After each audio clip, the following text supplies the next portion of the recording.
audience that this hearing is open to the public, but actions that disrupt or distract the proceedings will not be tolerated. The chair reserves the right to remove disruptive persons from the hearing. The U.S. Capitol Police are on hand to assist with that task, and I thank them for their service. One housekeeping note before we get started. We are expecting to be called to the House floor for votes around 10:30. We'll go as long as we can up until those votes, and then I ask members to come back as soon as they can after voting. Upon conclusion, I also want to ask members, when you're entering and leaving the chamber, because there's hearings going on all across the Capitol because this time of day, please go in and out through the side door. Those doors make a lot of racket when you come in and out, so ingress and egress through the anteroom. All right, with that, I want to welcome our witnesses and thank them for their service to our nation. We are meeting today to review the Pentagon's FY27 budget request. Each year, the budget presentation gives us the opportunity to take a hard look at the threats we face and our ability to deter and defeat them. It helps us decide on a level of investment that will actually secure our homeland and protect our interests across the globe. Here are the facts that underlie this year's budget request.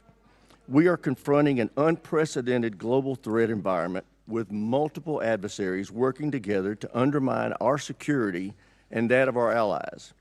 They are building alliances and supporting each other with drones, munitions, missile technology, and energy supplies. And China is leading the charge against us.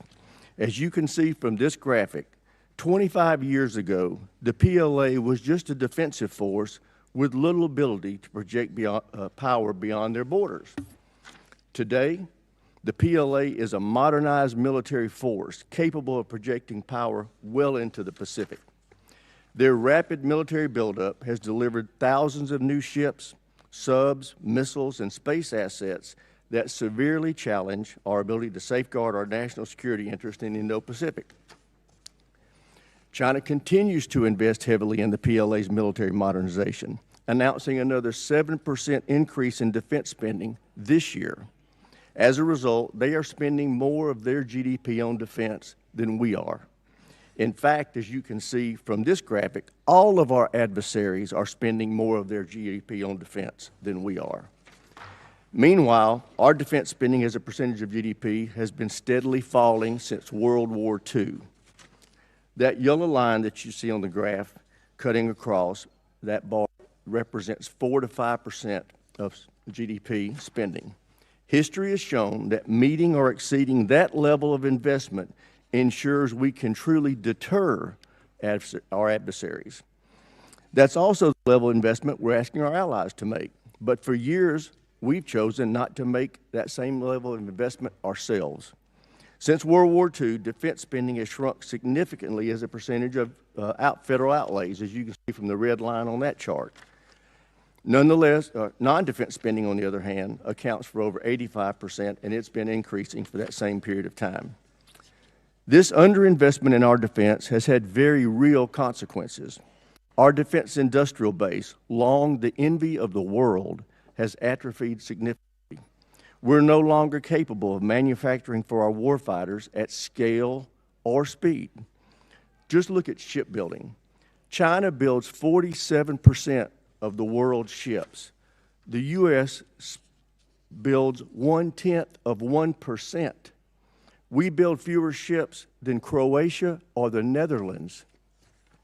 Our global munition stockpiles are low, and we lack the capacity to rapidly restock magazine depth.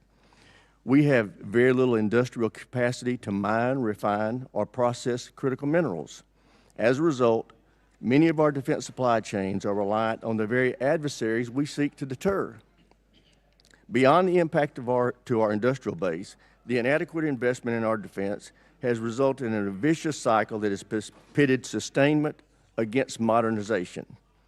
For years, administration after administration comes to this committee with budgets asking us to decommission weapon systems that they admit we still need, or to cut funding for training, parts, and supplies, or to put off needed maintenance to the facilities where our service members live and work, or to reduce the number of military personnel. These budgets have asked us to make these sacrifices and accept the near-term risk so we could afford to reinvest in military modernization, which is something we desperately need to do. But we in Congress consistently rejected this mutually exclusive choice. Instead, we divided up the limited budget we were given and made a worse choice. We underfunded both sustainment and modernization. The result is we don't have near enough munitions, ships, aircraft, or autonomous systems to ensure dominance against every adversary. And the ships and aircraft we do have suffer from unacceptably low mission-capable rates. Fortunately, that's about to change. This president has requested a historic $1.5 trillion budget for our national defense. For the first time in over 40 years, we've been presented a budget that accounts for the true cost of American deterrence. This budget fully funds both sustainment and modernization. It provides a 24% increase in operation and maintenance, including a 20% increase in core readiness programs like flight hours and combat exercises. It includes a 115% increase in funding to repair and improve facilities for our service members and their families. It increases military end strength by 44,000 and provides for a historic pay raise for our service members. It calls for an unprecedented 76% increase in procurement and 64% increase in research and development. This will enable us to truly catch up in our modernization efforts by quickly fielding new munitions, aircraft, ships, land, space, and autonomous systems to replenish and expand our arsenal. It directly confronts the challenges in our defense industrial base with over $100 billion in investments to revitalize manufacturing, expand domestic and allied critical minerals projects, and secure our supply chains. Finally, this level of investment gets defense back to 4.5%. That's where we need to be if we want to truly deter conflict. It also ensures that America leads by example as our allies heed the President's call to increase their defense spending and improve their military readiness. I would also note that it's critical that we do not reduce deterrence while we're asking our allies to ramp up their own capacity. And that's something we're going to be paying a lot of attention to in this committee. Before I close my remarks, I want to highlight the bravery, dedication, and professionalism of our warfighters throughout this conflict with Iran. Their tremendous work to achieve the very clear military objectives of this operation has given the President the opening he needs to negotiate a true and lasting peace that will ensure Iran never acquires a nuclear weapon. Mr. Secretary, General Caine, thank you for being here. I look forward to hearing how this budget request will ensure our military can preserve American deterrence for generations to come. And with that, I yield to my friend, the ranking member, for his opening statement. Well, thank you, Mr. Chairman. I appreciate those opening remarks. I want to start by agreeing with you on the last point. Our troops have performed incredibly well in the last 15 months. They have been asked to do more than anyone expected, and they have demonstrated the incredible capability of the United States military. I think we should all recognize that. Even if we question the strategy, some of the decisions behind it, our troops deserve nothing but our praise for the incredible job that they have done. It has not been perfect. Certainly mistakes have been made, but we have demonstrated to the world that we have a highly capable military. And I hear the chairman on the need for an increased budget. I think there's a whole lot of needs across the United States of America that would have the same attitude about health care, about education, about infrastructure. But the problem is we have a $40 trillion debt, and we insist on cutting taxes for absolutely everybody, so we reduce the amount of revenue that is available to that. We also have to have a national security strategy that lives within a sound fiscal picture. Most experts would say that the most profound threat to our national security right now is exactly that, is our fiscal picture. How are we going to continue to be able to afford to fund the things we need to fund as we run the debt ever higher? The other thing worth worrying about is the Pentagon has not yet passed an audit. If we give them what is roughly a 50 to 60% increase, is that money going to be well spent?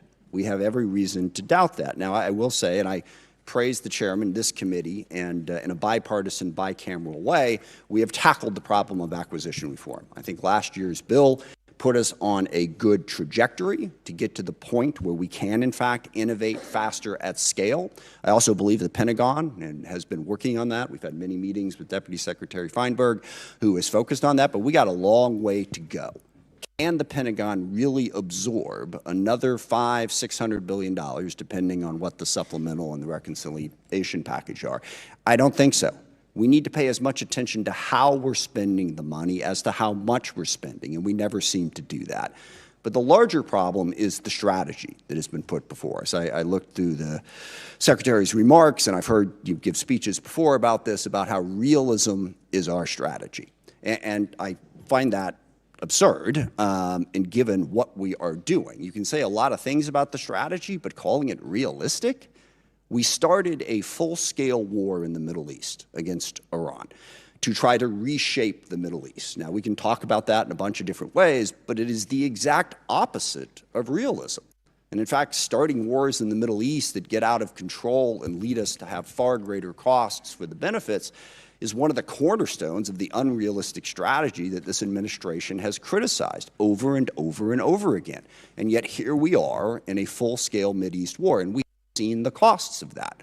Certainly at the top of that list is 13 service members killed and hundreds wounded, but it goes way beyond that. Thousands of civilians have been killed. Over a dozen countries now have been dragged into this war in one way or another.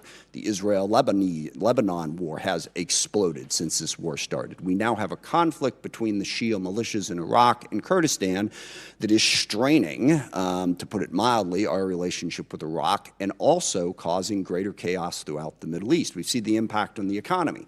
Certainly here at home, gas prices up by over $1. The impact of the fertilizer increase is going to come later as food prices skyrocket.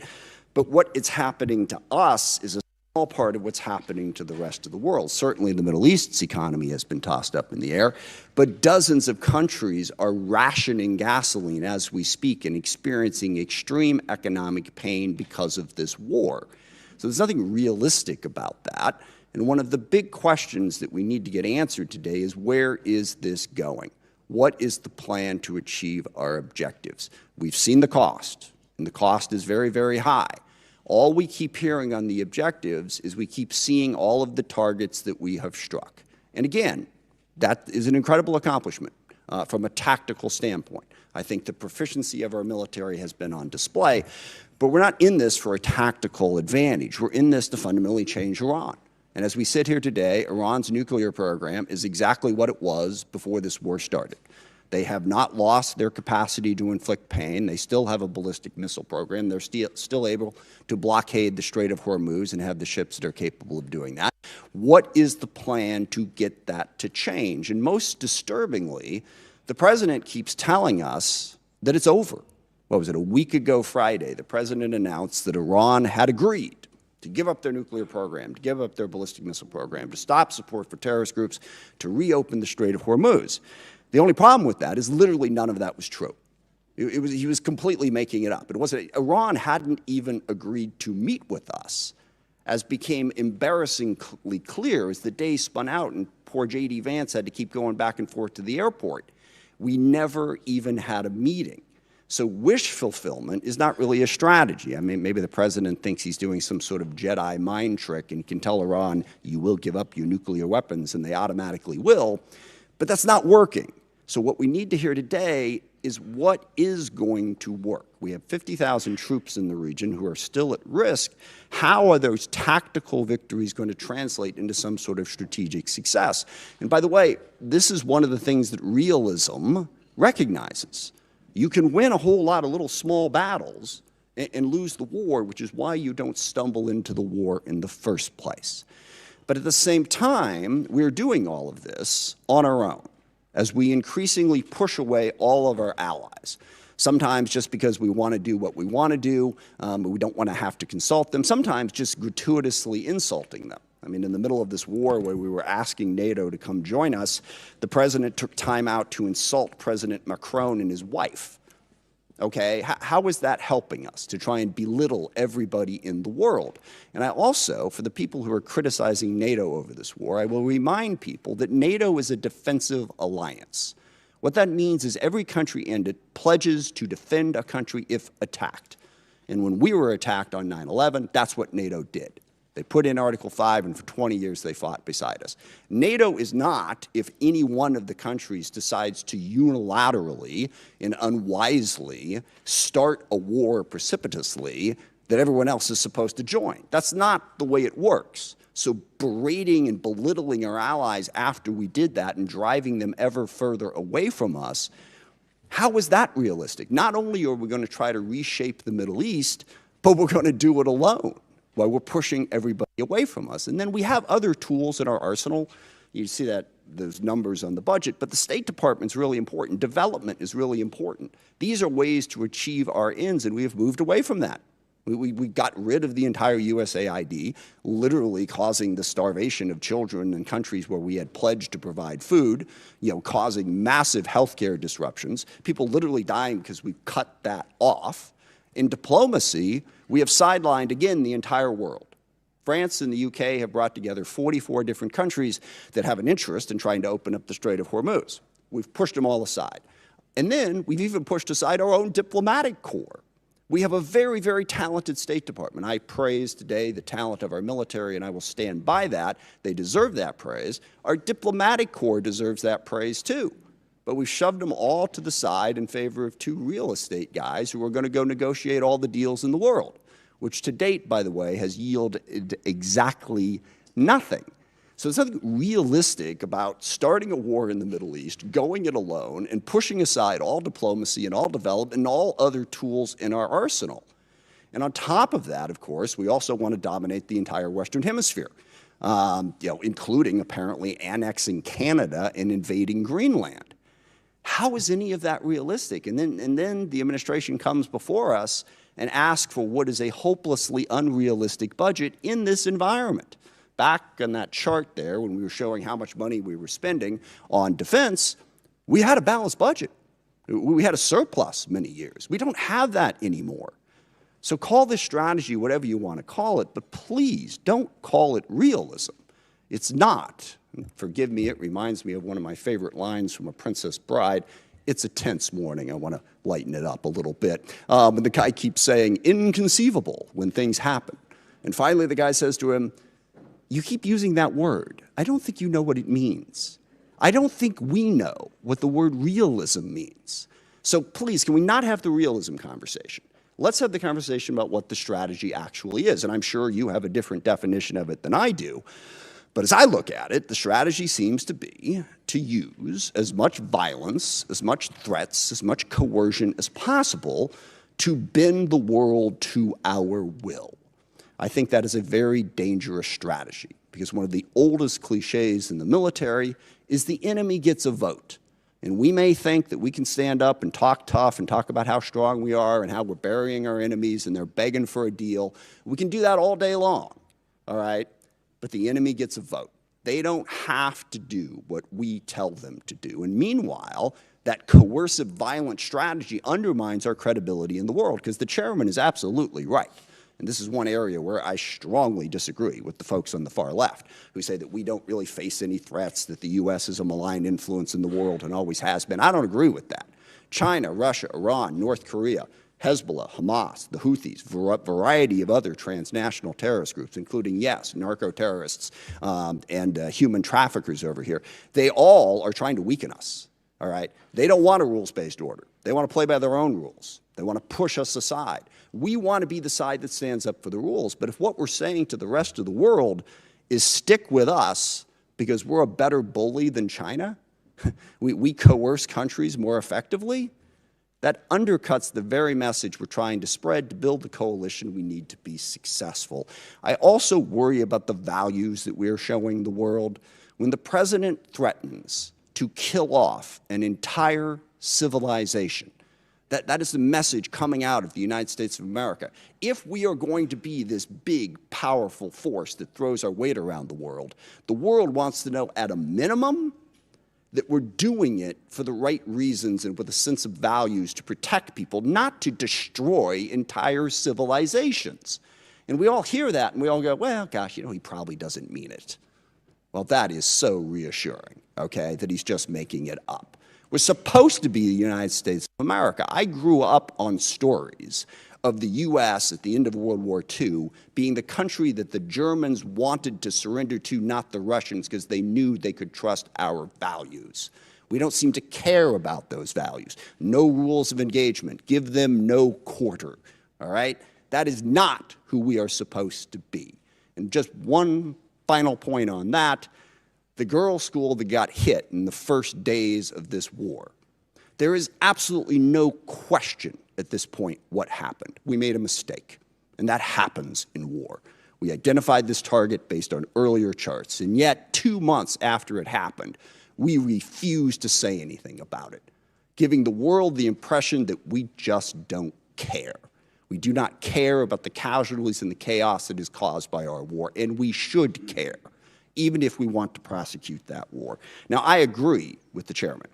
We need a strategy. We face the most complex threat environment that we've faced in a very, very long time. So we really want to hear from the administration. Don't give us this realism, chest-thumping stuff. What are we really going to do to meet those threats, to deal with the challenges we face? And I'll close just by saying one of the other ironies of this, of course, is we have a great example in the world right now of what our strategy should be and where our values should be, and that's Ukraine. And I'm really curious, here we are, we roll out the red carpet for Vladimir Putin. We belittle and insult President Zelensky in the White House. He has no cards, right? Well, here we are a year after that. Looks like he had a couple cards to play, because Ukraine is actually winning against Russia. Ukraine, a sovereign democracy standing up against a brutal, oppressive, coercive dictatorship. And we can't even bring ourselves on a consistent basis to say, we are with Ukraine and we are against what Putin is doing, and stand up and support them. So I want to see that strategy to meet the complex threat environment that we have. But simply saying we've already won and boasting and bragging and trying to belittle and insult the entire world, that's not going to get us to the posture that we need. So I hope we have a conversation about how we can build a strategy that makes sense and is actually realistic. With that, I yield back. I thank the ranking member for his opening statement. Now I'd like to introduce our witnesses. And we have the Honorable Pete Hegseth, Secretary of War, General Dan Caine, Chairman of the Joint Chiefs of Staff, and they are being accompanied by Mr. Jay Hurst, Acting Chief Financial Officer and Comptroller for the Department. I also want to welcome the Secretary's wife, Jennifer. Welcome to our hearing. Glad to have you here with us today. And with that, Ms. Secretary, we'll start with you. You're recognized. Well, thank you, Mr. Chairman. Ranking Member Smith, distinguished members of the committee, we appreciate the opportunity to testify in full support of President Trump's historic $1.5 trillion fiscal year 2027 budget request for the Department of War. The President's budget request reflects the urgency of the moment, addressing both the deferment of longstanding problems as well as positioning our forces for both the current and the future fight. We think divesting to invest is a strategy of austerity. I'm honored to appear alongside General Dan Caine, Chairman of the Joint Chiefs of Staff, as well as Jay Hurst, our Comptroller, or Chief Financial Officer. I'd like to start by thanking this committee and Congress for your partnership in securing the investments needed for a stronger, prouder, and more secure America. I think what our troops have demonstrated to the world over the last 15 months are a reflection of that. A nation's ability to build, innovate, and support the critical needs of its warfighters at speed and at scale is the foundation upon which its survival rests. However, upon taking office on January 20th, 2025, President Trump inherited a defense industrial base that had been hollowed out by years of America last policies, resulting in a diminished ability to project strength. Under the previous administration, we were focused on offshoring and outsourcing, riddled with cost overruns and degraded capabilities. Under the leadership of President Trump, our builder-in-chief, we are reversing this systemic decay and putting our defense industrial base back on a wartime footing. If you ask anyone at our Pentagon, urgency informs everything we do. We're rebuilding a military that the American people can be proud of, one that instills nothing less than unrelenting fear in our adversaries and the utmost confidence in our allies. We fight to win in every scenario. The $1.5 trillion FY27 budget put forward by the President will build upon the historic $1 trillion FY26 top line and continue to reverse the 4 years of underinvestment and mismanagement of the Biden administration. The $1.5 trillion budget will ensure the United States continues to maintain the world's most powerful and capable military as we grapple with a complex threat environment across multiple theaters. Not to mention, this budget also includes a historic troop pay increase, 7% for lower enlisted, and the budget eliminates all poor or failing barracks.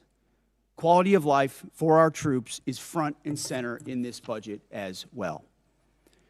By supercharging our industrial capability and transforming how the department does business, we're restoring American commercial dominance at a pace unseen in generations, transforming the defense industrial base from a broken, slow-moving system of the past. We have flipped the Pentagon acquisition process from a bureaucratic model to a business model, 180, decisively moving from an acquisition environment paralyzed by bureaucratic red tape into an outcomes-driven organization focused on delivering the most at cost, at scale for taxpayer dollars. Over the past year, through historic multi-year procurement agreements, smart business deals for things like critical munitions and capabilities, we've sent an unambiguous demand signal to industry partners to build more and build faster. The result has been a surge, a revitalization of our great American factories and a massive reinvestment in the skilled American workers who serve as the industrial muscle behind our warriors. Let me briefly provide you with some concrete high-level metrics of what's been accomplished over just the past few months. These are announced new facilities and investments to support American warfighters, and I would refer you to the screen. The department has helped stimulate more than 250 private investment deals in 39 states, in 180 cities, and 150 companies worth more than $50 billion. It's resulted in 280 new or expanded facilities, more than 18 million new square feet of American manufacturing, and more than 70,000 new jobs in defense. This is the key part of this. These $50 billion of investment in new plants, new assembly lines, and new factories, these are private investments, not taxpayer dollars. By changing our departments, transforming our department's business model, American companies are investing in America with their own money, their own capital, a historic demonstration of American manufacturing and defense revitalization, all again with their capital, not Uncle Sam's. This has never been done before and is long overdue, from a bureaucratic model to a business model. Anyone on the outside looking in at what's been done inside this Pentagon in the last 12 months cannot deny the fundamental transformation at speed, at scale, to innovate and meet the threats of today and tomorrow. These investments equal great things for America, American families, and American workers, and help to ensure that our warfighters are able to defend the American dream and all American made. Together with the help of the policy updates and appropriations passed by Congress, President Trump's War Department has begun to turn the lights back on in manufacturing towns across this country, and once again, forging a lethal arsenal of freedom. Where critical supply chains are threatened, the War Department has acted decisively to inject capital, stimulate production, and prevent adversarial exploitation. We are firing up the American economic engine, and at every level of our defense industrial base. Every policy we pursue, every budgetary item we request serves to ensure the department remains laser-focused on increasing lethality and survivability of our forces from the front lines to the factory floors. This is a historic budget, as you said, Mr. Chairman. This is a fiscally responsible budget. This is a warfighting budget. And speaking of warfighting, the topic of Iran I'm sure will come up today, which I very much welcome discussing. I look forward to sharing the incredible successes of our military, achieved in a matter of weeks. President Trump, unlike other presidents, has had the courage to ensure Iran never gets a nuclear weapon, and he's ironclad in that. We have the best negotiator in the world driving that deal. The biggest challenge, the biggest adversary we face at this point are the reckless, feckless, and defeatist words of congressional Democrats and some Republicans 2 months in, I remind you, 2 months in to a conflict. Lest I remind you, and my generation understands how long we were in Iraq, how long we were in Afghanistan, how long we were in Vietnam. 2 months in, on an existential fight for the safety of the American people, Iran cannot have a nuclear bomb. We are proud of this undertaking. I am proud that President Trump has had the courage to do it, and I look forward to sharing more about what our troops have accomplished. So I thank you again for the opportunity to address this committee. I ask that God would continue to watch over our troops in harm's way, and those that have fallen are always in our memory, and we fight to ensure their legacy. Look forward to answering the questions of this committee. Thank you, Mr. Secretary. General Caine, you're recognized. Thank you, Chairman Rogers, Ranking Member Smith, and members of this committee. Thanks for having me today. I'm honored to be here today alongside the Honorable Pete Hegseth and Honorable Jay Hurst to testify on the President's fiscal year 2027 budget.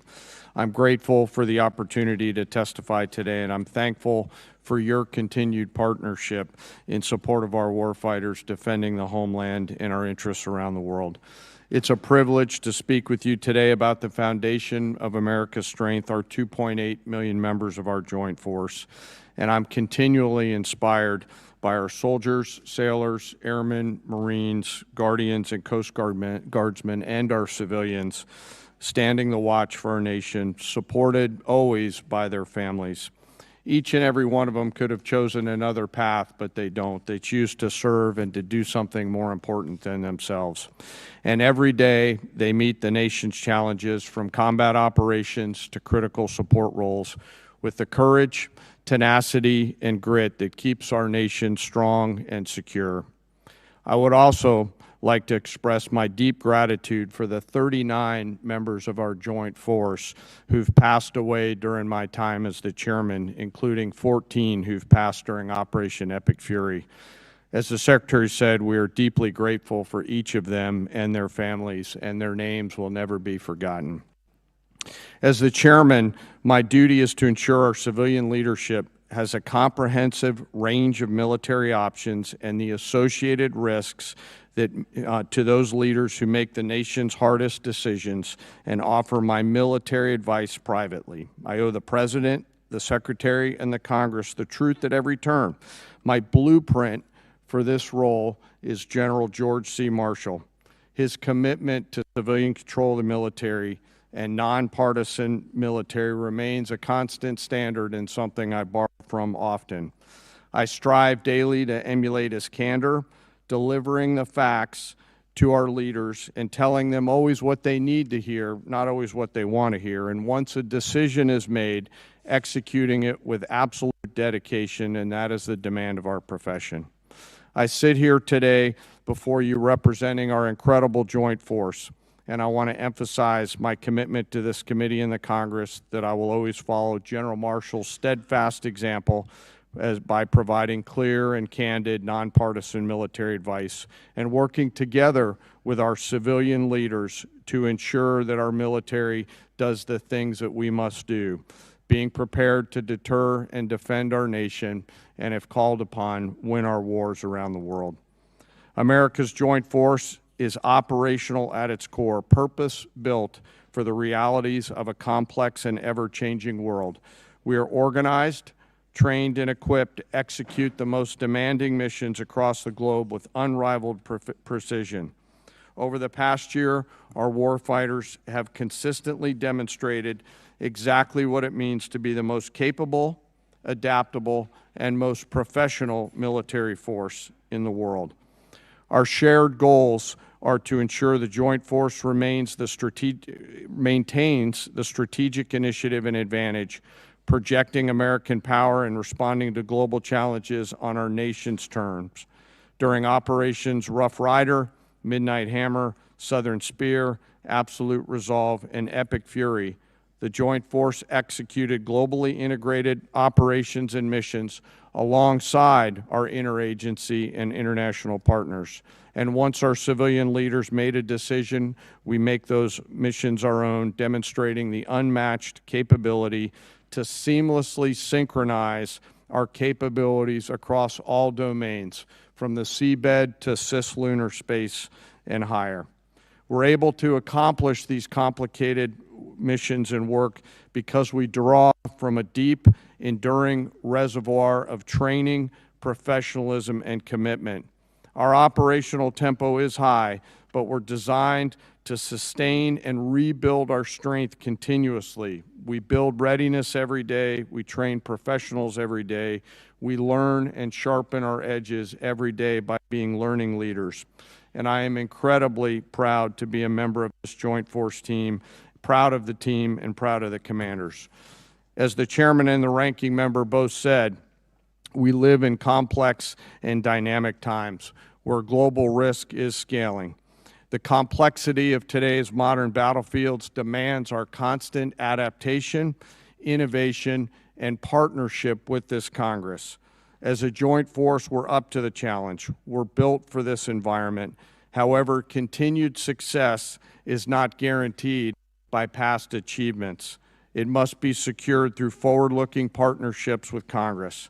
And to drive this pace and change and maintain our superiority, we need timely, predictable, and sustained investment. The resources we discussed today are critical to modernizing our force and ensuring that whatever threats emerge in the future, that your joint force is ready to meet those challenges, to protect our interests and defend our nation. As the Secretary said, the President's fiscal year 2027 budget supports the Department's goals of recharging the defense industrial base and the national industrial base, ensuring our military is ready, securing our military advantage. Within the joint force, the uniform side, our priorities remain the same, ensuring our warfighters are properly armed, globally integrated, and ready, while always taking care of our people. And what truly sets our people apart from other militaries around the world is the 1.8 million members, enlisted members of our force, who maintain readiness beyond reproach and are the envy of every other nation. I'm joined today by the Senior Enlisted Advisor to the Chairman, Dave Isom, who's here with me today representing the 1.8 million members of the enlisted force. He is a great American, not an Americant. While we face dynamic and a dangerous world, I have the absolute trust in the extraordinary men and women who come and volunteer to serve our nation within our joint force. They execute the missions quietly every day, and coupled with the American spirit, outthink, outcompete, and relentlessly innovate, we will maintain our decisive edge, but doing so requires your partnership. We stand ready today to answer our nation's call. It remains the honor of a lifetime for me to serve alongside the members of this joint force. And as we sit here today in this important hearing, I ask us all to remember our deployed teammates who are out there right now doing our nation's business. And may we again always remember our fallen who've given us the gift of an incredible example, and their family members who continue to show us what courage and grit look like. Thank you again for your enduring support, and I look forward to your questions.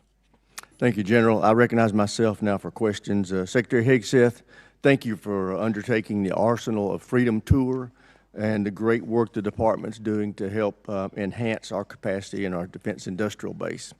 Could you tell us how last year's reconciliation bill helped enable what you have been able to do, and what you think this year's FY27 budget request will do on that front? Well, Mr. Chairman, thank you for your leadership and your support on that topic. I mean, coming into this position, we fell in on a lot of the reforms you and this committee have been advocating for a long time, looking for somebody that was willing to run with them. and our department have run with those. And that reconciliation bill last year was kind of the rocket fuel to initiate President Trump's priorities in this department. So we fell in on a department that was focused on a lot of the wrong things, going in the wrong direction.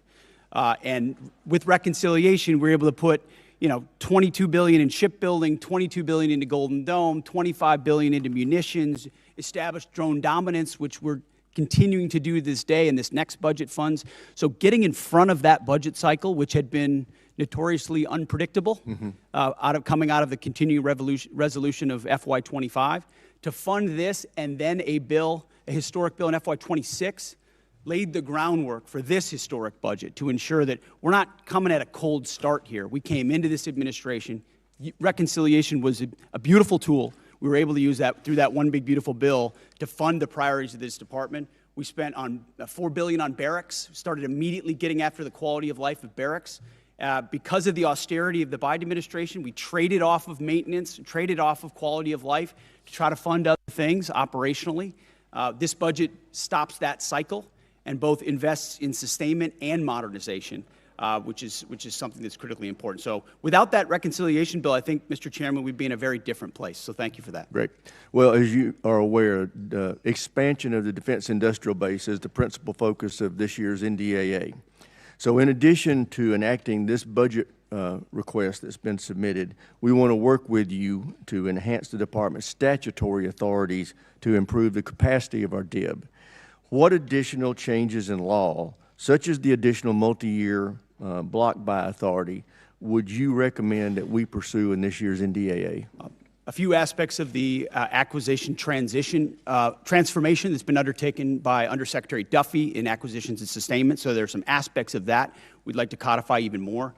But you mentioned it. Multi-year procurement is incredibly important and one of the most important parts of this bill. When this committee and this Congress funds those things, companies are already breaking ground on tens of billions of dollars of new plants.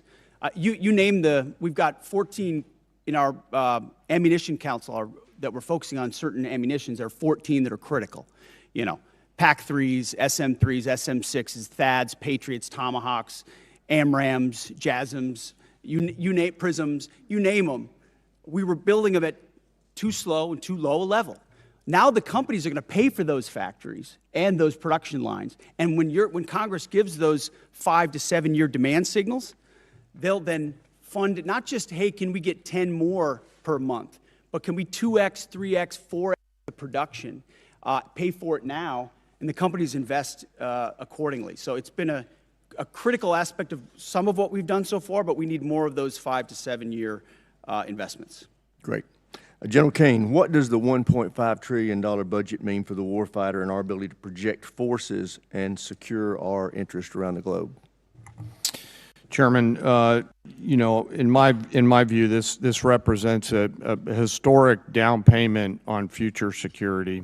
If the budget is approved and ultimately deployed, as we look at the character of warfare changing very, very fast, what's layered in to this budget by our civilian leaders will allow us to start getting ahead of where technology is evolving. And as I mentioned, the character of warfighting is changing pretty quickly. Mass, simultaneity, autonomy, undersea, space, cyber, information, all of those ways that are now manifesting themselves on the battlefields around the world require a higher end of capital investment, and that's why we're grateful for the opportunity to have this budget make its way to the Joint Force. So it's an important down payment on the future here, sir. Great. Thank you. Thank you, sir. With that, I yield to the ranking member for any questions he may have.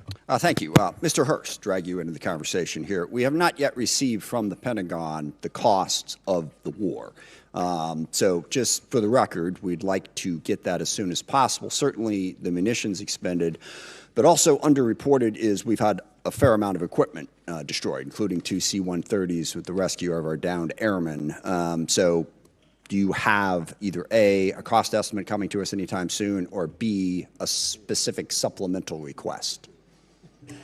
Thank you for that question. So approximately at this day, we're spending about $25 billion on Operation Epic Fury.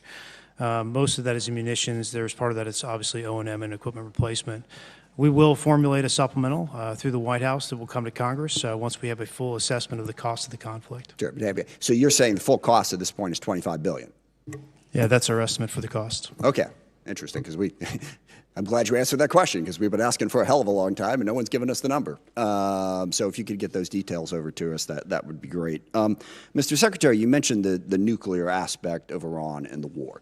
And it is worth noting that every president prior to this one, including President Trump in his first term, also prevented Iran from getting a nuclear weapon without actually having to go to war in Iran. So we need to keep that in mind. But also, since the war started, Iran's nuclear arsenal has not been weakened in any way. And at the moment, in negotiations, what Iran is saying, basically pay us to open up the strait. That's their position, which is completely untenable. I agree. It's worth noting, of course, that the strait was open before the war started. Now we're negotiating to get back to status quo. And Iran's most recent offer is to say, we'll talk about nukes later. So what is the plan to actually turn all of this lethal kinetic action into an improvement in the nuclear situation? Because we haven't gotten there yet. Play it out for us. How does that happen? How does it actually lead to that result? Well, I would take issue with the premise of the question that nothing was done. Operation Midnight Hammer was a very effective. Well, I didn't say nothing was done. I said in this war. Ultimately, since this war started. well, under this administration, unlike other administrations, which cut bad deals and pallets of cash with no ability to oversee whether Iran is actually pursuing a nuclear program. Which is where if we we're want at to litigate JCPOA or the Iran deal, our view, the president's view, is that was a very bad deal. Okay. That gave them a That's bunch the of money up past. front. What's the future? To fund, you talked about negotiated deals. Allowed them to fund their proxies and spread Hamas and Hezbollah all around the region, build up nuclear capabilities. Great. What are we going to do now? President Trump has been clear-eyed, from the killing of Qasem Soleimani to the pulling out of the Iran deal to Midnight Hammer and now to this effort to recognize that you have to stare down this kind of enemy who's hell-bent on getting a nuclear weapon and get them to a point where they're at the table giving it up in a way that ensures they never have it. So they haven't broken yet. Okay, we haven't gotten there yet. For all of the Well, their nuclear facilities have been obliterated. Underground, they're buried, and we're watching them 24/7. So we know where any nuclear material reclaiming might be. my time for we're just watching a quick it. second here. We had to start this war, you just said, 60 days ago, because the nuclear weapon was an imminent threat. Now you're saying that it was completely obliterated? They had not given up their nuclear ambitions, and they had a conventional shield of thousands of So missiles. Operation Midnight Hammer accomplished nothing of substance. It left us at exactly the same place we were before. So much so that their facilities we had to start were a bombed war. and obliterated. Their ambitions continued, and they're building a conventional shield. All right, of let me missiles. try again. It's the North Korea strategy. You know this very well. The North I Korea know. strategy was use conventional missiles to prevent anybody from challenging them, so they could slow walk their way to a weapon. President Trump saw Iran at its weakest moment, took an action to ensure, in a way that only the United States of America could do with our Israeli partners, And yet to ensure they still their haven't given conventional up the shield nuclear. was All right. brought One to other heel, which question, we've done. if I could get to it. So on Ukraine, a year plus ago, your advice, the president's advice, was Ukraine had no cards to play. They should go cut the best possible deal they could. Clearly that was wrong. What did you miss? What did you miss about the conflict between Russia and Ukraine that you didn't see that Ukraine was going to be capable of doing what they've done in the last 14 months? What we didn't miss, and we're here in this committee, is that Joe Biden, with no accountability, gave hundreds of billions of dollars of our weapons to Ukraine, to an outcome that never you're would not have gonna happened if President gonna Trump answer was the president. question. So he pulled out you guys don't talk about that. Ultimately, President Trump believes there should be a peace deal between Russia and Ukraine that serves But you the best didn't interests expect of both Ukraine to be parties. where they're at right now. I'm asking you, just from a strategic standpoint, what I did think the you miss? Ukrainians have shown great courage, and I appreciate that Europe is now paying for any weapons that we provide. All right, I yield back. Thank you. All right, now I want to remind everybody, everybody wants to get their questions, so we are going to be sticking strictly to the 5-minute rule today. So with that, I recognize the gentleman from South Carolina, Mr. Wilson. Thank you, Chairman Mike Rogers, for your leadership working with President Donald Trump. As the grateful father of 4 sons who have served overseas in Iraq, Egypt, and Afghanistan, I especially appreciate War Secretary Hegseth and Chief of Staff Caine for your competence, service, and success. Military families have never been more appreciated than today, and our enemies of dictators now understand peace through strength. Dictators historically are on the run. With your leadership, President Trump has given Syria a chance with President al-Shara replacing dictator Assad from Damascus, who now lives in Moscow. Dictator Maduro is correctly in a Manhattan jail, as you successfully revealed in Caracas that the war criminal Putin air defenses do not work, the Chinese Communist Party radar failed, and Cuban mercenaries were expendable. The Cuban dictatorship is failing, and the ultimate mass murderer, dictator Caine, is dead in Tehran, Iran, joining the 35,000 people he murdered this year. With your leadership, American morale has never been higher, and hopes for freedom of the oppressed people of Iran, Cuba, Russia, and China have never been higher. And it's just an exciting time to be here with you. And Mr. Secretary, we continue to see the growing nuclear threat of our adversaries as they expand their capabilities with the largest military buildup in peacetime in world history by the Chinese Communist Party. How critical is it that we continue, as at the Savannah River site in South Carolina, to develop the plutonium pit processing so that we have modernization? Well, Congressman, I appreciate that question. On nuclear modernization, this budget funds $71 billion to modernize the triad in ways that we had neglected to do, and our nuclear triad underwrites everything. But I really appreciate your opening statement. I think something that obviously the media doesn't want to cover and doesn't want to talk about is the historic, record-breaking surge in recruiting in our ranks. 30-year record in recruiting of Americans wanting to join our joint force, wanting to put the uniform on. We're meeting recruiting goals halfway through the year. We couldn't meet our recruiting goals under the previous administration. Under Joe Biden, Americans didn't want to join the military. We couldn't get it. Now we have to turn people away and push them to the next fiscal year. That's why this budget grows our force by almost 50,000. Ultimately, additional troops into the force that we believe we can recruit. That's the best vote of confidence I could imagine. Well, hey, even better, hey, Mr. Secretary, you're really understating. Leaving no airmen behind. Hey, what an inspiration on Easter Day. God bless y'all and what you've achieved.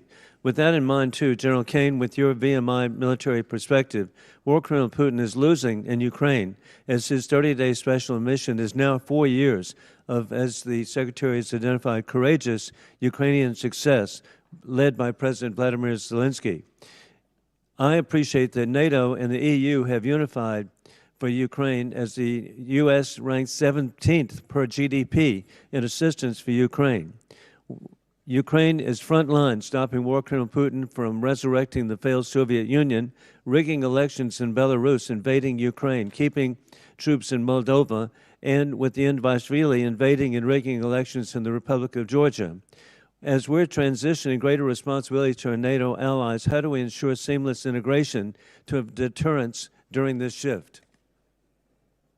Congressman, we're very fortunate to have great leaders out in the European theater right now. General Grinkovich and his leadership team are committed to ensuring that integration and transition takes place in a most combat-capable and effective way.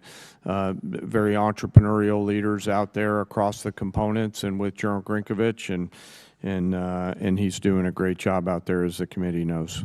And indeed, as we conclude, historically, President Trump, Mr. Secretary General, you have united the Middle East nations unprecedented to ally with the United States.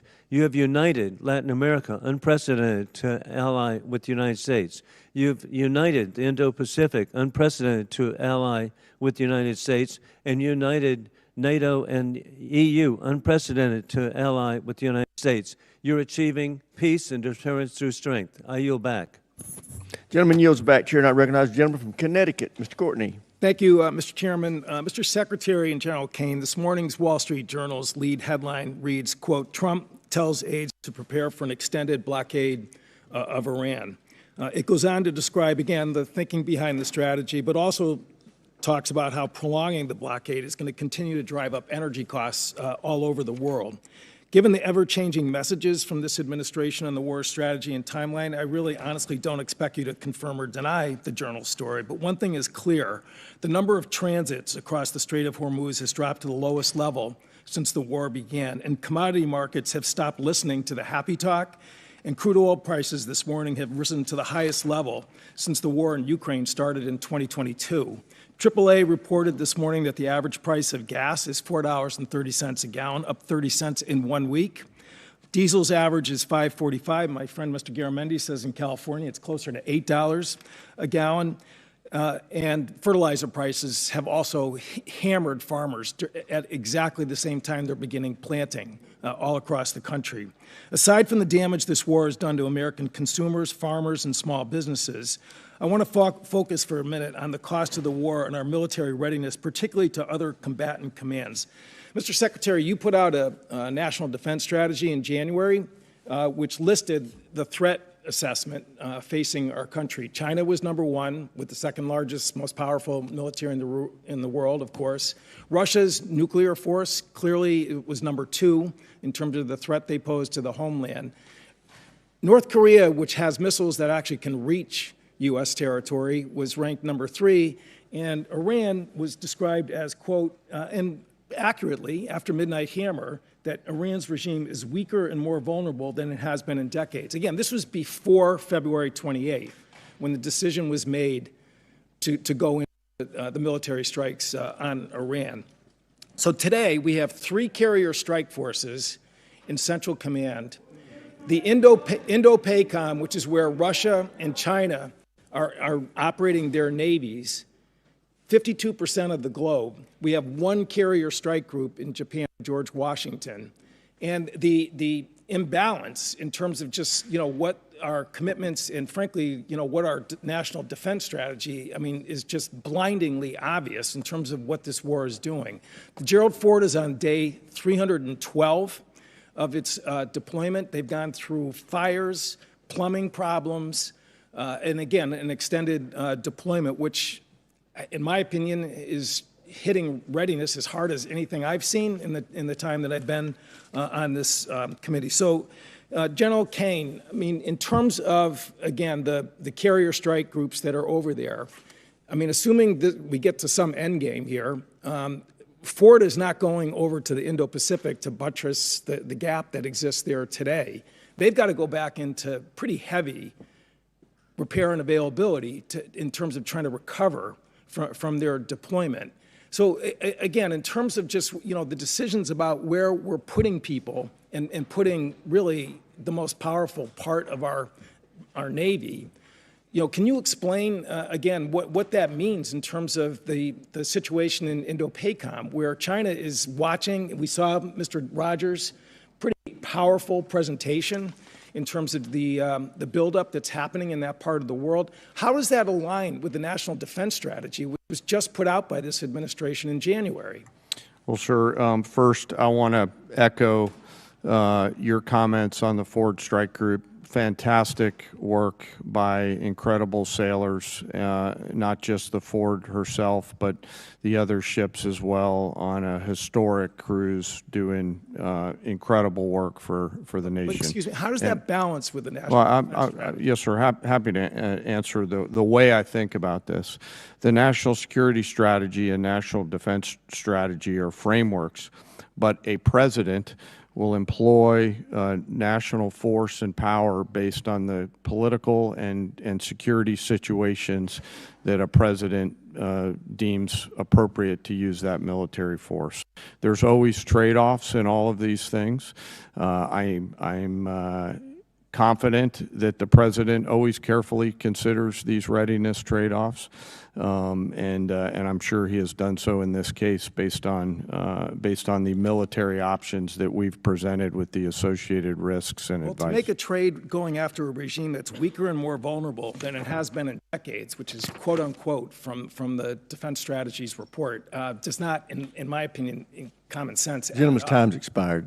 As you can tell from looking at the dais, votes have been called, so we are now going to stand in recess to the end of this vote. I expect it to take 20 to 25 minutes, but we are now in recess.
Here, we'll come back to order. Secretary, can you hear my voice clearly? General, can you hear my microphone now? Okay. Yes, sir. Gentleman from Ohio, Mr. Turner is recognized. Thank you, Mr. Chairman. Secretary Hegseth, your written testimony on page 20 includes a statement concerning the importance of FISA and Section 702, which is incredibly timely because this body is going to be voting today on 702, which could be expiring this week. You state this vital tool keeps Americans safe, provides critical intelligence to our warfighters, and is subject to a rigorous system of oversight by all three branches of government to guarantee the protection of the constitutional rights of the American people. Thought I'd give you a moment to expound on that because this is going to be very important because there's several people who right now in this body are going to be considering their support for 702's reauthorization. Well, thank you for that opportunity, Congressman. Yes, this department strongly supports the reauthorization of FISA 702. And it is not hyperbole to say many of the most important missions we have executed could not have happened without the intelligence gathered through FISA 702. So we would urge members to support that so we can continue doing the good work of the American people. Thank you, Mr. Secretary. I appreciate your comments that Iran must never be permitted to obtain a nuclear weapon. There has been many comments that have been made concerning allies who have not assisted or supported the effort. General Caine, there have been many allies who have been essential for us to be able to execute the functions necessary both for Midnight Hammer and for the current ongoing operation. I'd like to ask you to speak for a moment about the essential aspect of the allies that are supporting the effort. There are bases that are necessary, are forward operating facilities, both our allies in the Middle East, both our NATO allies, those in Europe, throughout. We would not be able to undertake this current operation without the use and support of facilities that we have in our bases throughout NATO, Europe, and the Middle East. If you could, for a moment, expound on the integral nature of our facilities that include those bases that are located within our allies. Well, Congressman, from a purely military standpoint, allies and alliances are important. They allow us. You did a better job than I could on articulating the importance of access, basing, and overflight considerations. You know, who those allies are and the quality of those alliances are left our civilian leaders, but certainly we appreciate those allies who've helped us and assisted us along the way. General, you would describe them as having been essential. Yes, sir. Because it's very important. I mean, we want to make certain that that we treat adversaries as adversaries and allies like allies, especially those that are essential. The King was here yesterday, and as he was speaking, he received a standing ovation when he implored this body to continue our support for Ukraine. In the 2026 National Defense Strategy, it assesses Russia will remain a persistent, manageable threat. It specifically identifies Russia's continued threat to Ukraine, and we have, of course, currently the presidential continued drawdown authority that can support Ukraine, and also the President Trump announced Pearl, the prioritized Ukraine requirements list, and in the FY 2026 NDAA, there is the $400 million that is included in the European capacity building within the defense security cooperation. General, the last time it went on the House floor with respect to funding for Ukraine, there was a vote in the House of over 300 members of the House that supported Ukraine. Could you please give us a description of some of the things currently that we're doing operationally to support Ukraine? Congressman, a few of those are probably left for classified session. We continue through our security assistance group, Ukraine, to assist with some information sharing matters. EUCOM continues But you would to describe help. it as continuous and ongoing and essential for Ukraine with U.S. support. So much of the relationship. Gentleman's time's expired. Chair now recognizes the gentleman from California, Mr. Garamendi. Thank you, Mr. Chairman. Mr. Secretary and General Caine, let me begin by thanking the men and women of the United States military for their service and their bravery. I recognize that our service members have performed with extraordinary courage and tactical skill, and they've done incredible things that our country has asked them to. Their professionalism and selfless service are not in question and never have been. What is in question is the purposes and the strategic direction of this war. Mr. Hegseth, as Secretary of the Department of Defense, you are ultimately responsible for the conduct of the Iran war. Any unvarnished review of what is happening right now in the Middle East would reveal a geopolitical calamity, a strategic blunder resulting in worldwide economic crisis. The result of Trump's war of choice is a serious, self-inflicted wound to America. It will take years and a new administration to recover from the grave damage to our standing in the world, as well as our economy and our military. We must remember that 13 Americans have been killed in action, hundreds wounded, and thousands of civilians killed, including more than 100 school children. The risk of this conflict was foreseeable. I'm certain that the Department of Defense knew that it was likely that in a war with Iran, Iran would create an international economic crisis by blocking the Strait of Hormuz and thus stopping 20% of the world's oil. Was this existential threat considered?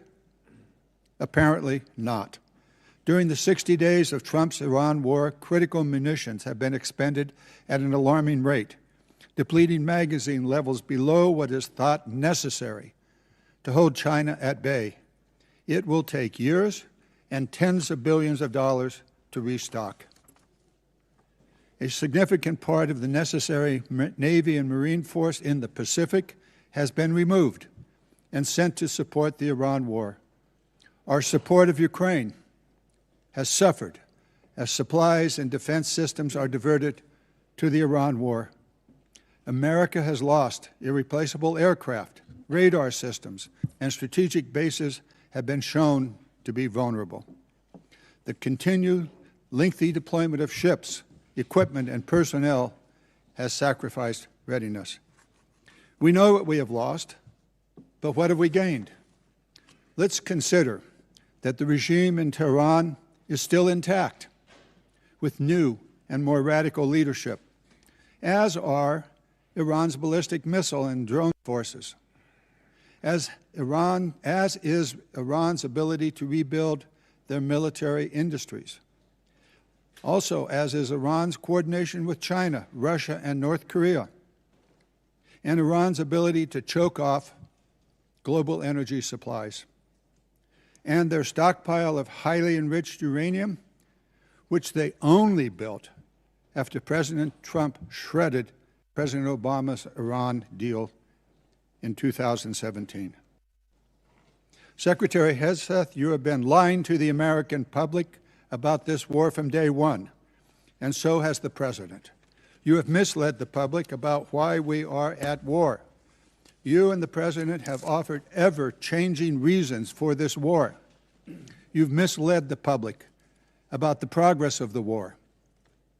While the military has executed this war with tactical success, the strategy has been an astounding incompetence, doing immense economic damage to America. Mr. Chairman, and the Mr. world. Chairman, with the personal attack on the Secretary, he should have an opportunity to respond. He certainly Thank will you. when No, I... no, No, at the time I you're am doing it. finished. It's the gentleman's time. He can use it as he sees fit and add an extra 5 seconds to Mr. Garamendi's time. Thank you.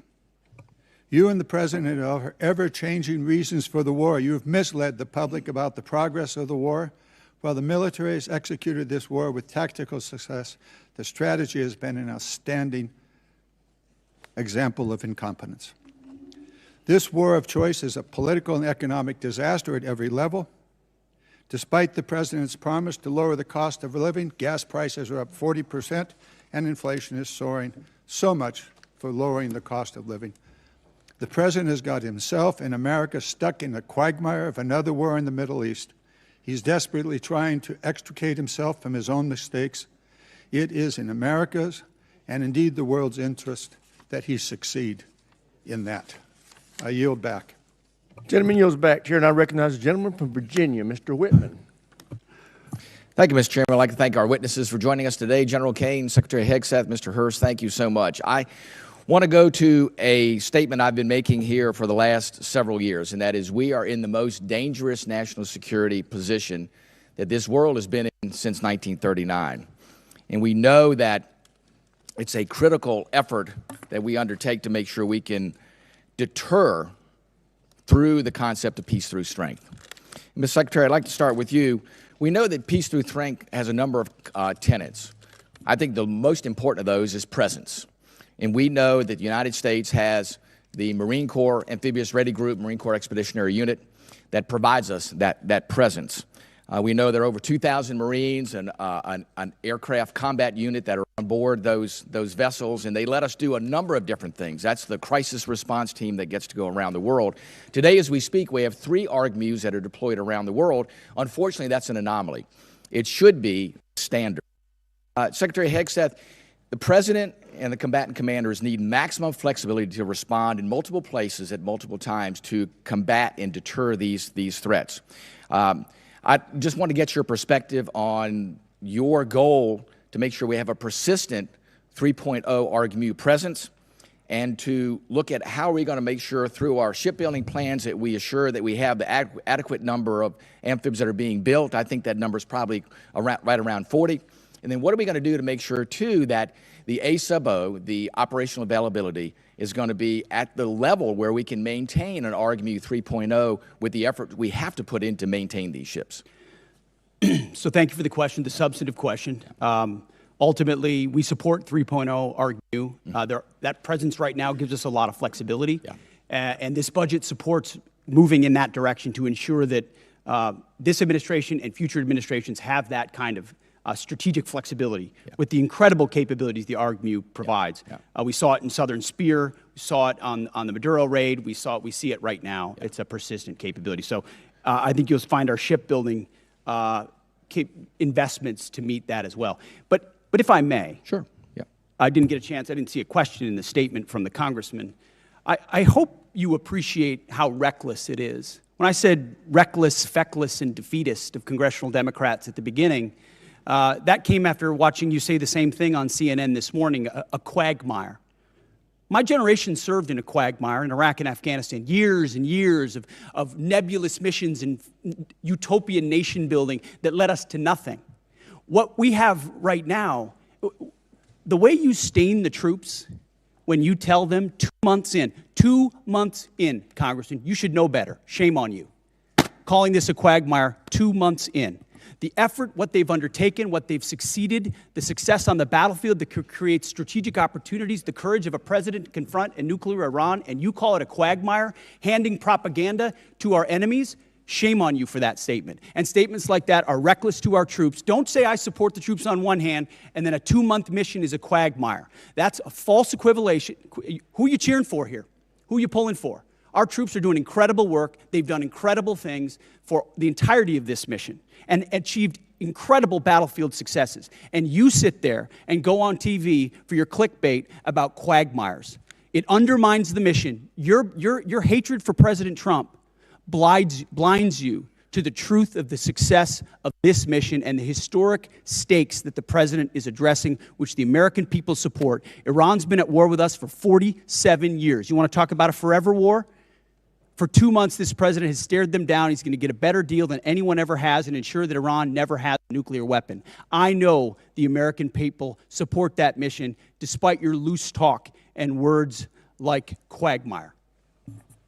Thank you. Thank you, Mr. Secretary. General Caine, I want to quickly go to you. We know all about the need for exquisite platforms, but we know if we're going to close the gap with our pacing threats, we have to make sure we have those expendable and attritable platforms. And we know those nation capabilities are key, and we have to be able to spin them up quickly, because that's the fastest way for us to, again, deter by peace through strength. Give us your perspective on how you see the urgency of getting that capacity not only in place, but getting that ability to go to scale and get those capabilities in the hands of our warfighters. Sir, I think it's critical, and when I look at what OSW above us is doing, and the Deputy Secretary as well as Secretary Duffy, and frankly, the National and Defense Industrial Bases all rallying around the need to scale, along with the new entrants that are out there who are coming and bringing products to the joint force.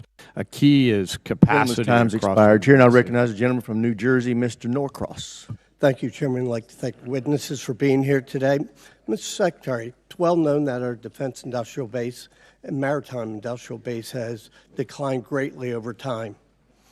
It's the shipyards, it's many of the things that you already spoke about. In my community, we used to have 3 shipyards, 40,000 workers. We've lost that critical job skills there and 40,000 people who know how to do it. And quite frankly, most of it went overseas because it was cheaper. Well, cheaper doesn't buy the security we need for our industrial base. I championed a provision in the 24 NDAA entitled Enhanced Domestic Content Requirement for Major Acquisition Programs. Had to do with our industrial base making things here in America long before this administration came in. The goal was to strengthen our supply chains and have that critical oversight, push for greater investments, much of what you're doing now on these major defense acquisition programs. So we passed that in a bipartisan manner because we knew that this was critical and things can happen. Lo and behold, here we are.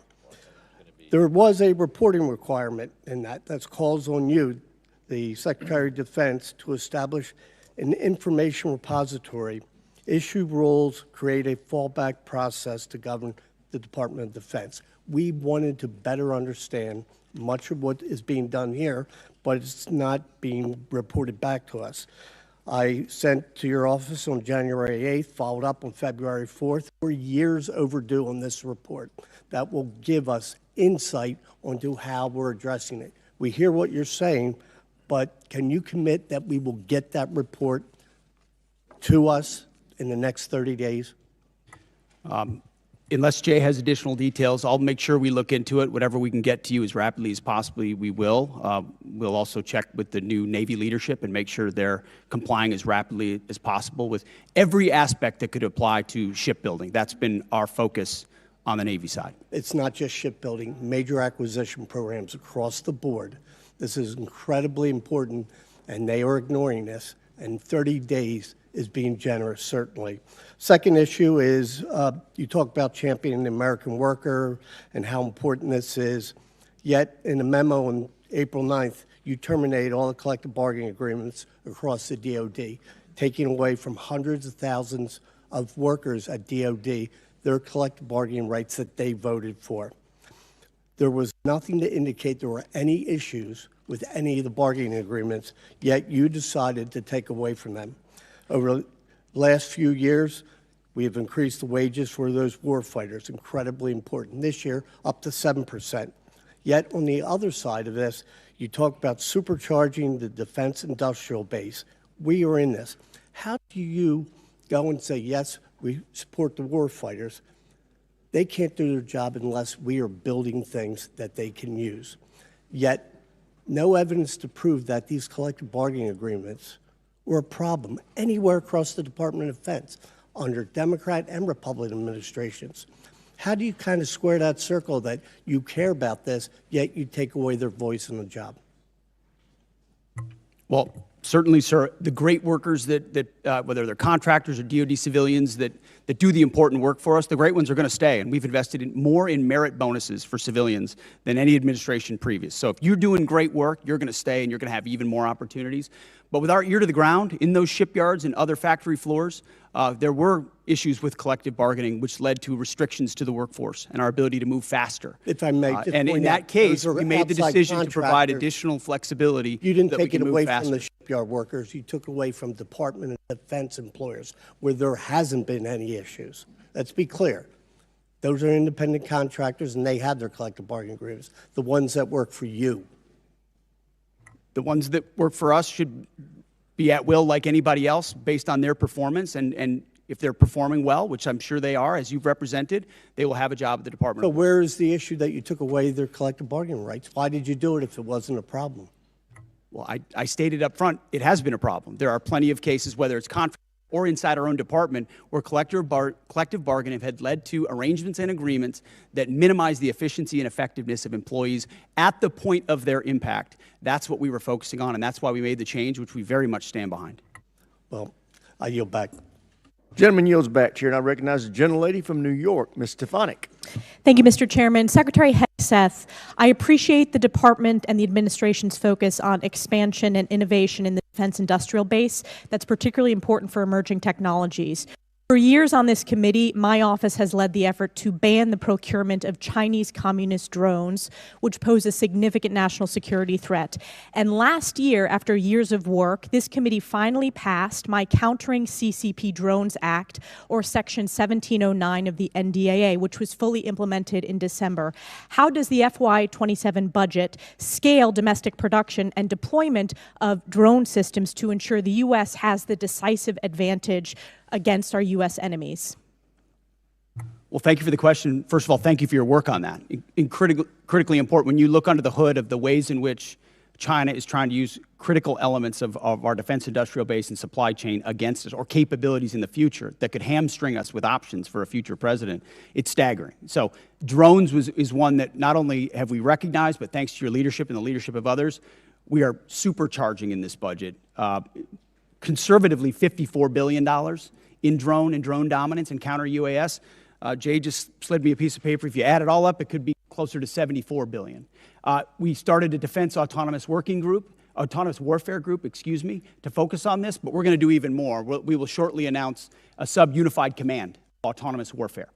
Drones are so central to the future of warfare and where we get them from that we have to be able to both make the exquisite ones better than anybody else and also the attritable swarm, and then the ability to defeat them ahead of our adversary, learning from battlefields like Ukraine and Epic Fury. So thank you for your leadership. It is front and center in this budget. I very much appreciate all that the department is doing under your leadership. One of the concerns I have is recent reporting indicates that while DJI, which is a communist Chinese drone company, is prohibited from receiving new FCC authorizations, there are still DJI products such as the DJI Avata 360 widely available in the U.S. through major retailers. These received FCC authorizations before my provision in the NDAA was fully implemented.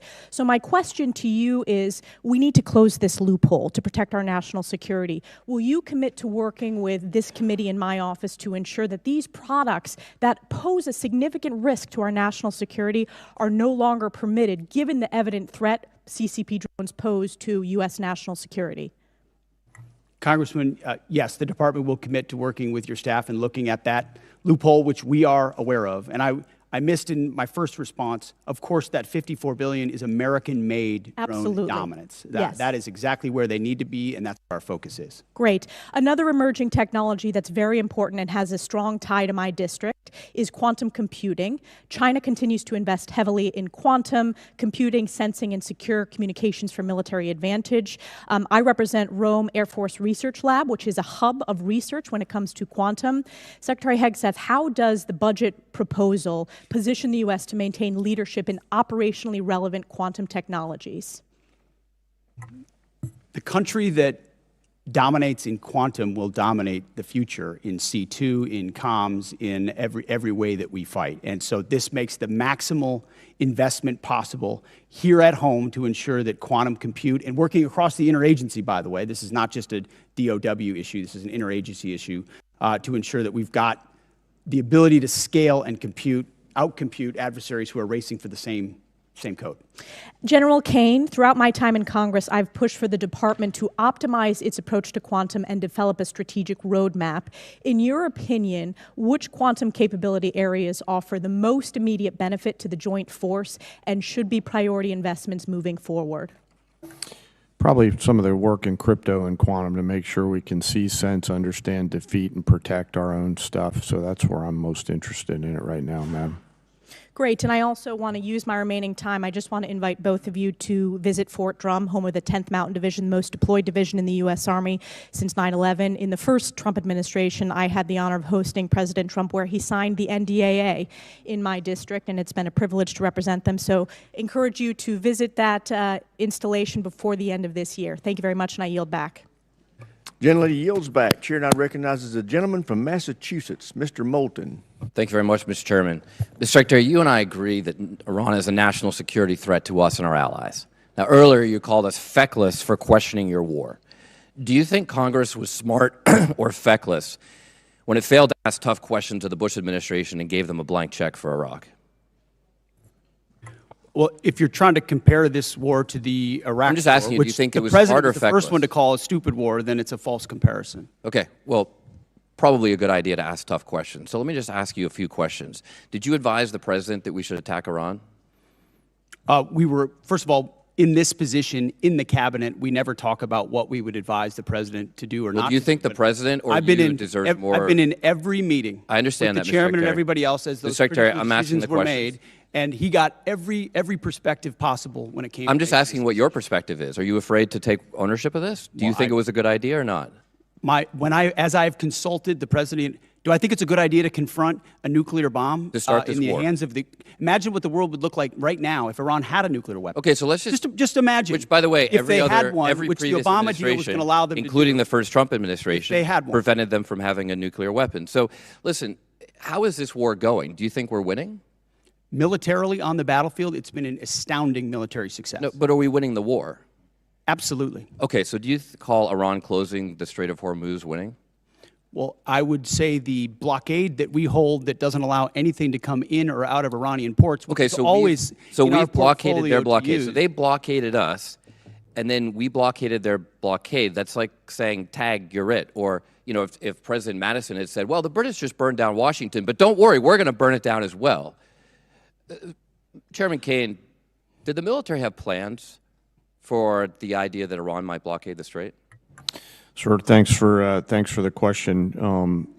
I'll answer it this way. You know, in this job, I have to maintain trust with a variety of constituents. To Okay, I'm include just the president. asking if the military Yes, had sir. plans. As always, my point in this is, as I explain the role, my point in this is we always offer a full range of military options that are carefully considered with the associated risks with those options and the considerations therein. So, and we Mr. always Secretary, do that. did you consider this risk?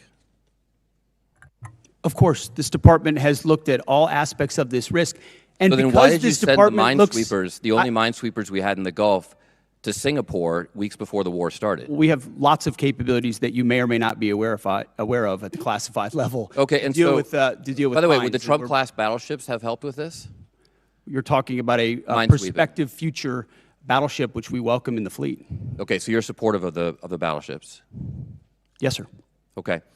How much has Iran profited from your administration lifting the sanctions on Iran when you started this war? I can tell you Iran is financially devastated right now. Okay, well, in conjunction with the they've Treasury earned about and $14 billion. Operation Economic Fury. They're at a point where between the blockade and what we've done to them militarily, remember, they don't have a Navy. They can't contest the blockade. Okay. Between what we've done to them What kind of militarily a and Navy can financially, they buy they're at a for place $14 billion? where they have very few options. How many Chinese missiles can they buy for $14 billion? Does that sound like winning? They're not. We're ensuring, and they're not buying Chinese missiles. Okay. You know, at the end of the day, this also has a cost to us. If let's say this war costs $100 billion, I mean, you've already said, give us more time. It's only been 2 months. It could go on for 20 years like Iraq and Afghanistan. Let's just say it costs $100 billion. What is that to the average American taxpayer? Do you have any idea? Well, unlike foolish previous administrations, it won't go on. No, I'm just asking for years and decades. But let's just say it's sitting in $100 this billion. position, it's hard to imagine how you know it was that? allowed those things to happen. You were a part You know of that the war. answer to that? So was I. And I never. I'm knew what just the end asking if state you know what clearly was. your war Now I costs know the what average end American state is. taxpayer. What is the cost of Iran having a nuclear weapon that they wield I'm over just us? asking if you know the cost of the average American I'm asking taxpayer. you what It's the about cost would be of $600. that. So for the American taxpayers out there, my constituents, some of the constituents you wanted to represent in Minnesota, I'm just wondering if they have an extra $600 lying around to pay for your war. I think that's just a question that we ought to ask. Now, quickly, on March 13th in a press conference, you said we will give them no quarter, no mercy. In order for no quarter or no survivors is a war crime under the Geneva Conventions. You understand that's murder. Do you stand by that statement?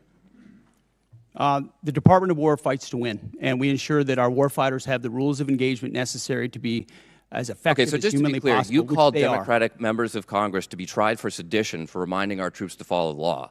But when you tell them to commit a war crime, you stand by yourself. For insinuating that the laws that we're giving them are Gentleman's unlawful. time's What a expired. great Chair guy. now recognizes the gentleman from Tennessee, Dr. Desjardins. Thank you, Mr. Chairman, and I thank our witnesses for being here today. And I'd like to thank you for your commitment to our advancement in space, Golden Dome, and nuclear modernization, all which are critical. And also, I understand we're going to start some reproduction of the MQ-9 Reaper drones, which you, Mr. Secretary, and Ms. Secretary share my great state of Tennessee, and we know the 118th Air Wing of the National Guard operates Field and conduct many of these missions, and they do so with great precision. So thank you for that. Secretary Hegseth, you commissioned as an infantry officer in the U.S. Army National Guard in 2003. You've been deployed to Iraq, Afghanistan, Guantanamo Bay. You have been awarded 2 Bronze Stars, the Combat Infantryman Badge, Joint Commendation Medals, 2 Army Commendation Medals, among other recognitions. You have seen military actions from both an operational and service member perspective. Have you ever seen operations with the scope and scale and complexity of Midnight Hammer, Operation Absolute Resolve, and Operation Epic Fury? Thank you for the question, Mr. Congressman. Not only have I not seen missions like that, but if you earnestly go into our formations right now, and you talk to colonels and majors and staff sergeants and 2-star generals, and you ask them about the environment of our military right now and its capabilities right now, compared to under the Biden administration, under Obama, they will tell you it is night and day. Even the ranking member acknowledged that the troops performed incredibly well over the past 15 months and have demonstrated to the world. These are not new troops in a lot of cases. These are the same troops with new leadership under President Trump, who gives them every authority, under a department that ensures they have what they need. I have operators looking at me saying, for the first time ever, we have everything we need to accomplish the mission, both in equipment and in authorities. That matters when you go 37 hours around the world for Midnight Hammers. That matters when you go downtown in Venezuela and grab the indicted dictator of a country in the middle of the night in the most fortified location. That matters at the outset of the Iran conflict. It matters during Operation Rough Rider, which there's a reason why the Houthis aren't on in this fight right now, because they experienced 50 days of the American military under President Trump. That matters in the Caribbean in our fight against designated terror organizations. This military is unleashed, and morale is at a level that this country has not seen for decades and decades because of the leadership of President Trump and because this War Department allows them to get back to basics. No more distractions, no more debris. It's simple accountability, training, standards, lethality, and they respond to it. And it's that response that's manifest in highly and historic successful military operations led by our incredible joint force, who are grateful to have a commander-in-chief that has their back. I can tell you for that, our nation, myself, and all of us are incredibly grateful. Secretary Hegseth and General Caine, with your vision and steadfast commitment to our nation's service members, you have both overseen the beginning of a generational transformation of our armed services. This budget request reflects that commitment by building and sustaining our defense industrial base, increasing service member pay, housing, and benefits, robust funding for Golden Dome missile defense and space capabilities, and the emphasis on the peace through strength doctrine outlined in the National Defense Strategy. Based on the Defense Department's recent track record of successful missions, can you share some examples of military action that illustrate exactly how your leadership and vision for the Department of War is translating the peace through strength doctrine into an operational reality and what psychological impact that may have on our near-peer adversaries such as China and Russia. And I'd like to get both yours and General Caine's perspective. If you can take 30 seconds each. I'll keep it brief. Reestablishing deterrence was one of the core pillars of what we set out to do after Afghanistan, after October 7th, after the war in Ukraine, after Lloyd Austin went AWOL for a week and no one seemed to care. The world took notice of that.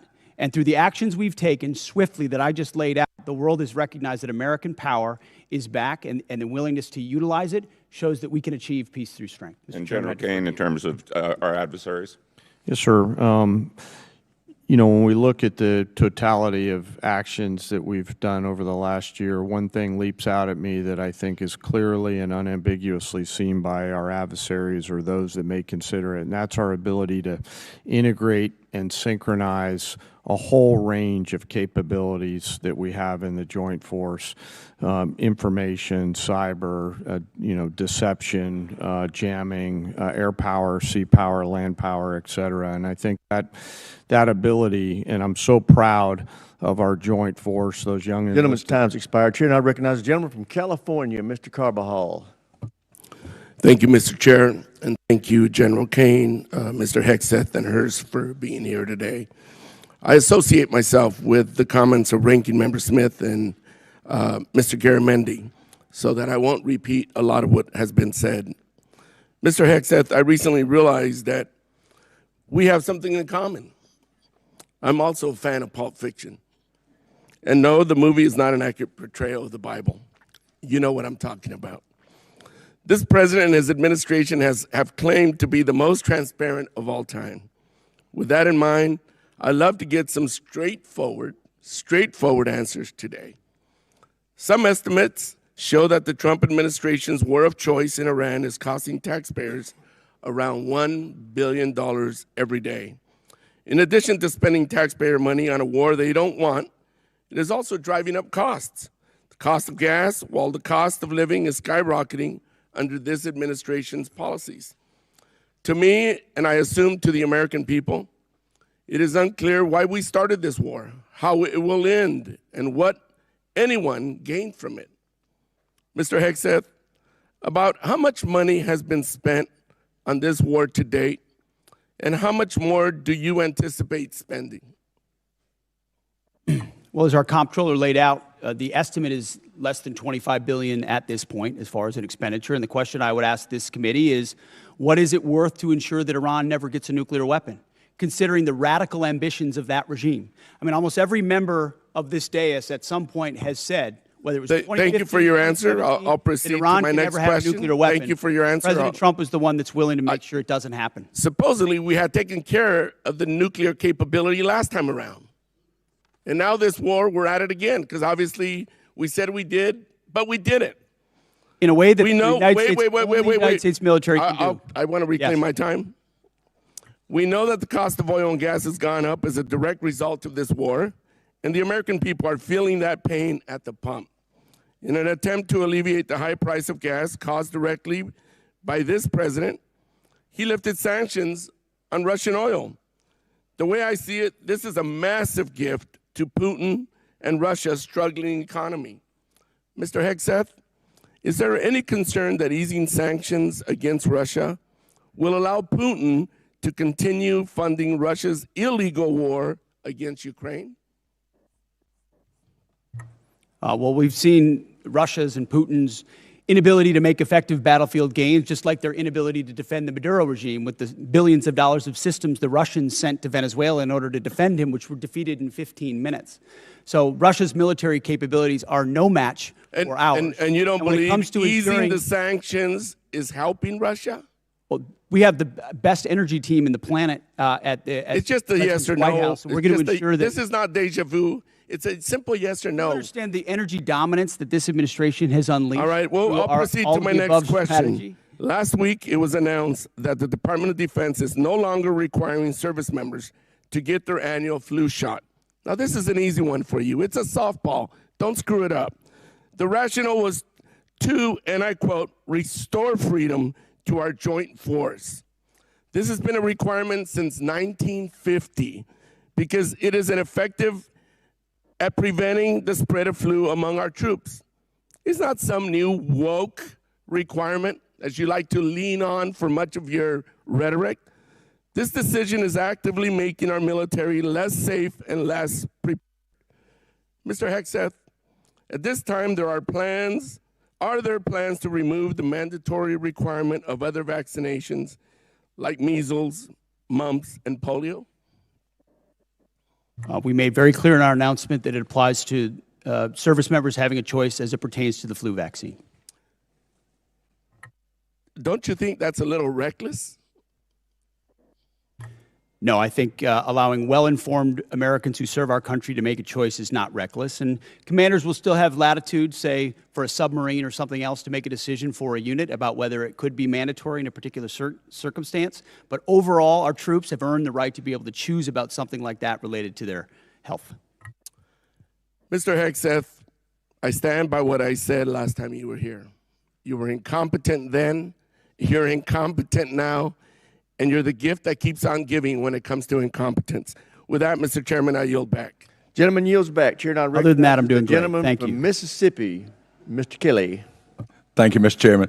Secretary, don't you think it was extremely reckless to mandate COVID vaccines for the healthiest and most unlikely to get COVID and kick them out of the service if they did not comply with a, although legal, crazy order from the previous administration? Don't you think it was reckless to require that those soldiers and Marines and sailors had to take that COVID vaccine? Congressman, thank you for the question. Not only do I think it was reckless, but we point out the nature of the emergency and lack of actual data on it. We think it may not have been legal. And as a result, we're working very hard to ensure that any service member who is pushed out is brought back in. If they were forcibly pushed out with back pay and rank and everything that comes with it, those soldiers and troops of conscience who had to make that choice, we think are the best troops in our force. Listen, I'm grateful that we have two great National Guardsmen sitting at that table today. As a longtime serving Guardsman who just retired, I'm so proud of y'all and what you mean for our total force. It's not a National Guard, it's not a reserve, it's not an Army, it's not a Navy. It is a total force, and thank y'all for recognizing that. I just want to go back to some of the Iran stuff. I don't know, maybe they're in a different world than I'm living in, but from where I live since 1979, Iran has been at war with the United States, although we refuse to acknowledge it, whether that's Hezbollah, whether that's the Houthis, whether that is Hamas, whether that is trying to build nuclear weapons, exporting terror everywhere. I know for a fact when I was in Iraq, both tours, that EFPs made by Iranians killed our troops.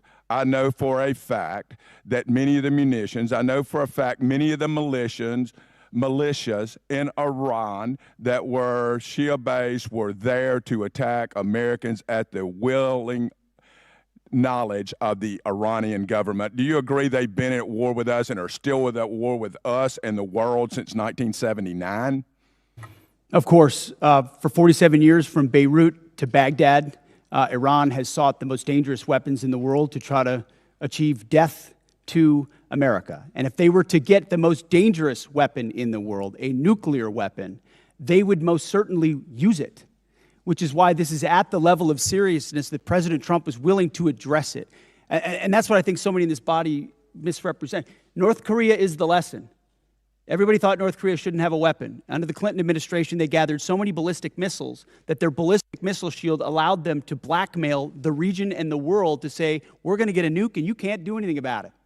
Under this administration, them weakened by the 12-day war and what happened with Midnight Hammer, the president made a bold choice on behalf of the American people to say never will Iran, with their view of death to America and death to Israel, have a nuclear weapon, because if they have it, they'll use it. And he's taken that bold action in a way I think the American people, when they understand the nature of that threat, and they do, they support it. Chairman Caine, wow, I've been around a long time. Can any other military in the history of the world pull off Venezuela, Midnight Hammer, and Epic Fury the way that our great warriors that defend and project power for our nation are you aware of any other nation in the history of the world that could have done that? I'm not sure, and I remain very proud of the Joint Force. I'll also say that we're a learning organization, and we're going to continue to look at the things that go right in any operations that we're tasked to do, and we're going to get better every day. So we do not want to sit on the successes and assume future successes. We owe it to the nation and to the citizens to constantly improve no matter how well something goes. So I'm incredibly proud of the Joint Force. That said, I'm even more proud when they come back after that. They go into a team room and they start debriefing to make sure that we do it better next time, whatever it may be. And my final point, I just want to talk about what a stroke of genius it was, greater than I would have thought, to blockade the ports of Iran. And that blow economically to their entire economy and to their leadership and everything else, it's going to take a little bit of time to play out. But that was so smart because it is more effective than any bombs, and those bombs were effective in Midnight Hammer. They continue to be. But until we kill their will to create a nuclear weapon, they will always be a nuclear threat because they've advanced far enough along. But that blockade was so important. And it amazes me now we're crying about high gas prices when they were $2 a gallon more just 4 years ago or 5 years ago under the previous administration. And with that, I yield back. Gentleman yields back. Chair now recognizes the gentleman from California, Mr. Caine. Thank you, Mr. Chairman. Secretary Hegseth, tomorrow is 2 months since the war has begun. You've testified that it was $25 billion in cost in terms of the munitions we used and what we paid for it. But when you add to that the damage that was done to our bases and today's dollars for buying replacement munitions and replacement aircrafts, what has the total cost been over the last 60 days? That number right now reflects the total cost that we're seeing. Including buying in today's dollars the new weapons and replacements and including the damage there? That's your testimony? If there's adjustments to that, I would defer to the comptroller on that. And how much are you seeing in terms of, are you asking in terms of supplemental funding just for the Iran mission from this committee? If and when a supplemental is submitted, the majority of it would not just be for, would not be for what would be the ballpark for Iran? Munitions related to the entirety of what we want to get done. A number, what would you submit? It would be within the, on Iran, it would be less than $25 billion, but there's a lot more we would ask for beyond just Iran. You're saying it's $25 billion. Okay, I would just, if you come back, you want to revise those numbers because all the experts are disagreeing with you when it comes to today's dollars and damage, but you can revise it. How much did it cost American taxpayers in terms of the strike to the Iranian school where kids were killed? Do you have that number in terms of the missiles we used? As I've said, that unfortunate situation remains under investigation. You don't know how much it costs the taxpayer? But I wouldn't tie a cost to that, to anything. It's a reasonable question, no, sir? I mean, our taxpayer money was going there. Do you know how much it will cost Americans in terms of their increased cost in gas and food over the next year because of the Iran war? I would simply ask you what the cost is of an Iranian nuclear bomb. I'm going to give you that opportunity. I would simply ask you what the, you're playing gotcha questions about domestic things. I'm not. You're saying it's a gotcha question to ask what it's going to be in terms of the increased cost of gas. Why won't you answer what it costs to prevent Iran from getting a nuclear bomb? I give you that, sir, but let me. What would it cost? What would you pay to ensure Iran doesn't get a nuclear bomb? What would you pay? I reclaim my time. Do you not know? You had no one do the analysis of what the increased cost of gas and food on the American people are going to be? What is the cost of Iran holding that straight at issue with nuclear weapons? It's $631 billion, which means it's an increase of $5,000 a year for American households. Now, let me give you this point. You're saying that your operation is preventing a nuclear Iran. Will you acknowledge that there is an economic cost to the American people for doing what you believe is necessary to make Iran denuclear? Will you acknowledge the economic cost? We have an incredible economic team that's managing this better than what the previous administration did to our economy, what the previous administration did with inflation, what the previous administration did with COVID, and you're going to lecture this administration about the economy? You know what is upsetting? Incredible. You didn't even do the analysis on how much it's costing the American people. It's one thing if you said, okay, it costs the American people $5,000, but we think it's worth it.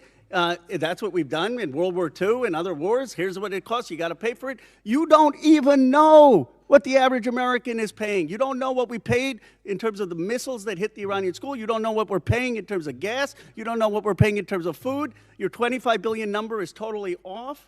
It's the incompetence. It's the incompetence. Let me ask you this. Certainly, maybe here we'll find agreement. There were still 440 pounds of low-enriched uranium, correct, when President Obama, after the JCPOA? Is that accurate? The amounts and types are classified. Okay. Will you acknowledge that there were 970 pounds of uranium enriched after Trump tore up the JCPOA? The JCPOA was a terrible deal that allowed Iran a path to a nuclear bomb. You deal with vague platitudes. I'm asking you about numbers. Like, you don't know what gas costs, you don't know what food costs, you don't know what the operation costs.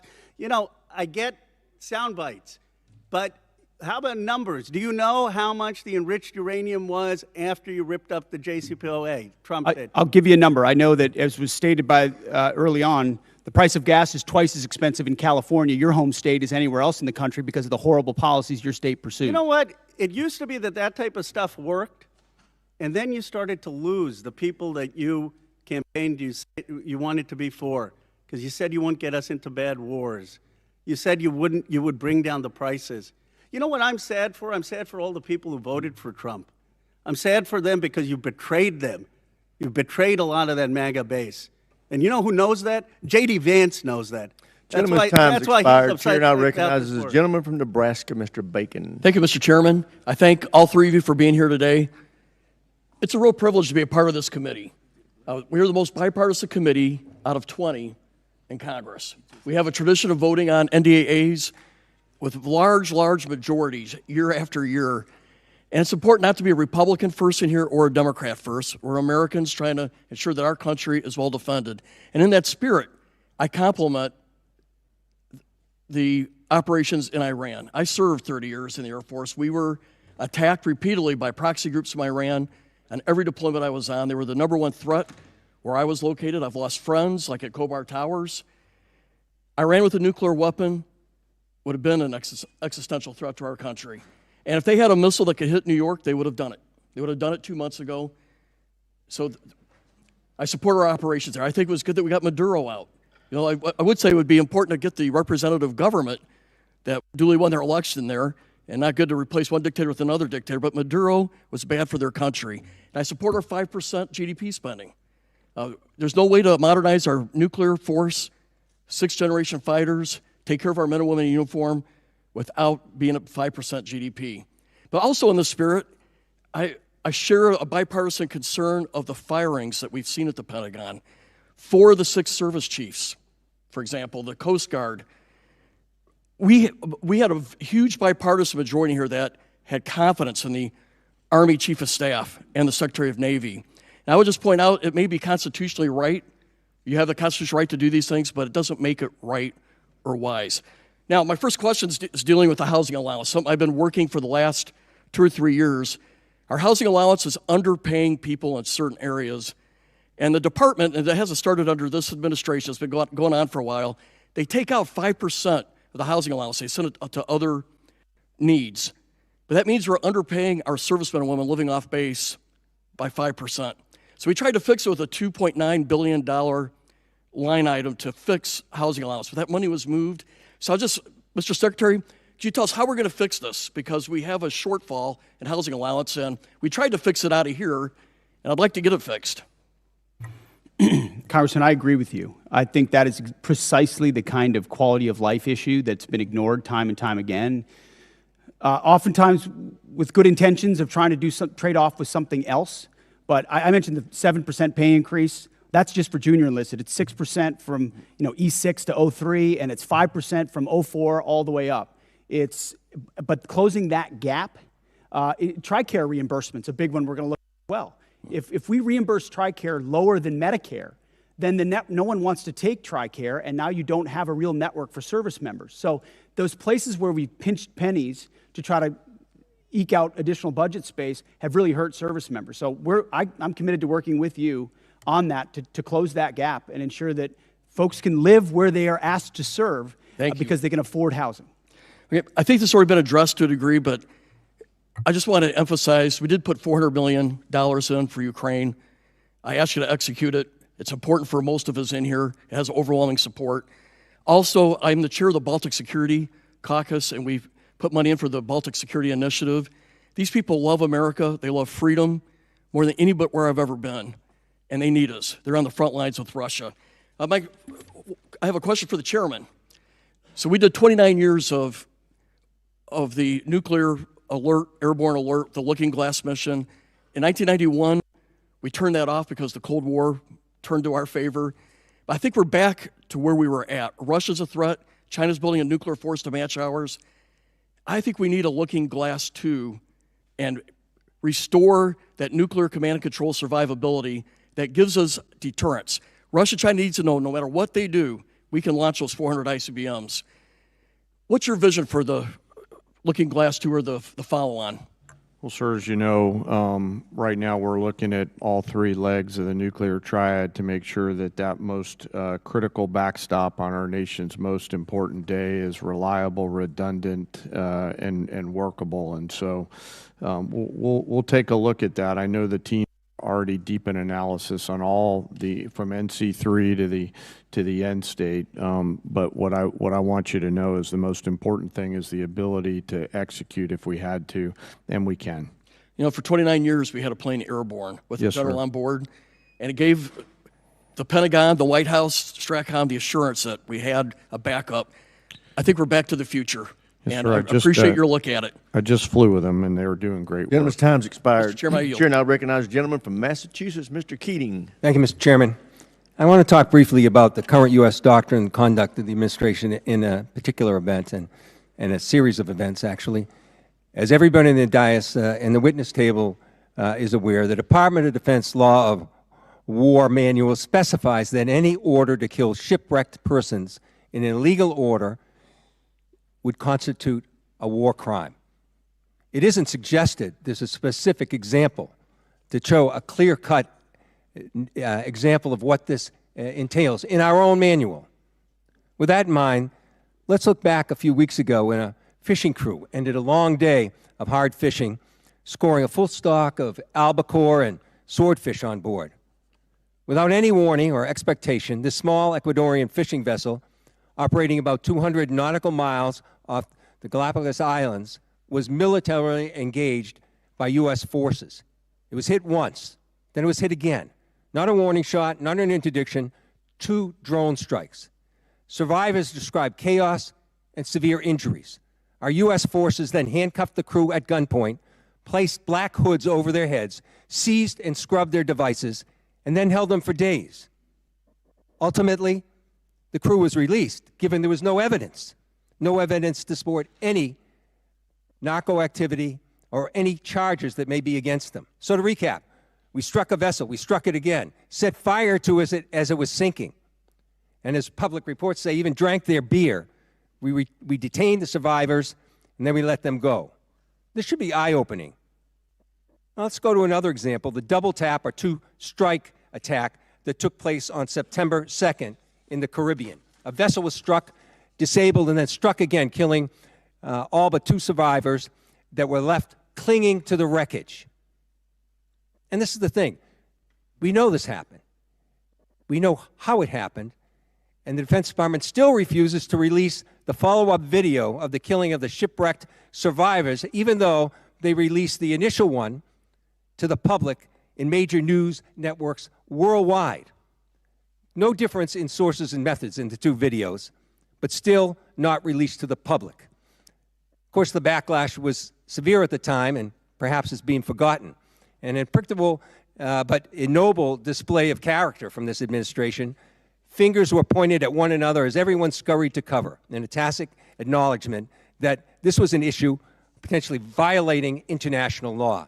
Now I've reviewed what's been available, the phony rationale that these attacks are about fentanyl trafficking, when we know fentanyl comes from China, India, through Mexico. Then the baseless argument that this was about narco-terrorism. You know, I don't believe a word of it. This was to create leverage for regime change in Venezuela. And now the president acknowledged that was about oil. Beyond the simple need for justice and exercising American values, it's important for us to discuss what the U.S. belligerence in the world stage means to our security, our ability to marshal cooperation with our allies, and most importantly, not to normalize these actions that could endanger the lives of our own service members put in similar peril. Let me be clear about one thing. Whether it's these particular strikes discussed here, the one that killed 11 others off the coast of Venezuela, whether it's the 178 other killings, with each of these extrajudicial killings, the administration is pirating American values. We'll continue to investigate this. We will. It'll come forward in the future. Some days that second video will be released. But we've got to stop also using our precious resources that are being taxed so heavily all over the world on actions that hurt our military. They hurt our military and they hurt our standing internationally, and they're hurting our standard here at home.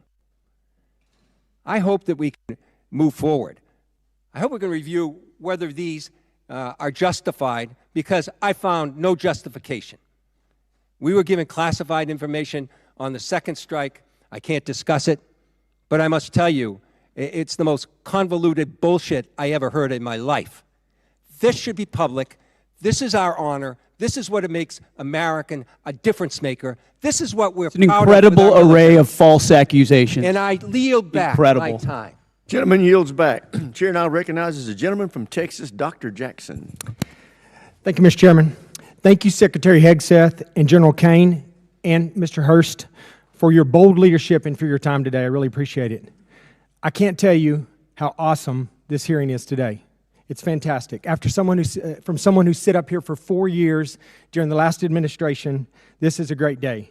Despite some of the crazy and disrespectful comments from some in this room, the Department of War is back. Today is a win because we are discussing American power and dominance, national security, and making America great again.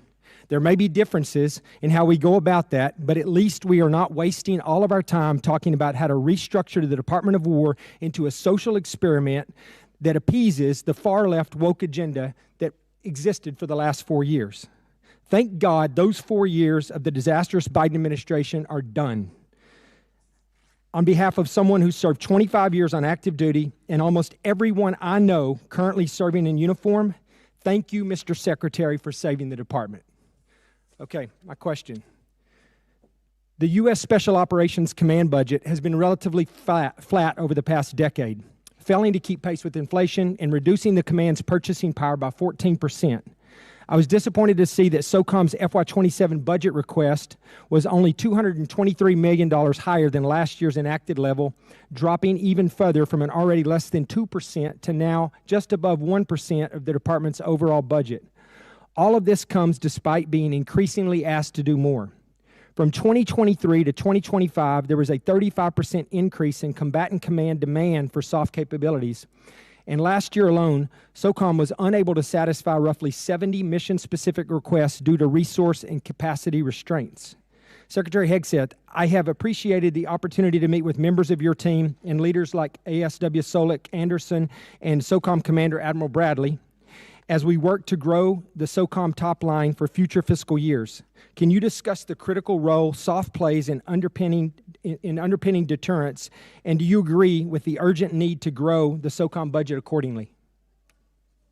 Well, Congressman, thank you for your words, and I wholeheartedly agree. When you look at the burden that SOCOM shoulders on behalf of the Joint Force, it's incredible and it's significant. And so many of the things we have accomplished would not have been possible without the incredible leadership of Admiral Bradley, General Braga, and others inside that community and what they do. I recognize your desire for increased funding beyond what is in FY27. We have and will continue to look at that. That needs to happen. I think some of the other things inside the budget, drones, quality of life, there will be things that are applied to that community even more so, we believe, to ensure that they're taken care of properly. And then there's facility questions that are outstanding also, which we're examining. So we're committed, and we want to work with you. Where we've missed something, we need to get it right because they are at the front lines. Thank you. And that leads into my next question. I just want to ask this real quickly. This year's budget request of $54.6 billion for the DAWG, for the Defense Autonomous Warfare Group, is a vital step to unleash American drone dominance and rapidly integrate autonomous and unmanned systems across the joint force. And we've talked about that a little bit here. However, my concern is only $1 billion of this proposed funding is included in the base request, with the remaining $53.6 billion dependent on future reconciliation package. While I understand the flexibility this approach provides, I remain concerned about the potential gaps created if such a package fails to occur, or if funding for the DAWG is not included in future budget requests. And like you said, I'm hoping that SOCOM is a big part of this. But to avoid critical capability gaps, how is the department planning to fully fund DAWG at the $54.6 billion if reconciliation stalls, or if the department, or does the department intend to transition funds for autonomous requirements into the base budget for future years? And additionally, as you mentioned, how will the department ensure SOCOM receives and executes portions of this funding to meet future mission requirements? It's the right question, and we plan to work hand in glove with this committee, with OMB, with the White House, to ensure that that reconciliation package is properly tailored and timed so that it is passed, so that critical money gets there. So we're not looking to FY28 or FY29, because we need those capabilities right now, which is why I appreciate the chairman's opening question about reconciliation. It is a critical vehicle in this calendar year to ensure this department is fully funded to meet the threats of the future. Well, thank you. Once again, I think you guys are doing an incredible job. I appreciate your leadership, and thank you for your time today. I yield back, Mr. Chair. Gentleman yields back. Chair, I recognize the gentlelady from Pennsylvania, Ms. Houlihan. Thank you, Mr. Chair, and I appreciate you gentlemen for being here today and for the opportunity to have a face-to-face conversation with each of you. I have many questions, and unfortunately need to start with some that disturb me, Mr. Secretary, from your opening remarks. In your opening remarks, Mr. Secretary, you reserved more words and more time and more vitriol to condemn Democrats than you did for Xi and for Putin combined. It's pretty telling to me that you decided to use your words and your time for that. It turns out that Democrats, even Democrats in Congress, are patriots as well. We serve in our uniformed services, we admire and love our uniformed services, and we love our country just as much as Republicans do. In fact, in this body, I and Representative Bacon, who you just spoke to, led the junior enlisted pay raises that you now sit there and laud as and take credit for. We led the closing of the BAH, which then you ended up poaching and using for other things. This body led and authorized Ukrainian funding that is now being withheld. You also, in your opening remarks, strangely admonished us here for not being patient with the results of your 2-month war, a war of your suggestion to this president, a war of your choice, a war you executed without congressional consultation. And so it shouldn't be shocking, sir, Mr. Secretary, that we have questions. Indeed, it's constitutionally our right to do so. So to be clear, despite a brilliant performance by our men and women in uniform, despite thousands of tactical successes, Iran still has nuclear material, still has air defenses, still has small boats, and still has the Strait. So despite the fact that your recent comments indicate that operations appear to be finished, there clearly is more work that needs to be done. As mentioned, today is indeed 60 days. So, Mr. Secretary, how many more months, just order of magnitude, do you think that you're going to need to be able to conclude operations successfully? And how many more billions of dollars do you think you're going to ask this body for? Well, as you know, and as the President has stated, you would never tell your adversary, especially once you've that is the line that you always especially once you've give me an order of decimated their military and you control their 3X, strait, 4X. how long you would be committed to the mission. And the next thing that you mentioned in your opening You know remarks, that. Mr. You would never do that. Secretary, is that you called on, which astounded me, examples of the Afghanistan war, the Iraq war, and the Vietnam war. Those are stunning examples to me of something that didn't go our way. We had the opportunity to execute on those wars quite well, but we didn't accomplish any mission, in my opinion, and I think you would agree on that as well. My point is this effort is not those efforts. That's exactly it. Is this war shaping up to be that war? Because it has every We're shaping up to get the indication same kind of Democrats we got in those wars who were naysayers from the beginning, undermining the progress of troops. Let's have a conversation about the country and the nation and not about parties. The Democrat Party wanted to socially Again, engineer we're the having Department of War. conversations about We've had to undo that and get it to a point where it's capable of projecting power, and that's Clearly, you're not exactly able what to we've have done. that conversation. And So I will President Trump move has on, sir, rebuilt and it. I'm going to reclaim my time. General George, let's talk about a guy who's a patriot. Somebody who every single person here in this dais and down there in that audience and out there in this world has huge admiration for. Why did he get fired? Well, as with any moves we make with general officers, first of all, I thank them for their service, and ultimately... My impression is you thanked him by a text or a phone call. You didn't even do it to his face. Out of respect for these officers, we never talk about the nature of their removal, but every one of them, including myself, knows that they serve at the pleasure of the president. Why did you fire him? Ultimately, out of respect to these officers, we don't reveal it. However, I will note, it's very difficult to change the culture of a department that was been destroyed by the wrong perspectives. So you think General George destroyed a culture? There are many, we've gotten rid of many general officers in this administration because we need new leadership. Sir. You have no way of explaining why you fired one of the most decorated and remarkable men who's we ever needed served new this leadership. nation. That's And my so answer. your answer is a very immature way of responding to my request. My next question has to do with my remaining time about the fact that there apparently are orders that you've recently given to the Navy to detail officers to command billets in special operations where they, the people who you're detailing, have already received bad performance reviews. They've received negative fitness reports. Is there a truth to that statement, sir? I'm not aware of what you're referring to. Have you ever ordered the Navy to add officers who never screened for Special Operations Major Command to the promotion list for flag officer? I'm not aware of what you're referring to. All right, I'll take that for no. Thank you, I yield. Generally yields back. For everybody's situational awareness, it's my plan at 1 o'clock or approximately 1 o'clock to recess for about 10 minutes to give the witnesses a chance to stretch their legs and visit the restroom if necessary. But with that, we will now go to the gentleman from Florida, Mr. Jimenez. Thank you, Mr. Chairman. And Mr. Secretary, are you aware that that Iran, either through our intelligence or they themselves, said they had about 500 kilograms of enriched uranium, up to about 60%?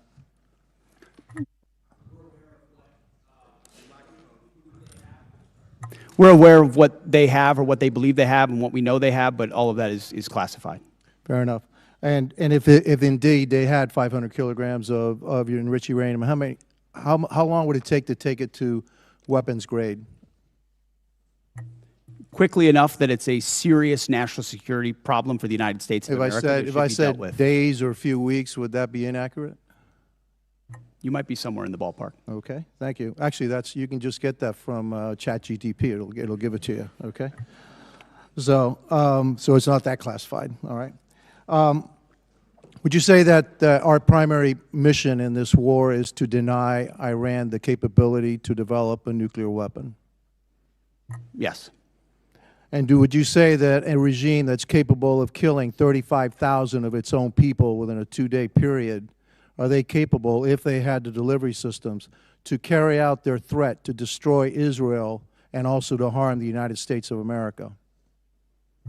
Any regime willing to kill 35,000, and we think it might be more, 45,000 of their own citizens in cold blood, would most certainly be willing to use the most dangerous weapon in the world, especially as history teaches us, when a nation says they will do something, you ought listen. And when they chant death to America or death to Israel, if they got that nuclear weapon, history tells us they might use it. Well, Hitler said he was going to kill the Jewish, and he was going to try to eliminate the Jewish population and Jews from the face of the world. Nobody really believed him, but he really tried to do that. So when somebody tells me for 47 years that they want to kill us, I think I'm going to take them at their word. And so would you also agree that now another goal of ours is to make sure that Iran never blockades the Strait of Hormuz, never has control of the Strait of Hormuz? Would that be an objective of ours? What they're doing right now is effectively piracy. It's terrorism. It's threatening international shipping. And our blockade is signaling to the world that we actually control that strait. And I would ask this committee, what would this effort look like if Iran had nuclear weapons? Imagine if not Iran had nuclear capabilities, what they would do to wield over any advantage they have, from proxies to funding international terrorism. Mr. Secretary, also, not only would they do that, but imagine if we had not become energy independent. Under the previous administration, they were hampering our ability to be energy independent under the guise of the Green New Deal, which is insanity, by the way. I'm going to go back a little bit in history. We were bombed, Pearl Harbor was bombed on December 7th, 1941. Do you know how long it took for the United States to have its first major victory in World War II? In the Pacific Theater? Number of years. No, it was actually 6 months. It was the Battle of Midway, all right? It was a turning point of World War II. Could you imagine if we had had the same Democrats asking then Secretary of War, all right, gee, it's been 2 months, okay, and we haven't won this war yet back then. We didn't win a major battle for 6 months. Your job, the job of the military, what you've done in the first 2 months is extraordinary. And so, again, for a couple of final questions. Do you know how much money we spent on Ukraine? Helping Ukraine? Under the previous administration? No, right now, up to now. Upwards of $300 billion, $350 billion? You're probably right, about $300 billion. And yet I don't hear anything about, gee, how much money have we spent on Ukraine from the other side? The difference between them and me is this. I support the United States and their efforts to help Ukraine against a dictatorial, aggressive power like Russia, which is our second greatest adversary. But I also support our efforts to make sure that Iran never has a nuclear weapon. And so you'll always have my support, and I'm pretty consistent in that. I also support our efforts in what we did in Venezuela. We still have to go a little bit further because that remnants of that regime are still there. And we need to provide freedom for the people of Venezuela. And also, one thing, for me, I guess what I'm looking for in this war with Iran is to make sure that Iran never has a nuclear weapon, that we have established an inspection protocol to make sure they never get a nuclear weapon, and that we control the strait, and they never can control the strait. Gentleman's time's expired. Chair, now Thank you. recognize the gentleman from Colorado, Mr. Crow. Thank you, Chairman. Mr. Secretary, I want to go in a little bit different direction. Timothy Parlatore served as your private attorney, correct? Correct. And Mr. Parlatore also served as private attorney for President Trump's campaign, correct? I'm not privy to every professional position that he's held. Well, I'll help you out. He did. And you appointed Mr. Parlatore as your senior advisor, correct? He does reserve duty on behalf of the Navy. His title is senior advisor. You gave him that title, correct? And I would count him as very much an advisor of mine. Yep. He travels with you, correct? Tim Parlatore has been a long-term friend. He's a great patriot. He travels with you. That's not what I asked. I reclaim my time. He travels with you, doesn't he? He travels with you, doesn't he? Correct? There's public Instagram that shows this. Just say yes. Yes, of course. Okay. He sits in meetings with you and advises you, doesn't he? He sits in some meetings on occasion. Well, he maintains a desk in an office in the Pentagon, does he not? I'd have to check. You don't know? It's a big Pentagon. You directly commissioned Mr. Parlatore in the Naval Reserve as a Navy commander in March 2025, did you not? I was very proud to do so.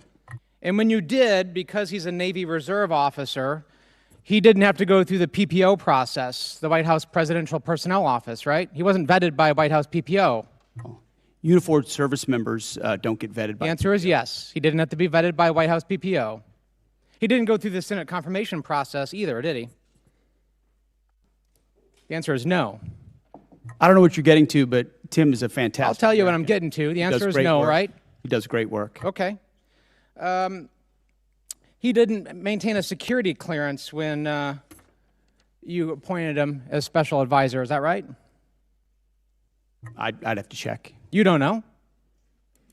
I mean, anybody that has access to sensitive material is going to have the appropriate clearance. Okay, so when you appointed him as special advisor, he had a security clearance? You're trying to piece together a timeline. No, I'm asking a simple question. One of your special, most sensitive advisors, did he have a security clearance? No, you're playing a gotcha game like you do on TV and everywhere else. You're trying to thread together details that are connected about something else. Clearly, you're concerned about my line of questioning, aren't you, Mr. Secretary? Because you know where it's going, don't you? I think you do. So, does Mr. Parlatore represent foreign governments? He has a private law practice, does he not? From what I understand of his law practice, he does a lot of great work for service members in the military and other. He maintains a private law practice. Does he represent foreign governments or foreign persons in that private law practice? I don't know. You don't know. Somebody who's sitting in your meetings, a special advisor, you don't know. Does he represent any senior officers who are currently under consideration for promotion by you or your office? The only person that makes determinations about senior officers is me. Answer the question. Does he represent senior officers who are under consideration for promotion by you? No, I'm the one that makes decisions about choosing. Does he represent them, Mr. Secretary? Does he represent them? He doesn't represent anyone. He's a legal advisor and always has been. But he has clients, does he not? He's a legal advisor to me on reserve duty, and he always has been, and he does a fantastic job. Is it true that Mr. Parlatore was removed? I reclaim my time. Is it true that Mr. Parlatore was removed from an investigation by the White House last year? I don't know what you're referring to, but not that I'm aware of. You're not aware of it? Was it true that you were also removed from that same investigation? The answer is yes. No, not that I'm aware of. You're not aware of it. That's interesting. Well, is it true that Mr. Parlatore disparaged President Trump? I don't know what you're referring to, but no. Is it true that Mr. Parlatore was accused by President Trump and his lawyers of lying? What you're accused of is a cute line of questioning that's going nowhere. Well, it's going somewhere, which is why you're not answering the question. Was it true that he was accused of lying by the president's legal team? I'm not familiar to. You'd have to give me the context. Well, it's right here. You want to look at the statement from President Trump's legal team? Anybody could blow up a quote and claim it says something, and that's what you're doing in a little stunt. Secretary Hegseth, what I'm really concerned about is you purport to have unfaltering loyalty to President Trump, and yet you are continuously going. Oh, you care a lot about President Trump, don't you? You are going behind his back. This is a cute waste of your 5 minutes. A huge, cute waste of your 5 minutes that led nowhere. I reclaim my time. You are repeatedly going behind the president's back. Gentleman from Colorado's time. Go ahead, Mr. Carl. You are repeatedly going behind President Trump's back, appointing people who he is accused of lying, who the White House is accused of lying. Gentleman's time's expired. And you are not being honest with President President Trump. From South Carolina, Ms. Mace. Thank you, Mr. Chairman. Thank you, Mr. Chairman. I request unanimous consent to enter a number of documents into the record. The first of which is a statement from Corey Mills, First Sergeant, stating his forms and accounts of his military service are falsified. The second document is a picture of Corey Mills wearing a Bronze Star from 2019 before he ever got a Bronze Star. The third document is a document that conveys a Bronze Star medal and his life-saving care to the wounded, and according to the soldiers who were there, they said it never happened, according to the men who were there. The next document is a transcript of a conversation I had with Brigadier General Arnold Gordon Bray, who confirmed that he did not review, did not read, did not physically sign the form, DD, I guess 638, form 638, that Mills submitted for a Bronze Star. And to be candid, he said, quote, "I didn't look at it." I asked to review the email that he sent to Mills' staff about authorizing his signature for a form he did not review, and he said that he would not share it with me. That's a future subpoena. I would like to enter to record a picture of Corey Mills, who says this is the second time he got blown up, but what he wouldn't tell people that the blood on the pant leg in this photo is the blood of Sergeant Ray. It is not Corey Mills' blood. In the same series of photos he shares when he said he was, quote, blown up, are images of a Humvee that exploded with severe damage. That is not his Humvee. His Humvee purportedly was 50 yards away and suffered no damage and was not blown up. This is a copy of Corey Mills' marriage certificate with a 9/11 imam at a 9/11 mosque, entered for the record and redacted, with family members' names redacted and protected. This is a picture of Corey Mills with a purported Russian hooker in Afghanistan, which he, of course, denies. And then last but not least, I would like to request unanimous consent to enter into the record a restraining order against Corey Mills for dating violence. Thank you. I just buried my father on Thursday, Mr. Chairman. My father died with shrapnel in his body. He had 3 tours of combat, 2 in Vietnam, 1 in 1965 during the coup d'etat of the Dominican Republic. And I take stolen valor seriously because we have men and women in uniform that have given their lives. And an individual that steals the stories of dead soldiers or injured soldiers have no right to serve in this body, let alone on this committee.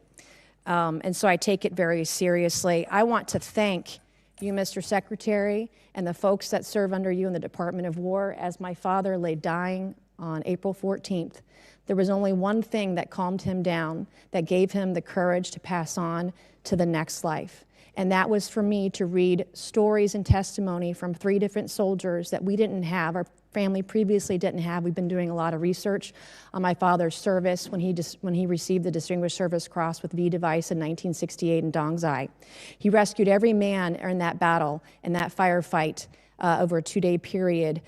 He rescued them dead or alive on his own. He stood up to take fire over and over and over again. He called on artillery, heavy artillery, onto his position within 100 meters of his position. The man should have never made it out of Vietnam alive. And in fact, his commanding officers kept him back in many cases because they thought he was on a suicide mission because he was just so dangerous out there. But he saved the lives of so many soldiers. And so as he was taking his final breaths, I was provided by the Department of the Army some testimony of soldiers we didn't have, and diagrams and information. It was the one thing that calmed him down so that he could pass away knowing that he was a war hero and knowing that Jesus loved him. And it changed our family's life, and it changed his life in his last moments, his last breaths, his last hours. And for that, I am so grateful for the ship that you're running at the Pentagon and the Department of War. I have heard from people in the way that you're trying to innovate and trying to change the way we do business there. And I'm glad that you're firing people. There are people there that are getting in your way. They need to go. And the efficiencies that you want to bring, whether it's shipbuilding, whether it's cyber, whether it's AI, whether it's public-private partnerships, we have never seen a secretary at the Department of War who has been as innovative as you have. So I can't say enough good things about you right now. I was impressed. I was concerned about troops on the ground in Iran early on, and I was impressed with where we are today, how those soldiers were evacuated that got in that flight that crashed. But everything I have seen, you have surpassed all of my expectations, and I just want to say thank you from the bottom of my heart, and God bless you. Gentlelady yields back. Chair now recognizes the gentleman from Maine, Mr. Golden. Thank you, Mr. Chairman. Good morning, Mr. Secretary and General Caine. I'd like to use my time to drill down on an important decision concerning America's surface fleet. That is the future of the DDG-51 Flight 3 destroyer. Everyone on this committee knows about the Navy's struggles to successfully design, manage, and field new classes of ships. To name a few examples, I'll highlight the Littoral Combat Ship, the Zumwalt-class destroyer, and the recently canceled Constellation-class frigate. By any measure, the Arleigh Burke-class destroyer has been a highly successful program that continues to deliver the Navy a large surface combatant it can depend on. So the Zumwalt-class destroyers were going to replace the Arleigh Burke. It's a ship with some interesting capabilities, but the Navy rushed to construction before the design was complete, and it lacked a workable weapon system that the Navy wanted to outfit it with.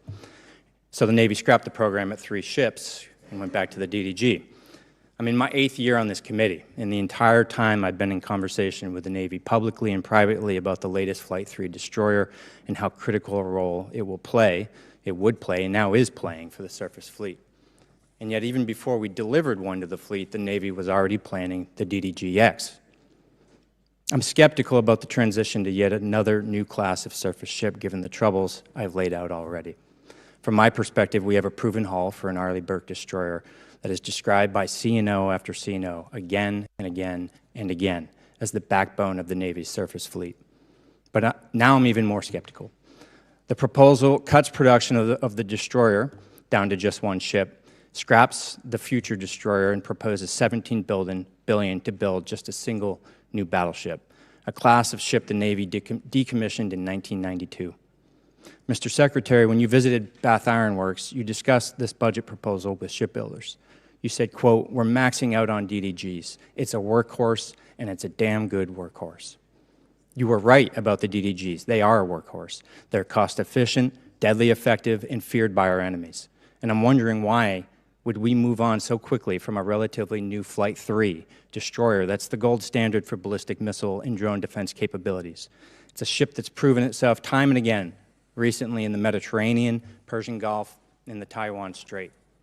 I understand the Navy wants to field hypersonic missiles, but look no further than the 3 Zumwalt ships that the Navy has in the fleet that have been refitted with vertical launch tubes capable of delivering hypersonic missiles at a great payload at over 17,000 miles this year. Perhaps what's most troubling to me is that the battleship plan proposes moving at a pace that is, I think, extremely dangerous, or just high risk, low reward. To begin construction so quickly, breezing right through design. It's well documented that expediting design and preemptively moving to construction is the greatest recipe for failure. This represents an unacceptable cost to taxpayers if it fails, and leaves America less secure and our Navy less prepared. I understand the proposed battleship was a bit of a dream child of the recently departed Secretary of the Navy. I want to remind everyone here that recent history is littered with failed efforts to replace existing successful programs that remain the best in class worldwide. This isn't the failure of shipbuilders or sailors. It's a failure by leaders to learn a simple lesson. If it ain't broke, don't fix it. My sincere hope is that you, the Navy, and the Congress will pump the brakes on this battleship. Take the time to get it right, whatever it is. And for now, focus on the workhorse you can depend on. America cannot afford a surface fleet without a backbone. I very much appreciate that perspective. And the idea of divesting of an asset that's indispensable right now is not just a Navy problem. I mean, we've seen the same on MQ-9s and Apaches and A-10s and systems that our warfighters continue to rely on, which is why divesting to invest, which was sold under the previous administration because of continuing resolutions and insufficient budgets, created a gap where now you're getting rid of the very things that you need right now, and you don't have available things of the future that you said you would have because of the way this department did business. Always over cost, always delayed. So there's one destroyer, one Arleigh Burke-class destroyer in this budget because, and I hate to even say it, I'm not going to say it in open hearing, how many years behind we are in the backlog of building the Arleigh Burke-class destroyers. So the bulk of the money goes into shipbuilding to fix that, ensure we can get new places to build more faster. Then you can fund additional, either whether it's this class or the next class. But the Arleigh We're almost over time. I'm going to reclaim and just say in my last seconds here, careful with the pace moving through design to construction so quickly as proposed by this budget. Thank you. Gentlemen's time's expired. As announced earlier, we're going to now recess until 10 minutes past the hour of 1.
We will call this hearing back to order, and we now recognize the gentleman from Texas, Mr. Luttrell.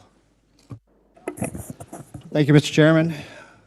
Mr. Secretary General, thank you for your service and your continued service to this great country. Mr. Secretary, a few weeks ago, our Commander-in-Chief, the President, signed an executive order over research on psychedelic medications hovering over the veteran space as well as active members. Could you, and I know you're aware of this, and the health and well-being of the service members and the veterans is very near and dear to my heart.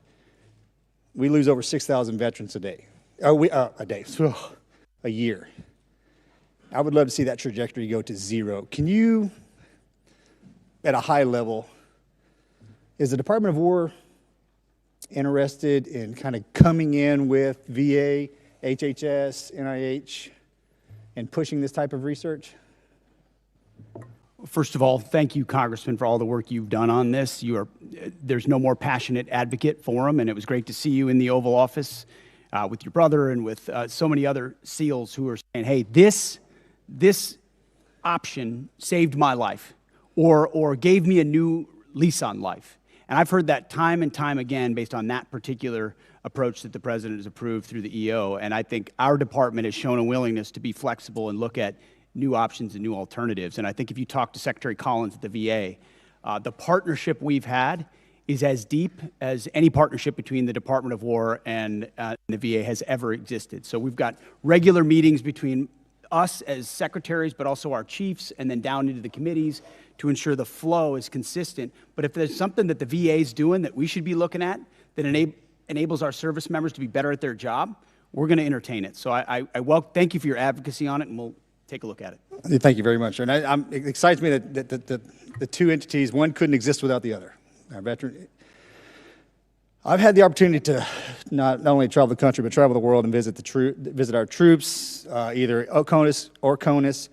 And I have to say, sir, the morale, the well-being, just the sheer excitement our service members see and how they're acting today, it kind of takes me back to our generation, if you will, just to see that kind of that forward momentum, that intestinal fortitude kind of glows on them. And I think that's a direct correlation to your leadership, sir, as well as the President. Can you, from your perspective, I'm assuming you're seeing the same thing. And I think that blue line that needed to be popped got popped, and our service members are absolutely leading from the front, and the world has noticed. Tell me I'm not seeing that just from my own eyes. No, you're not, Congressman. And I meant this when I said it. I would encourage every single member of this committee to talk to lieutenants and captains and majors and colonels and sergeants and staff sergeants and sergeants major and specialists who are doing the job right now on the front lines or across the country, and they have seen a sea change in the environment and the morale and the spirit in their formations. And it isn't some secret sauce. It's don't treat us as a petri dish in your social justice exercise or your social engineering approach. Just let us do our job. Let us get back to basics. Let us train. Let us choose people and elevate people simply on merit and merit alone. That's motivating for people. That's why they join. That's why they do really difficult things like you did. And are away from their families for a very long time. They want to defend their kids and grandkids, but they don't want to have distractions and debris on the inside. So when we talk to them, they are so grateful for the fact that we're just getting back to the basics of readiness, training, accountability, discipline, warfighting. Commanders, squad leaders, you name it. And to those watching across the country, ask folks who have served, who've been in it, how they view it. And they see it under President Trump's leadership fundamentally different. And we haven't even talked about the border, which is now secure. I mean, there's the recruiting successes, the fitness and combat standards that have been restored. We're treating everybody at the same level. Sounds like basics, but it all translates into morale. And then morale translates into readiness, and that translates into capabilities. And then when you have a commander-in-chief that unleashes them, it turns into mission success. And then the world pays attention to what the American military is capable of doing. And it's on the shoulders of leaders like you who did it in previous generations, and we're simply doing it again. So thank you for your leadership. Thank you, Mr. Secretary. And for everyone in the room that's in uniform, God bless each and every one of you for your service, as well as your families. Mr. Speaker, sorry about that. I thought you liked me. I did. I'm sorry. That slipped. Gentleman's time to Karen, I yield expire. back. We now go to the gentlelady from California, Ms. Jacobs. Thank you, Mr. Chairman. Mr. Secretary, as you know, I represent San Diego, the largest military community in the country. Right now, as we are speaking, 2,500 San Diego Marines are off the coast of Iran. Many, many other San Diegans in uniform have gotten 48-hour deployment notices. So this war in Iran is not theoretical for me or for my constituents. It's deeply personal. As you also know, on Easter Sunday, President Trump threatened to destroy Iran's bridges and power plants, writing, quote, "Open the fucking strait, you crazy bastards, or you'll be living in hell. Just watch." And 2 days later, President Trump wrote, quote, "A whole civilization will die tonight, never to be brought back again. I don't want that to happen, but it probably will." My office's phones have been ringing off the hook. I've heard from so many military families concerned about the president's mental fitness and whether he's fit to serve as our commander-in-chief, given that he's sending their loved ones into harm's way. Our troops, who have shown incredible bravery and tactical proficiency, deserve to know that their leaders are focused and stable. So, Mr. Secretary, you are with the president a lot, and it pains me to even have to ask this about our president, but my constituents' lives are at stake. Do you believe that the president is mentally stable enough to be the commander-in-chief? Did you ask the same question of Joe Biden for 4 years? Mr. Secretary, Joe Biden is not the president.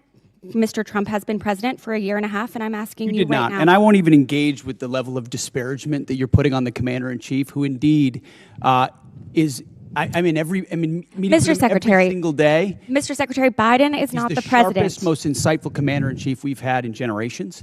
And you want to compare, you want to ask that question after you and your fellow Democrats defended Joe Biden, who could barely speak and didn't know what day of the week it was? As you know, he governed through an auto pen. You got a Secretary of Defense who went AWOL for a week. I can't be gone for 10 days, for 10 minutes. I will reclaim my time. Gentlelady's time. She's reclaimed it. So, as Mr. Jimenez said, we should be taking leaders at their word. So is there a reason that we should not be taking our leader at his word? Iran should not underestimate the will of President Trump and the United States military to achieve our mission. Okay, well, I want you to know this is not a partisan thing. In fact, many Democrats have had, many Republicans have had these same questions. Marjorie Taylor Greene said he's out of control and he's gone insane. Candace Owens said the 25th Amendment needs to be invoked. Megyn Kelly, Tucker Carlson, who you used to work with, Alex Jones, Stephanie Grisham, the list could go on. So how do I explain to my constituents that while they are in harm's way, their commander-in-chief is posting these unhinged posts? How did you explain to your constituents what happened on October 7th, or what happened in Afghanistan, or what happened with the debacle and the withdrawal in Afghanistan, where the troops were left? How did you explain that with Joe Biden's leadership? Mr. Secretary, how did you explain that to the Marines that didn't get medals, that we restored their medals because of that disastrous withdrawal in Afghanistan? Did you explain that to your constituents when Joe Biden was asleep at the wheel and he had an AWOL Secretary of Defense? How about this next post? How can I explain this next post to my constituents? I'm Jewish, so this doesn't really bother me, but my understanding is that this is quite offensive to many Christians. So how do you explain this post? I'm not here to explain posts. We have an incredible commander-in-chief Mr. who puts our Secretary, troops first. I'm here for a budget hearing about our troops. It's a historic budget that's giving it a chance to defeat Mr. Secretary, our adversaries, and President Trump is doing that in my world-class fashion. This is about our Gentlelady has troops. reclaimed her time, Mr. Secretary. This is about our troops. This is about who is commanding our troops and if our troops can trust that they are being sent into harm's way under good strategy. The mental stability of our commander-in-chief is deeply important to our troops. It's deeply important to this country. It wasn't our important to you troops' during Joe lives at Biden. stake. I'll remind you that when there were concerns, Democrats came together, and he was not our nominee for president. So I encourage you to have the same courage that Democrats had. Mr. Secretary, you keep saying that he is the best commander-in-chief we've ever had, the best negotiator. Talk to the troops. 13 American troops have died More than 380 have been wounded. The Strait of Hormuz, which was wide open, is now closed. Less than 90% of traffic through the strait is still not going despite the ceasefire. The Iranian regime is still in power. It still has nuclear material. The war is costing Americans billions of dollars. And Mr. Secretary, if you think that this is what winning looks like, then maybe we should be questioning your mental stability. Maybe you are the one responsible for this failure, and the president should think about replacing you. Mr. Chairman, I yield back. Gentlelady yields back. Chair, I side. recognize Not the gentlelady surprising. from Virginia, Ms. Kiggins. Thank you, Mr. Chair, and thank you to our witnesses for being with us. I have the privilege of representing Virginia's 2nd Congressional District, so Hampton Roads, home to a lot of our East Coast Navy. And I had the privilege of attending the VFA 106 Change of Command on Friday, which is our fleet replacement squadron for the F-8, for the aging F-18s. But what an awesome event. And to talk to some of the Navy leadership that was there and to listen to them say firsthand just about the morale of the squadrons that are currently deployed on the USS Ford, specifically talking to leadership. A lot of our children serve. It's a family business for those of us in naval aviation. And they're like, don't believe the media. The morale's amazing. Those guys are doing tip of the spear mission work. I live with a retired F-18 pilot husband who also is begging to find a way to get back in the cockpit because he's jealous of what he sees. So just that type of mentality. Thank you for that. I know that they're doing a mission, and keeping them engaged is an important part of the fight. Along those same lines about naval aviation, I would love to hear, Mr. Secretary, your thoughts about the future of naval aviation. I know that this is a budget hearing, so last year's budget we had $900 million that we were looking forward to using in the FAXX program, and then the fiscal year 27 request was reduced to $140 million. And I, of course, keeping tabs on the Air Force, $5 billion for their F-47 program. So we love aircraft carriers. We love that mobile air superiority piece. What are your plans for the future of naval aviation? I kick and scream every day of the week here in this committee about the F-35s and getting them at our East Coast Master Jet Base. I know the FAXX is our next generation strike fighter, but just would love to hear your plans and timelines for the future of naval aviation. Well, I appreciate your comments, and then I would defer to the chairman, too, on it, on the remaining utility of the F-18s, which are still flying critical missions right now off our carriers and do a fantastic job. 30-plus years old, but yes. Yes, correct, which is why the issue of the FAXX is important. It's not a matter of if, it's a matter of when. It's a matter of trade-offs in industry and design and capabilities, ensuring we're not slowing other things down at the behest of others. So I think in August, the August timeframe is, I'm sure you're familiar with that, is what we're looking at. It's a critical capability that we need to fund for the future of naval aviation. I would defer if anything you want to add. Sir, I think you covered it. We don't need access basing and overflight off of a CSG and a CVN, and so it gives the Secretary and the President a lot of options. So, and I just want to echo the thanks for the Joint Force, on behalf of the Joint Force, for all 3 CSGs that are out there getting after it right now. I share your husband's jealousy, but just want the force to know how much we appreciate him, especially the Ford. Thank you. Thanks very much, General. Then, Mr. Secretary, just again representing a big Navy district and having just a concern for the Navy, could you shed any light on why the Secretary of the Navy was relieved and what that timeline to replace him looks like for permanent leadership? I think that's one of the reasons why we struggle with even, I think, about the basing decisions and, again, naval aviation, and I wish we would talk more about just the contributions of our aviators, but could you shed any light on that issue? Well, as the President stated, we thank the previous Secretary for his service, appreciate a lot of the initiatives that he undertook. Ultimately, it was time for a new leadership and a new direction as far as running fast toward those objectives, and so we made a change. We think it's hard personnel is policy, and the sooner you identify, especially, we talked about general officers, as you're evaluating whether they're running with the mission they've been given, you got to make a change if they're not. The same with civilians, and in this case, we made that change. And any timeline to replace or have a new Secretary of the Navy? Well, right now we have an acting in Hung Kao who's did a fantastic job as the number 2, and he'll be acting for now. And I would imagine we'll know in due time. Thank you. And then General Caine, I know you're a VMI graduate, and I know you're watching some of the partisan attacks that have been going on with some of our senior military academies, specifically in Virginia. And I was wondering if you had any thoughts or have had any discussions about how we can remove some of our senior military academies from these partisan state politics. I think it requires a further discussion. We had 170 Army ROTC officers that we commissioned out of that school specifically, but we've seen pushes to shut down, defund, replace their board of visitors. Any thoughts on how we can be more protective of those great schools? Well, ma'am, you sort of started where I'm going to land on the importance of staying politics as the chairman and not unintentionally or inadvertently stepping into a political matter where I should not. As the secretary said, people are policy, and policies are things that we don't do in the joint force. I appreciate all of the commissioning sources that are out there. Gentlelady's time's expired. Chair, I recognize the gentlelady from Washington, Ms. Strickland. Thank you, Chairman Rogers and Member Smith, and thank you to the witnesses for being here today. This committee is being asked to consider a $1.5 trillion DoD budget request that funds not only weapons and system programs, but the people, leadership, readiness, and trust required to make them effective. When senior leaders are removed abruptly or merit-based promotions are disrupted without clear explanation, Congress does have the responsibility to understand the rationale and operational consequences. So I'm going to focus on Secretary Hegseth. And to start, no one is disputing that senior officers serve at the pleasure of civilian leadership. The issue in front of this is whether the decision to remove General Randy George strengthened the Army or created an avoidable disruption during an active operational period.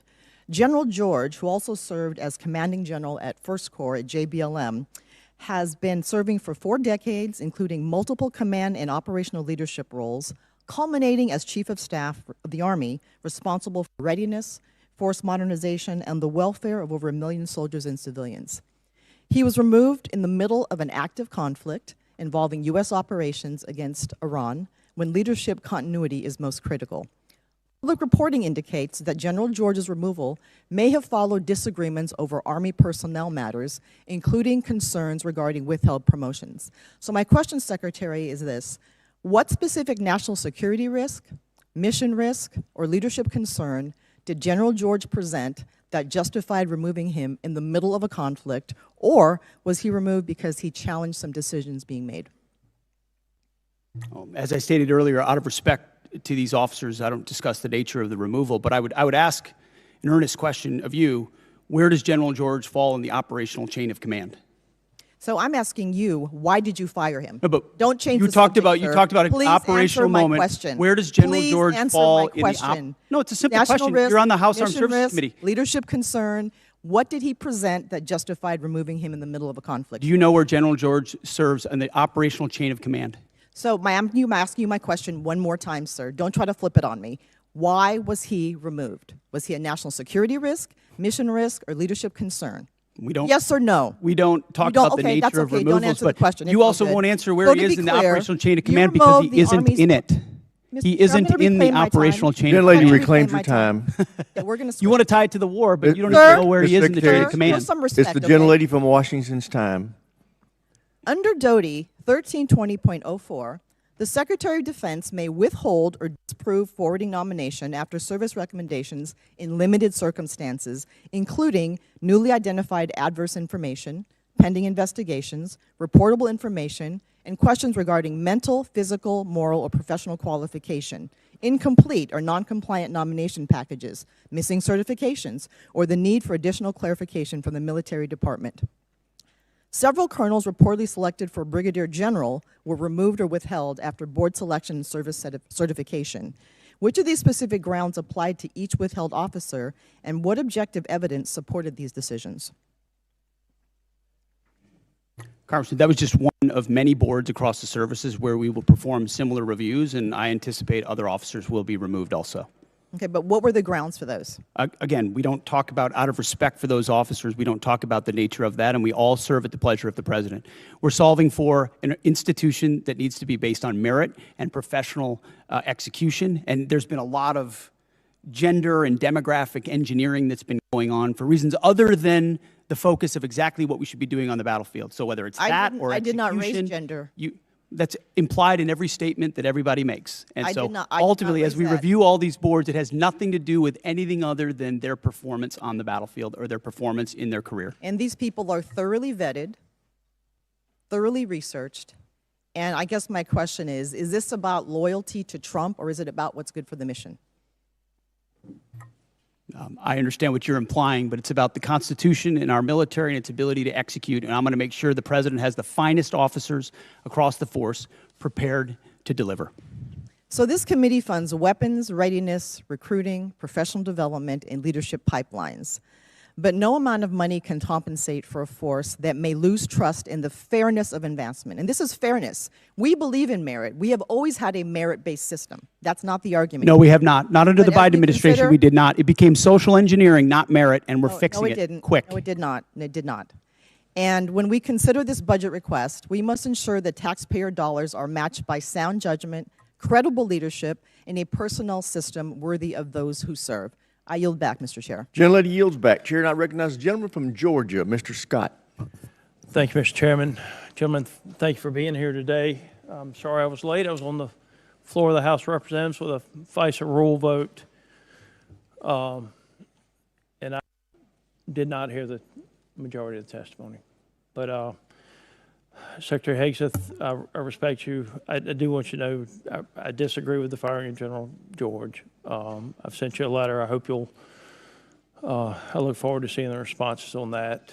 And I mean, it takes 218 votes to get something across the floor of the House of Representatives. And with NDAA and with budget plus-ups and everything else, we're going to lose some Dem votes. I mean, we're going to have, we're going to lose some Republican votes. I mean, we're going to have some Dem votes to do the things that we have to do to fund the Department of Defense. And I just, I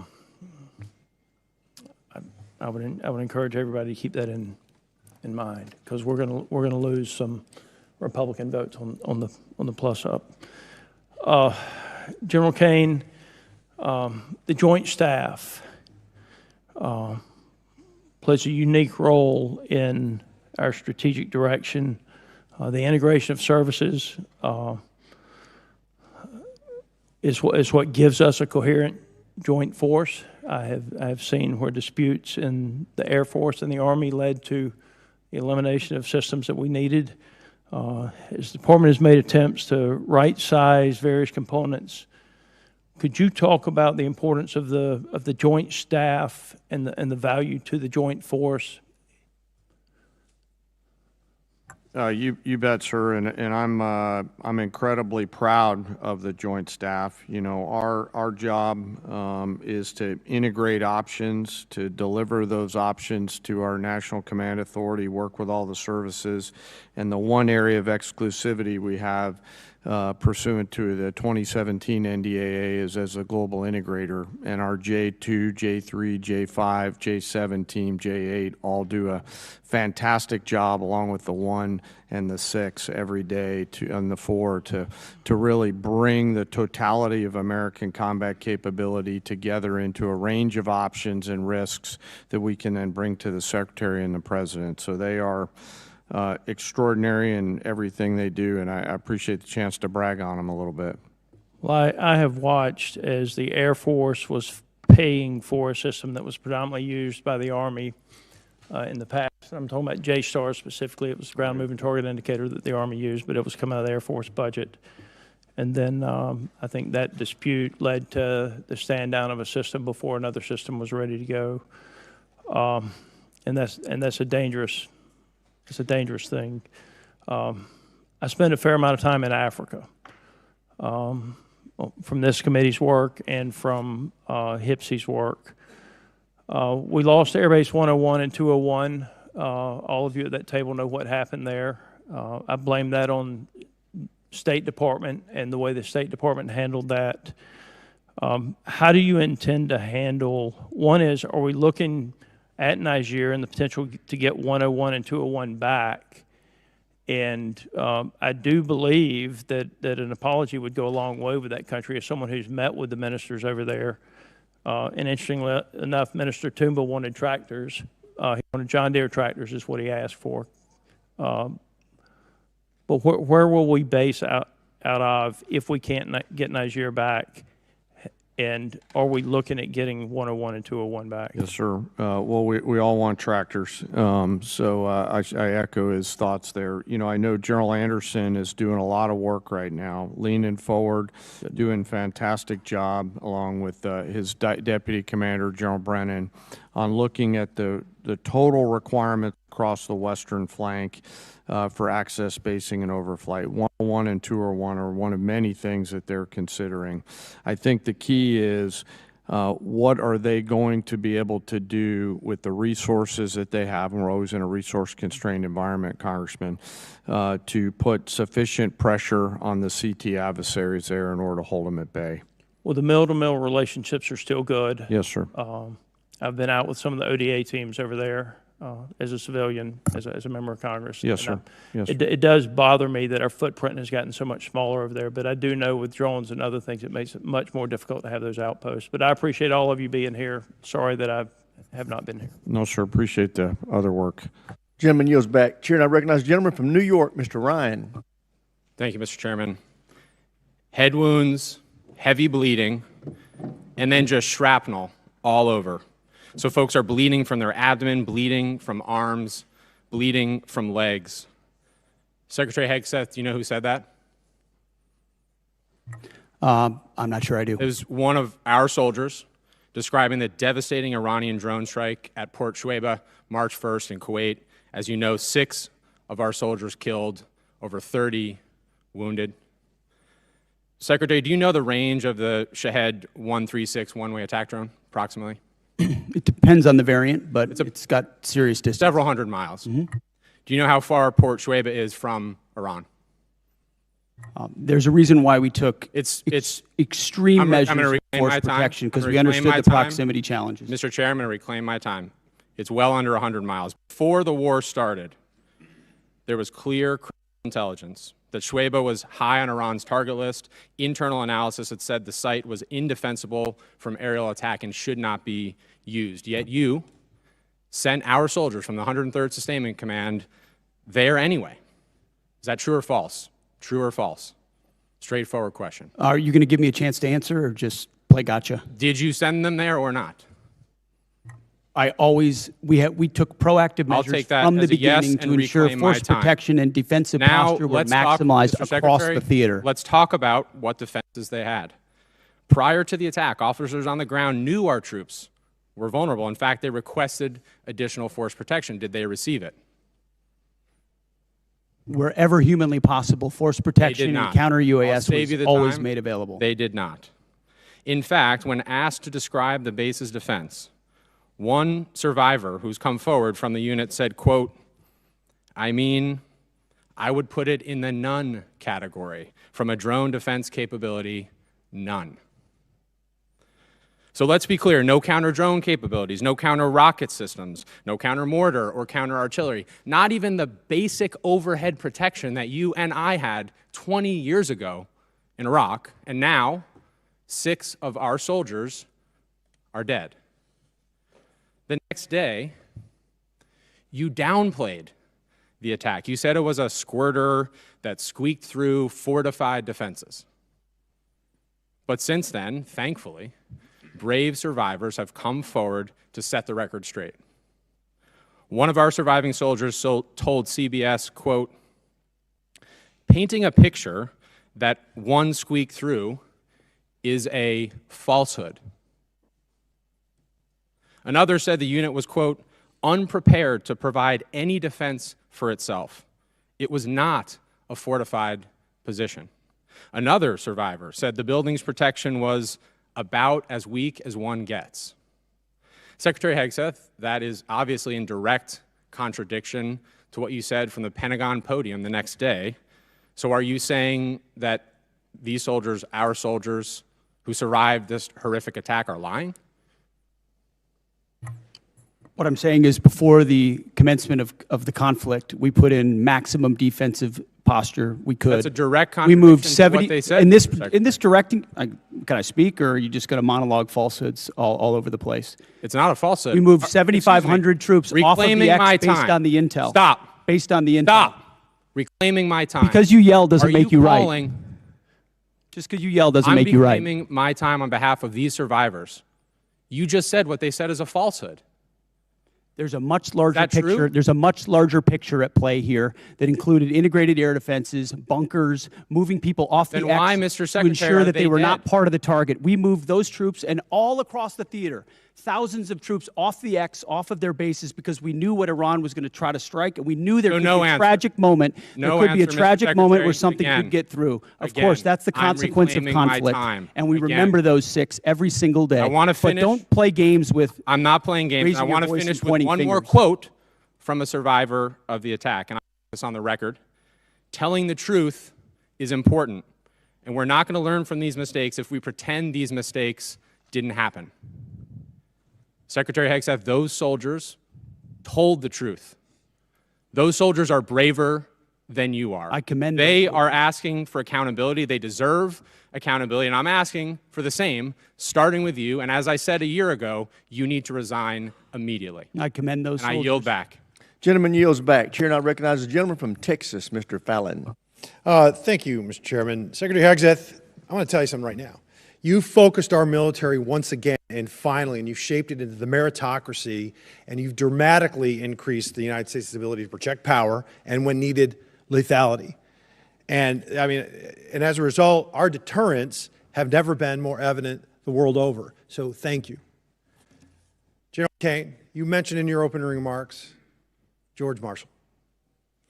Unfortunately, some of your immediate predecessors were clearly one type of a general. They were Democratic generals. One of them, even in this committee, used politically charged rhetoric of the left. And I don't want Democratic generals. And for that matter, I don't want Republican generals either. I want American generals. You, sir, are an American general. You know exactly what we need generals, a Joint Chief of Staff that knows, understands, respects, and embodies your role to serve this republic, the troops, and the mission. And that is precisely what you're doing. And I want to thank you because you do remind me of George C. Marshall. He was a great American, and so are you. Secretary Hegseth, what do you know of any nation state that ever enriched uranium to 60% that then didn't make a nuclear weapon? Well, first of all, I want to second your comments about the chairman, and I agree. I appreciate how he does his job. Usually when a country pursues at that level, it's pursuing a nuclear weapon. 100% of the countries that have reached 60% enrichment have then produced a nuclear weapon. And is it true that Iran was in the process of building such a swarm of UAVs and ballistic missile shield conventionally, once they wanted to bake the cake because they had all the ingredients to make the nuclear weapon, it would have been damn near impossible for us or anyone else to prevent them? As I pointed to, the president was wise enough to understand that at its weakest moment, following the 12-day war and Midnight Hammer, now is the time to degrade their conventional capabilities, the umbrella they were building of missiles, long-range, short-range, cruise missiles, one-way attack drones, that they were going to use to blackmail the countries around them to not do anything about their nuclear program when they broke out from 60%. We know that to be knew that to be their intention, and something had to be done about it, and President Trump had the courage to do it. Well, President Trump, there's been a lot of quotes that people have been mentioning his words, and I wanted to mention some that I thought were interesting. Here's a quote: "I will take no options off the table to prevent Iran from obtaining a nuclear weapon." Barack Obama. "Iran will never get a nuclear weapon." Joe Biden. "I will never hesitate to take whatever action necessary, and I will never allow Iran to acquire nuclear weapons. All options are on the table." Kamala Harris. And this one: "We would totally obliterate Iran." That's a terrible thing to say, but those people who run Iran need to understand that. Hillary Clinton, 2008. So it seems to me that Barack Obama, Hillary Clinton, Joe Biden, Kamala Harris, and Donald Trump had something in common. They weren't going to allow Iran to get a nuclear weapon, and some of them, 4 of them, were all words, and one of them took action. There's 93 million. We're involved in a land war in Asia. I get it. It's complicated. 93 million people, much larger than Iraq, but 80% of their country hates their guts. This is a regime that murdered 40,000 of them and gunned them down in the streets. They're responsible for over 600 American deaths.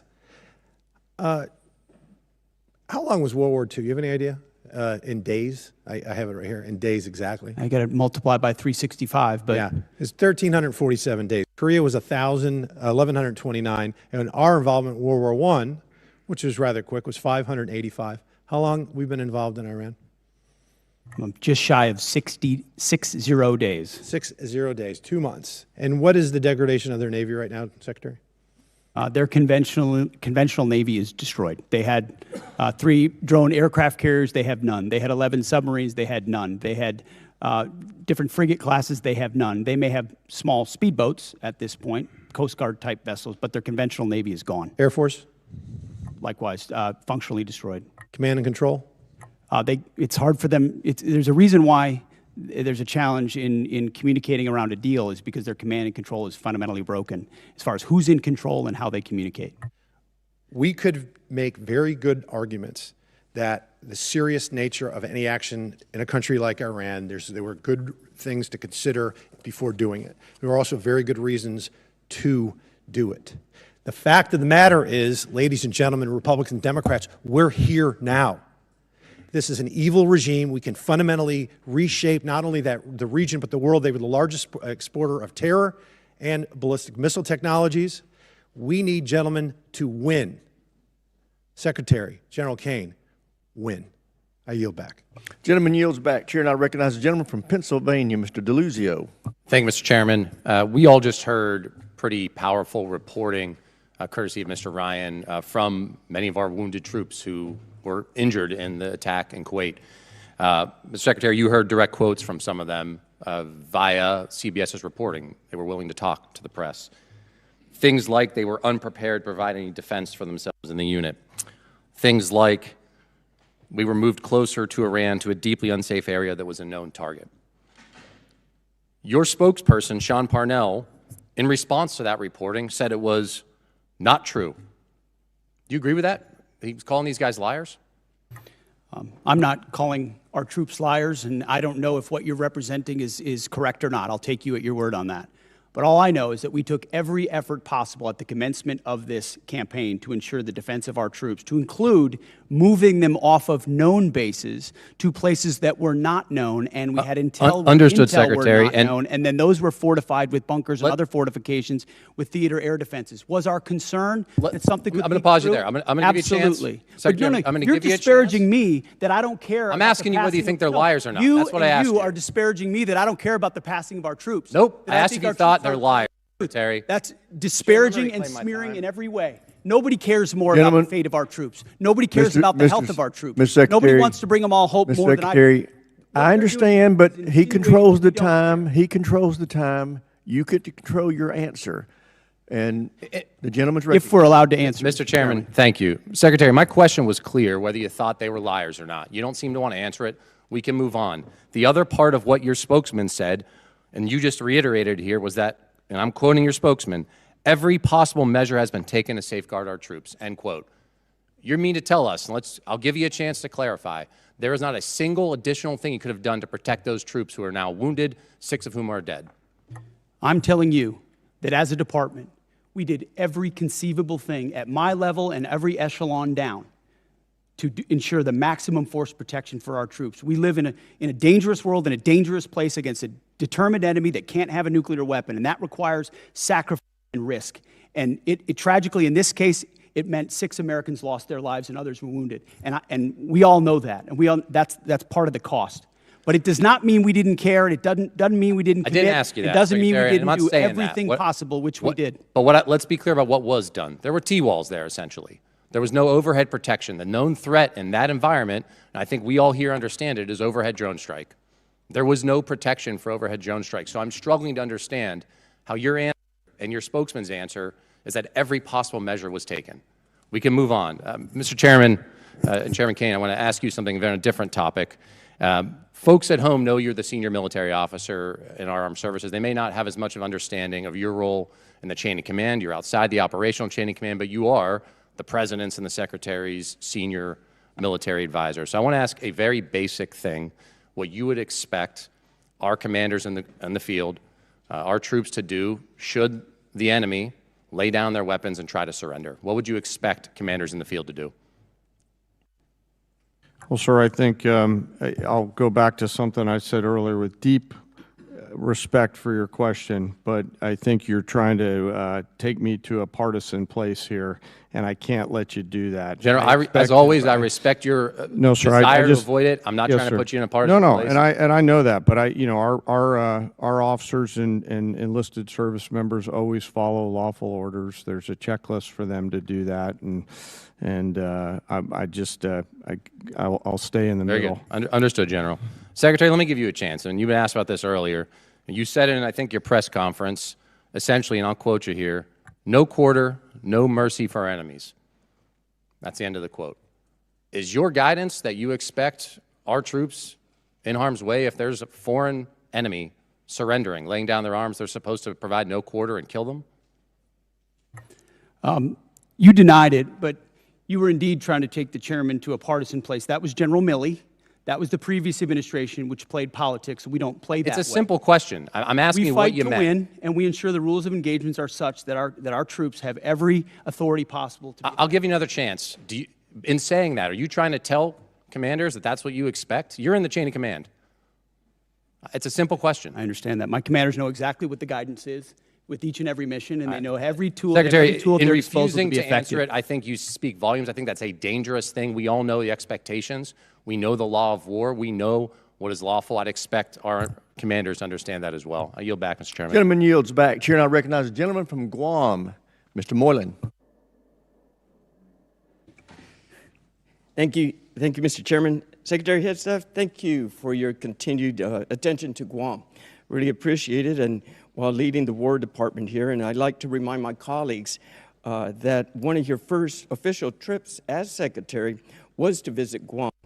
And during your confirmation hearing, you identified the island as America's most strategic location globally. And this commitment does not go unnoticed, sir. So I thank you, Mr. Secretary, for that. And as we continue our buildup for the defense of our nation in Guam and the people of Guam, as we have many active duties personnel, but we also have a lot of Department of War civilian personnel too. And right now, my most consistent question from my constituents have been asking is, when would the Living Quarter Allowance authorization for War Department civilians in Guam, when will it be implemented? And recently, your office confirmed that the guidance should be published early May. Will you work to keep that timeline? And will you work to ensure Living Quarter Allowance will properly incentivize local hires to stay on Guam? Well, if that's what we stated, we need to stick with it. That's been our pledge. And I think it reiterates that the amount we're paying to pay for housing and for quality of life and living at certain, especially unique locations, is usually mismatched, and it causes staffing and workforce problems that we need to address in a tailored nature to some of those unique locations, like Guam, like Hawaii, and others in Europe. So yes, we're committed to that. And I would just note that in our budget, we've got almost $1 billion for the Guam defense system. Also, we're investing in ensuring that critical location you described is part of our theater umbrella. Excellent, sir. Thank you for that. Another longstanding request I have from the War Department has been the increased support for Guam's power grid. As you know, we all, the one island approach there and working together, our water, our power, our port, our airports, our hospital, it's all in support, working together with the military. But one of the important ones for us is Guam's power grid. And most of Guam's grid is owned by the department and is leased to the Guam Power Authority. And as the military demands upon the power grid increases, do you see either O&M funds or military construction funds being the best path for the department to support Guam's power grid needs? I would welcome your input, first and foremost, as we have throughout. But as was noted, we've got $450 million for small modular reactors, which is a new approach we're taking, which we think makes our bases more resilient. If there's one place the American people count on being able to be prepared in that moment, it's our bases wherever they are, whether CONUS or OCONUS. And these reactors are a key part of getting at it. So that would be part of how I would answer your question. I appreciate that, Mr. Secretary. Also, the Guam Power Authority is the only one in charge of all the transmission lines. So we're that power source, and I know there was some consideration of the small nuclear reactors as well, but the Power Authority will be the one transmitting for the transmission lines for all the power on the island. So looking forward to working with your office. Thank you, Mr. Secretary. Another deep concern for the people of Guam has been the cost of housing, which is often driven up by large numbers of servicemen living on base in Guam, off base on Guam. And I've been impressed by the recent efforts by Joint Regional Marianas to reduce the reliance on existing housing stock in both north and south of Guam. Can you tell us how the Department of Housing strategy in Guam will work to keep homes affordable to locals, and if increased private sector involvement would help address my constituents' concerns? Well, we've got about $4.5 billion for family housing in the FY27 budget. It's something we recognize as a challenge, and in places like that, a unique challenge. There's also been a bureaucratic construction process, which has been a huge impediment, and you can imagine President Trump has demanded that we do something different and accelerate a different process to deliver those things in a more of a private sector, less bureaucratic fashion, and we look forward to employing those. Excellent, sir. And finally, we did have one discussion when we first met on Guam regarding the Medal of Honor possible recipients that are deserving of this. Now, Guam has never had any Medal of Honor recipients, and there's three names that we. Gentleman's time's expired. Thank you.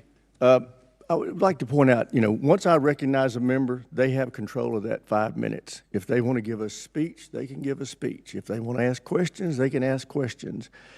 But if you ask a question, I would hope you give the witness a chance to answer. But if they choose not to, then the witness has to recognize it's their time and cut it off and go back to them. But I want to stick.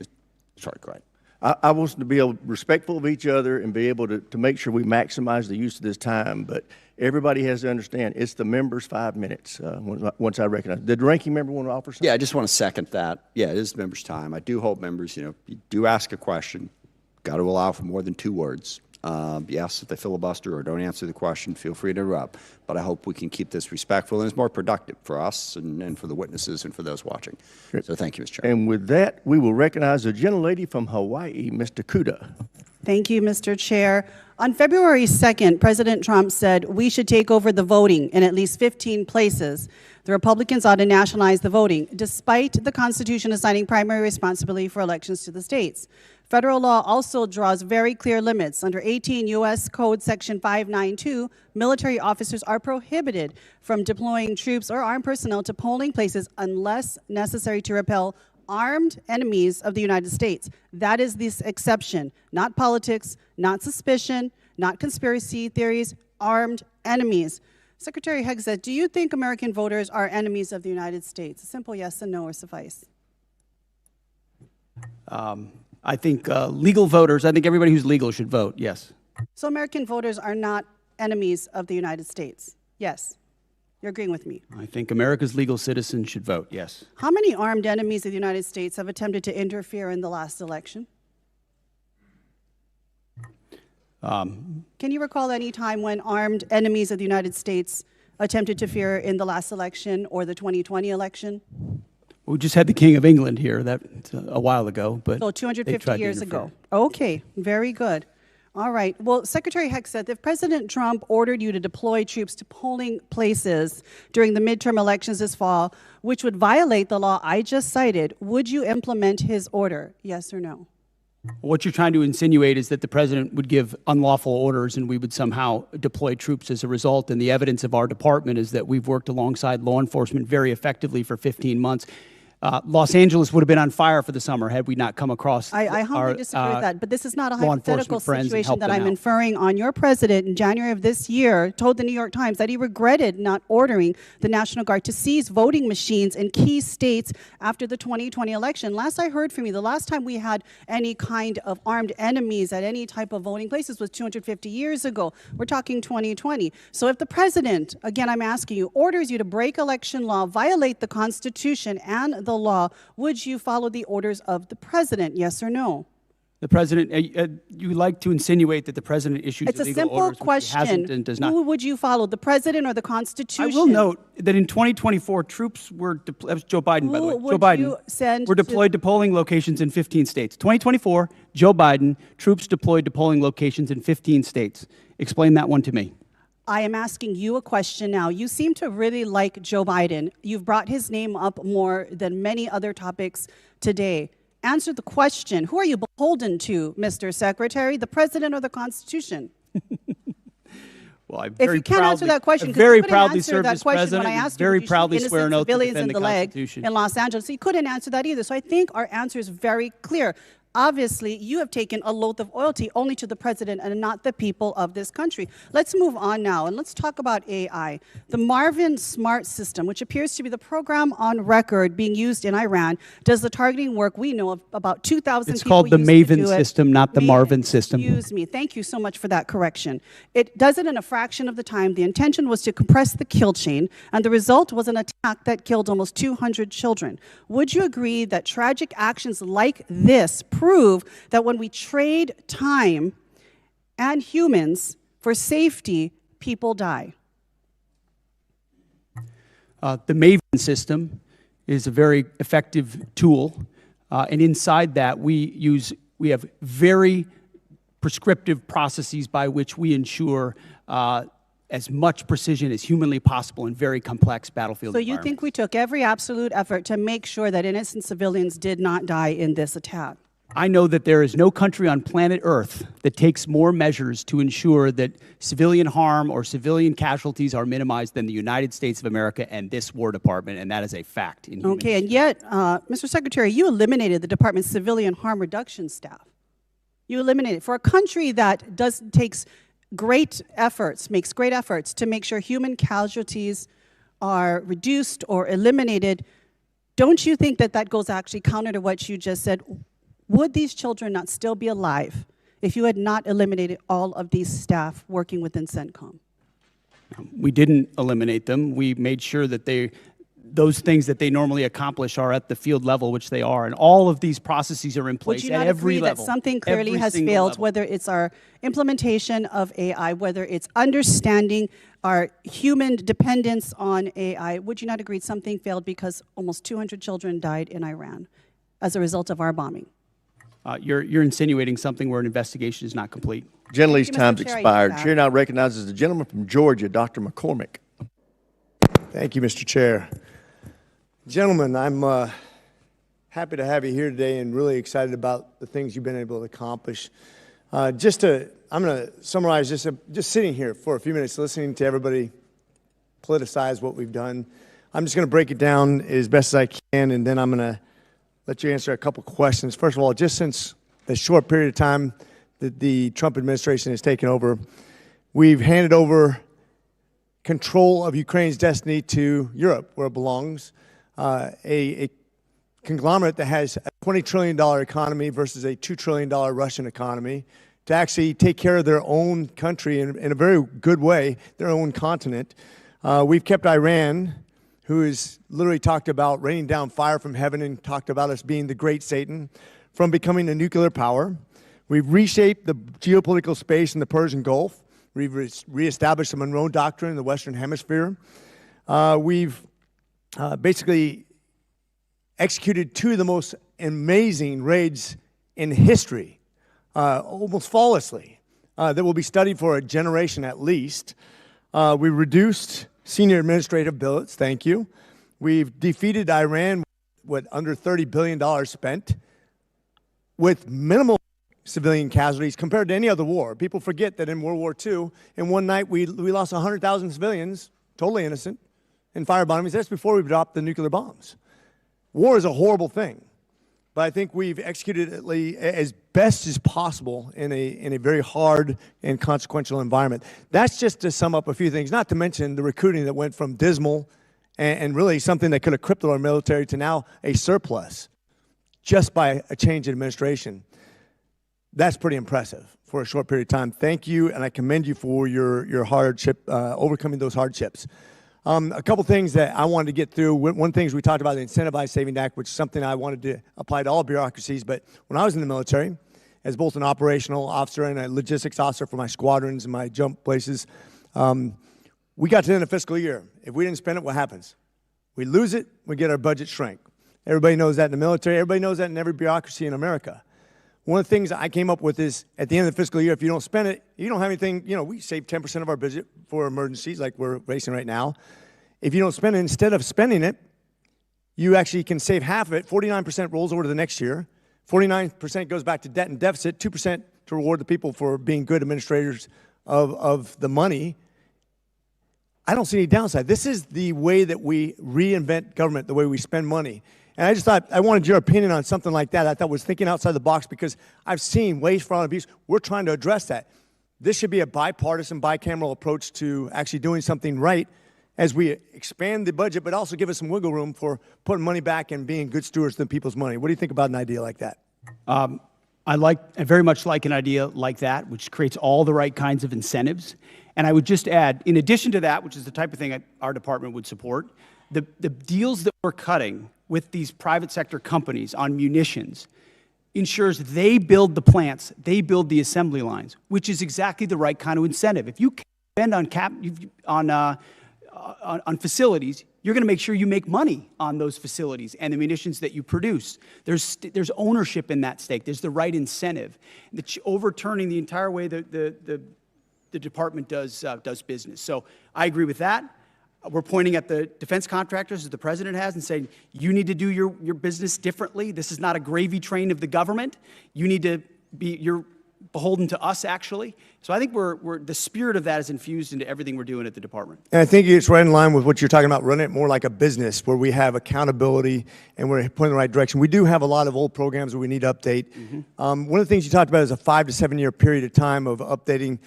I think almost year by year now, it's going to be how we're going to have to look at how we budget things and contract because the technologies are so dramatic, as General Caine pointed out. I know I'm running out of time real quickly, but I want to also revisit the fact that you are still invited down to University of North Georgia, one of the elite 8 schools. We're looking forward to PTing with you.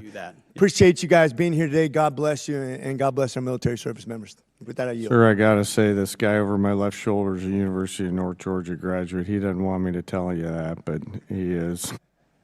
The president would be very happy. The president of the university, he's great. President Shannon would be very happy to hear that. Gentleman's time has expired. Chair, I recognize the gentleman from North Carolina, Mr. Davis. Thank you, Mr. Chair. Also, thank you, Mr. Secretary, Chairman Caine, and Mr. Hurst. Shout out to Winterville. 13 U.S. service members killed, 13 families forever changed, 13 heroes who put the uniform on and paid the ultimate sacrifice.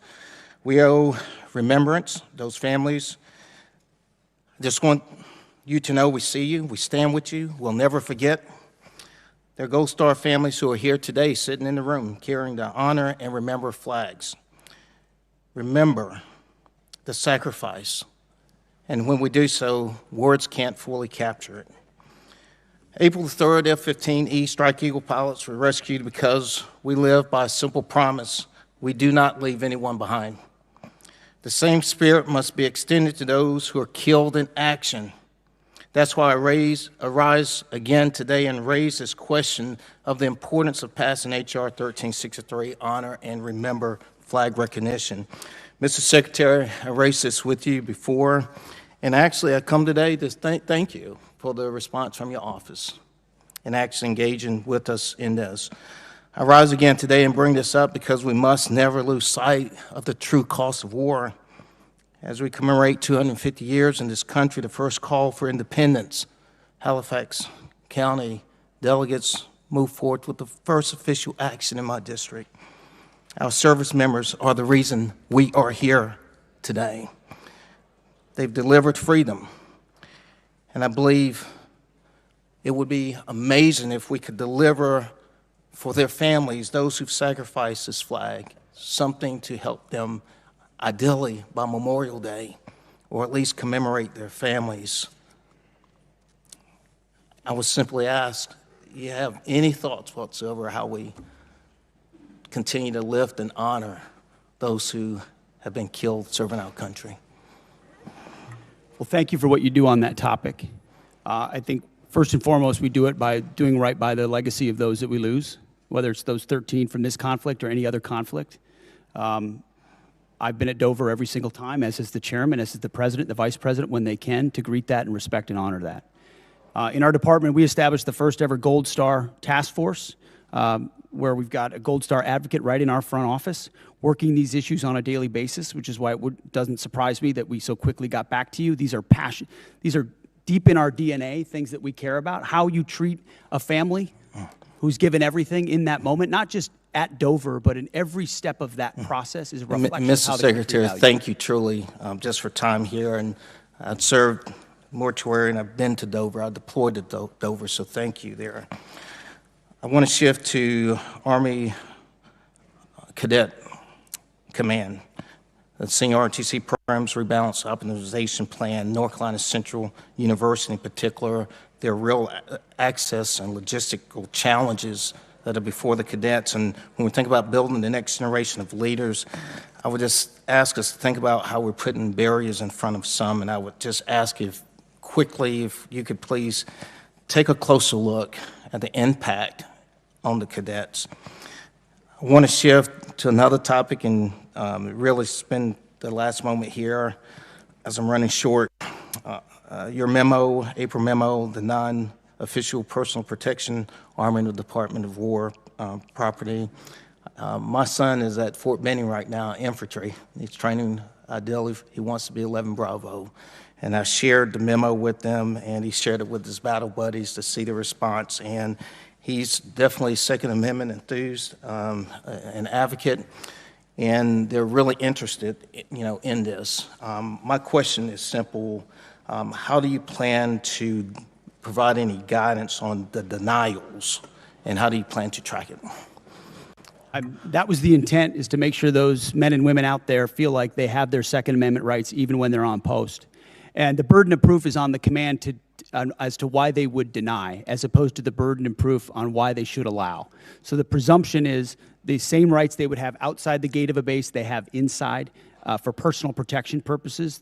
Our bases shouldn't be gun-free zones except for the Armory and the MPs. So the burden of proof is something we're going to pay very close attention to. My last 15 seconds, Chairman Caine.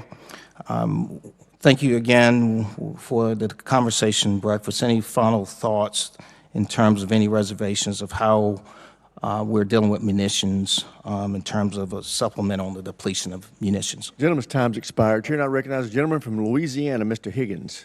Thank you, Mr. Chairman. General Caine, Mr. Secretary, thank you for being here today. Mr. Secretary, you stated in your opening statement that one of the foundational endeavors that you embrace is to, in your words, forge a lethal arsenal of freedom. I don't think it could be more accurately described, the spirit that you gentlemen are delivering within the Department of War, the men and women that you serve.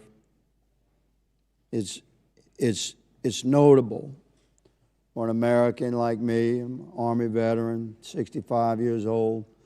I don't believe in my lifetime I've witnessed this level of rebirth and hardcore focus that I'm witnessing out of the Pentagon right now.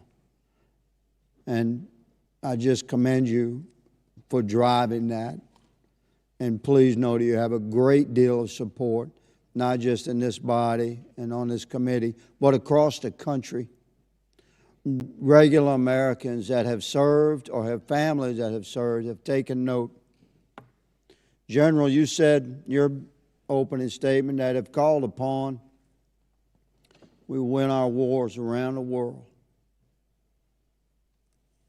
Those are your words. And we're going to make certain through this committee that you have the support, the equipment, and the funding that you need to, if called upon, win wars across the world. But we expect a lot out of you, gentlemen. We expect you to liberate and secure the entire Western Hemisphere. One of my colleagues across the aisle stated that in a negative way. Let me flip it to positive. We absolutely do expect you to liberate and secure the entire Western Hemisphere.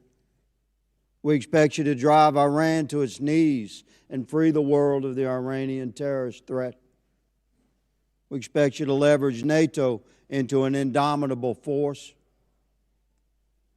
We expect you to set China back on its heels worldwide. We expect you to drive peace and stability through the projection of military power. We expect you to secure the transit of affordable, transportable American energy product as the indisputable cornerstone of economic prosperity for every allied nation. That's a lot of expectations. And what you gentlemen have laid out today, as you've answered questions, solid, you've made it clear that that's the path we're on. And I support you. My Democrat colleagues have made it clear today that after careful study and thorough research of world history, they've come to the conclusion that soldiers, sailors, airmen, and Marines are far safer if they're never deployed into conflict. You've made it very clear that you take your business seriously, and we support you. I certainly do.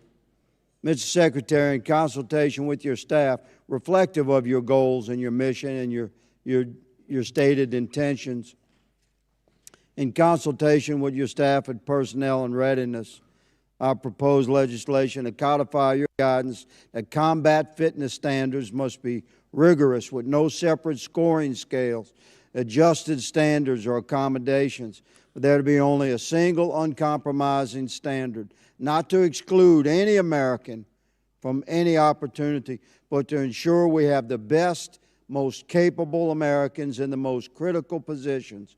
Would you welcome this body making your guidance into law in the NDAA? I would welcome that, Congressman. Thank you, Mr. Secretary, for clarifying that. A question about Iran, and I'll give you the final 30 seconds to answer. Was Iran moving precipitously towards nuclear weapons capability, Mr. Secretary? Even after the obliteration of Midnight Hammer, what was clear is that the intention of Iran remained in the pursuit of nuclear weapons. And after, as hard as they were hit by Israel, it created an opportunity to get rid of the conventional shield. That's why we talked about missile production and the Navy and the defense industrial base, to set them back from blackmailing the region and the world in pursuit of nuclear weapons, because we understood how much they could continue to pursue them. Roger that. Thank you, gentlemen. Mr. Chairman, I yield. Gentleman's time has expired. Chair, and I recognize the gentleman from California, Mr. Cisneros. Thank you, Mr. Chairman. Thank you and the ranking member for bringing us here today for this hearing, very important to the nation. I want to thank our witnesses for all being here today. Mr. Secretary, the President recently made an announcement that the state-activated National Guard would start receiving active duty pay for federal missions, and I believe you kind of made similar remarks as well. I'm happy to see that announcement because it brought the much-needed attention to this disparity. Whether you agree with missions or not, when guardmen are called up for active duty and they really have no choice in the matter for homeland missions, often they are receiving inconsistent pay and benefits depending on their status. This issue has persisted for decades. This is why earlier this year, Rep. Bergman and I introduced Duty Status Reform Act, which would address the issue head on. I believe this is the right time to push this over the finish line. It's something the National Guards Bureau supports, the Council of Governors support. Just the other week, the service personnel chiefs were all here. They support it. TAG support it. So, Mr. Secretary, as a former member of the National Guard, I am asking you here today, would you consider supporting consolidating the 29 duty statuses for the military reserve component into a balanced and equitable system that would also help the National Guard receive retirement points when they're called up for these federal missions? Would you support that? Congressman, thank you for your efforts on this. It makes a ton of sense, and we support these efforts for duty status reform in pursuit of things that work for the department and for the troops, because they deserve the kind of pay and benefits that are commensurate with active duty troops. So we would look forward to working with your office to get at duty status reform. I think now is the right time. Thank you for that. General Caine, I ask you the same question as an individual who's served in the Air National Guard. Would you consider supporting duty status reform that's going to simplify this and help our National Guard troops? Sir, I'll be careful to stay in my lane. My personal, not the chairman's opinion, as somebody who's lived the house of pain of 30 different duty statuses would support it. As the chairman, I'll leave personnel, and you know this from your prior life, to our civilian leaders who do that, but I do think we owe a better set of options for our guardsmen and our reservists across the forces. Well, thank you both for that. This is something that I think needs to get done and something I've been working on for years now. The National Guard Bureau supports it, and so I hope you will, like you said, work with us to get that done. OMB seems to be our roadblock, so I'm hoping you can kind of push that roadblock down so that we can finally get this done. Next question, Mr. Secretary. I take what we do for our personnel very seriously, and that sometimes I know you have stated right here today, our troops are ready, they will do anything if asked upon them, but I think as leaders sometimes we need to kind of protect them as well. And I worry about the USS Ford, which has now kind of been out there over 10 months. It's probably well over 300 days by the time it gets back to the United States. I just saw a thing today. It's going to be headed back here in a few days. You know, these people have gone pretty much all over the world. They've crossed the equator multiple times. But I am interested, you know, I'm sure that was not in the gift map when it was first assigned, when they were deployed. And so what were some of the concerns, you know, that the Navy had when you made this modification, when it was brought forward to you that, hey, this is what extending them out to past 10 months is going to do. This is, you know, both on the troops and on the ship. What concerns did the Navy bring up for this? It's a very fair question, and I can tell you every week I stare at an orders book where I'm looking at troop movements or asset movements, and multiple times that included the Ford. And multiple times the operational requirements, whether it was down in Southcom or up to CENTCOM, demanded additional assets in real time, which through a tough decision-making process led to an extension in consultation with the Navy. Admiral Caudle and his staff, they fairly represented readiness trade-offs, maintenance trade-offs, which are real things. What are the concerns? What trade-offs are we making right here? I mean, really, we have 3 carriers in the area right now. How many do we really need? It's rather, I mean, you know, it's a great show of force, but do we really need 3 carriers there? And you got 1 ARG there and another one on the way. You know, this is going to set back possibly deployments later on. It's going to have ramifications down the road extending for this much. And not only talking about, you know, we had service members that were kept away from their family for almost a year. How many missed the birth of a child, you know, before, you know, extending them in another 4 months? We need to keep this in consideration when we kind of make these modifications. And I hope these issues are being raised when you do these SDOB books, right? And people are actually making these decisions. Gentleman's time's expired. Chair, I recognize the gentleman from Virginia, Mr. McGuire. Thank you, Mr. Chairman. Thank you to our witnesses today. Secretary Hegseth, I really appreciate your return to warrior ethos and the priorities of our military. Merit over performance is how you win, and it's how you save lives.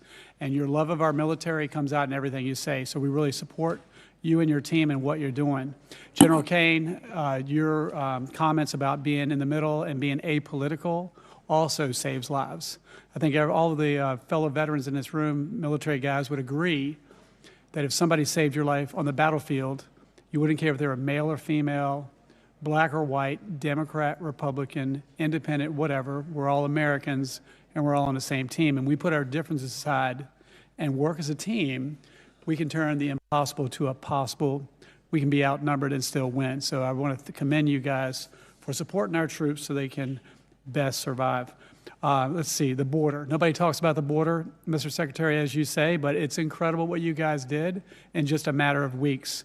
The missions in Ukraine, Honduras, I don't know any other military in history who has been able to successfully do something so complicated, but it talks to the unity and the teamwork of all the joint force and how well they work together.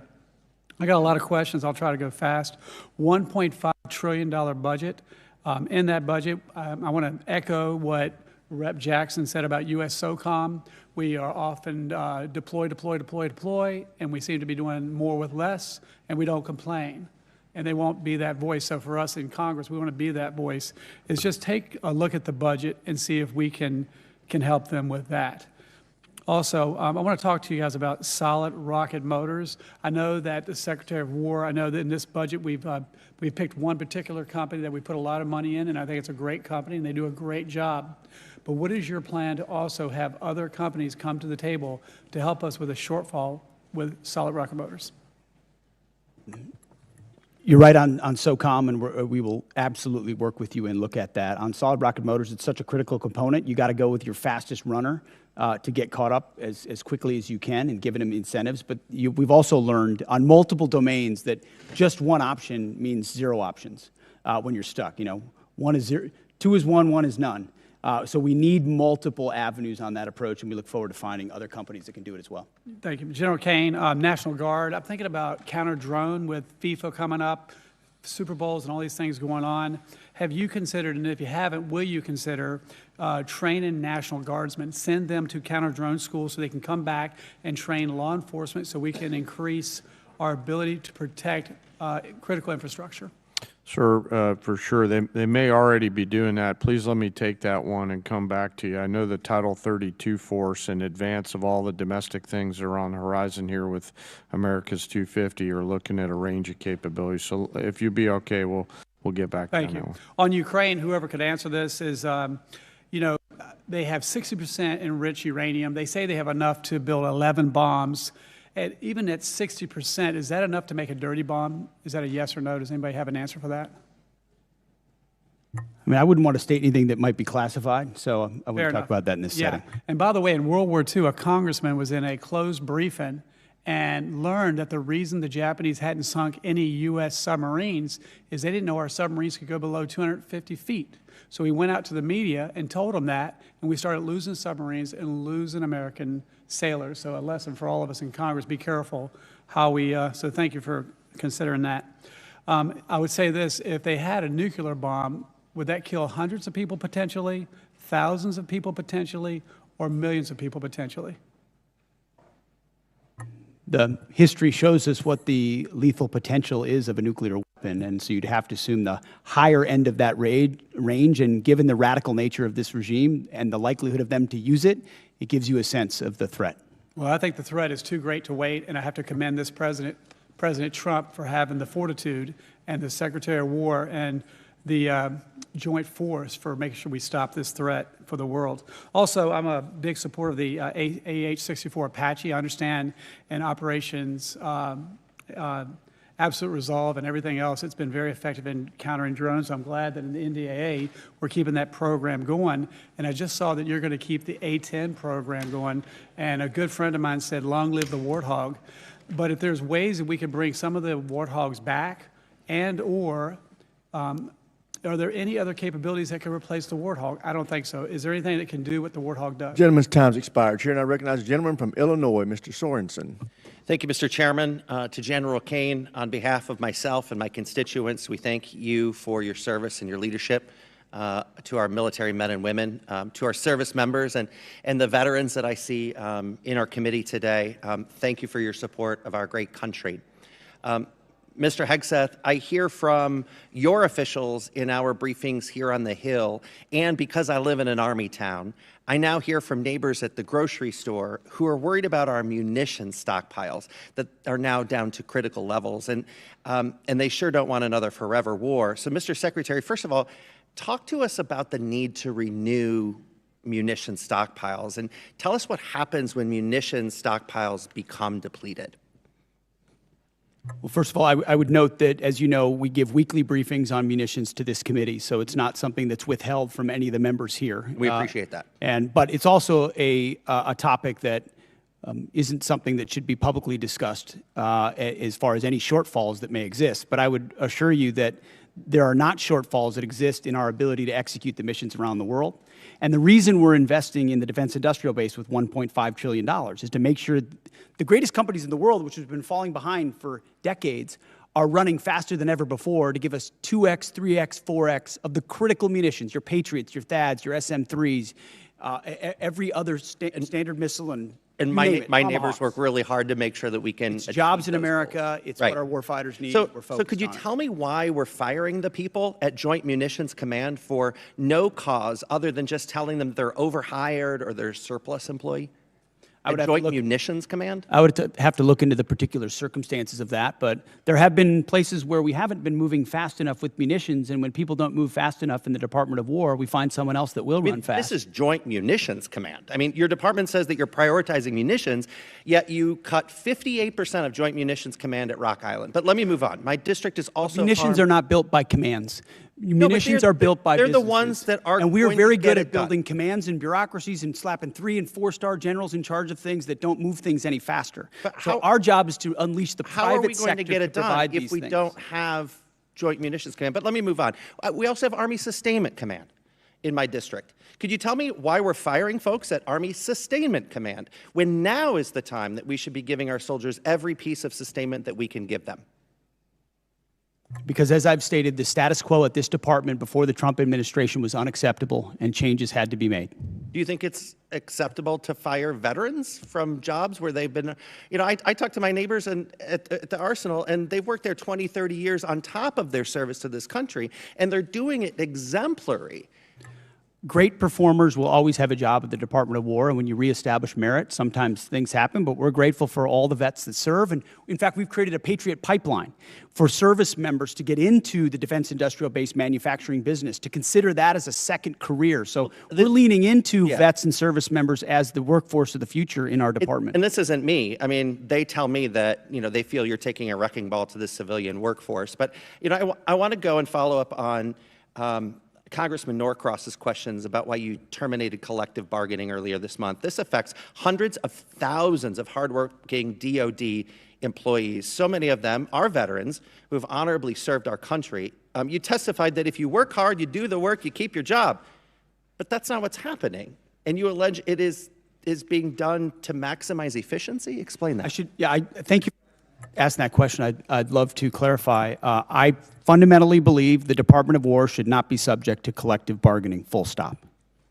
So people shouldn't be able to fight for good wages and being treated well? I think our department does a great job evaluating and providing pay and benefits for folks across the spectrum. I would love to invite you to the Rock Island Arsenal so you can look these patriots in the eyes and tell them that. How does creating chaos for long-term civilian workers actually maximize efficiency? Do you have any comment on that? There are plenty of examples of shipyards and other manufacturing plants where there are restraints that limit the hours, limit the ability of leaders to ensure we're meeting the goals we're supposed to, and I don't think we should live to those constrictions. Okay. Well, you know what? I want to use the rest of my time to the men and women of our armed forces. Please go forth with the integrity and the morality that you've carried before this administration took us down a path that has allies turning away and American citizens objecting. Do what's right, even if you're asked to do otherwise. Mr. Chairman, I yield back. Gentleman yields back. Chair, and I recognize the gentleman from Florida, Mr. Mills. Thank you so much, Mr. Chairman, Mr. Secretary, General Caine, and the Honorable. We'd love to just thank you for this opportunity, for coming here, and for continuing to push forward the warfighter ethos, for making sure that the realities, regardless of what's said in here, are the realities on the battlefield that we're getting day in and day out. I ask the chairman for unanimous consent to enter a couple of documents into record. Without objection. I'll be entering into record my DD-214 published in 2003 indicating my Bronze Star and other wartime medals and decorations. I'd also like to present the document provided by the Department of the Army in 2024 that also authorizes vets and verifies all medals and or awards, as well as a document by Paul Savitsky, former Special Forces member, that annotates the 2 explosions that I was involved in Baghdad. Without objection, so ordered. Mr. Secretary, as you know, you're pretty familiar with the ideas of slander, defamation, and attack on character. So I apologize for having to take that moment to be able to go ahead and correct the record, but it was necessary. I would also note that my OMPF file that was FOIA'd by the Department of the Army, or that was FOIA'd, was actually released by the Department of the Army the same day as yours was. So everything is sitting on the actual website itself if people aren't too lazy to look at it. Secretary Hegseth, thank you for your testimony and for the time that you have here today. As the chairman noted, President Trump's incredible $1.5 trillion investment into our national defense is set to reverse the years of atrophy that our defense industrial base has faced over time, especially small, innovative businesses and needs of a solid demand that signal that our War Department is ready to buy American. I witnessed myself as I was with you in Merritt Island, Florida, as we went on the Arsenal tour, and unfortunately I didn't get to do the cool things like fly in a jet really quick and buzz around while we were all actually doing hard work here. But I wanted to just say, Mr. Secretary, that can you detail for us how the Department of War has eased the path for American small businesses to contract with the department? Well, Congressman, thank you for the question. That has been core to our mission, is the recognition that we have a problem at the department, previously the Department of Defense and now the Department of War, and that problem is us. That problem is our bureaucracy, our process that is meant to block out new competitors and protect existing primes. And there are great primes that provide great products, and we continue to support them. But to build an arsenal of freedom, you need more than just 5 or more than just 6. You need an entire network of small, medium, and large companies contributing to the U.S. manufacturing and supply base, delivering weapons ahead of schedule and under budget that don't only have defense business, but also commercial business. And when we need something, can move quickly and adapt accordingly because there are multiple options. So our acquisitions transformation, a speech and memo and directive we rolled out on that, the Arsenal of Freedom tour, going out there with the hard hats and saying, you are part of the workforce, you have the backs of our warriors, just changing the entire dynamic to say, you shouldn't have to sue the department in order to get a contract with the department. We're opening the doors with small business loans, whether it's SBIR Sitter or DIU or OSC. The Office of Strategic Capital hasn't even been discussed today. $20 billion that gets levered into $200 billion so that companies can invest in ways they otherwise wouldn't have the capital to do, and it's not on our balance sheet. So we've got businessmen, the Deputy Secretary of War, who should be deemed a national asset for what he understands and how he works. We're opening the aperture of our department in historic ways, and I think I know our manufacturing base is going to see the benefit from it. Well, thank you so much. I also want to thank you for your due diligence in making sure that Task Force Audit will come forward, and we will see the Department of War for the first time in 2028 with a clean audit, something that the previous administration was never able to do, and many before that. I believe it was 28 years, if I'm not mistaken, Mr. Secretary, since we've had a clean audit. That is right, and this is not a thing we just announced. We've been doing it for 15 months. Jay's been integrally involved. We just launched a joint task force audit. We are going to pass an audit as a department by 2028 because the tax base. And this is why we're so honored to have you as our Secretary of War, and General Caine. We are honored to have you as well leading our forces. Mr. Secretary, with the last few seconds I have, from ships to bombs to bullets, our industrial base is in dire need of support. Even as these defense markers are strengthened, as a former small business owner, I understand how bottlenecks can hold up good contracts and move from the speed at which we need for our warfighters. Mr. Secretary, can you detail how the department has moved to promote diversity in our defense industrial base? Well, if you will, can we submit for record? Sorry, every aspect is opening it up to provide as much running room for new entrants as possible. Thank you so much, Mr. Chairman. I appreciate it. With that, I yield back. Chair now recognizes the gentleman from New Mexico, Mr. Vasquez. Thank you, Mr. Chairman, and thank you to our witnesses for being here today. You're here before us requesting $1.5 trillion for the Defense Department, the largest one-year increase since World War II.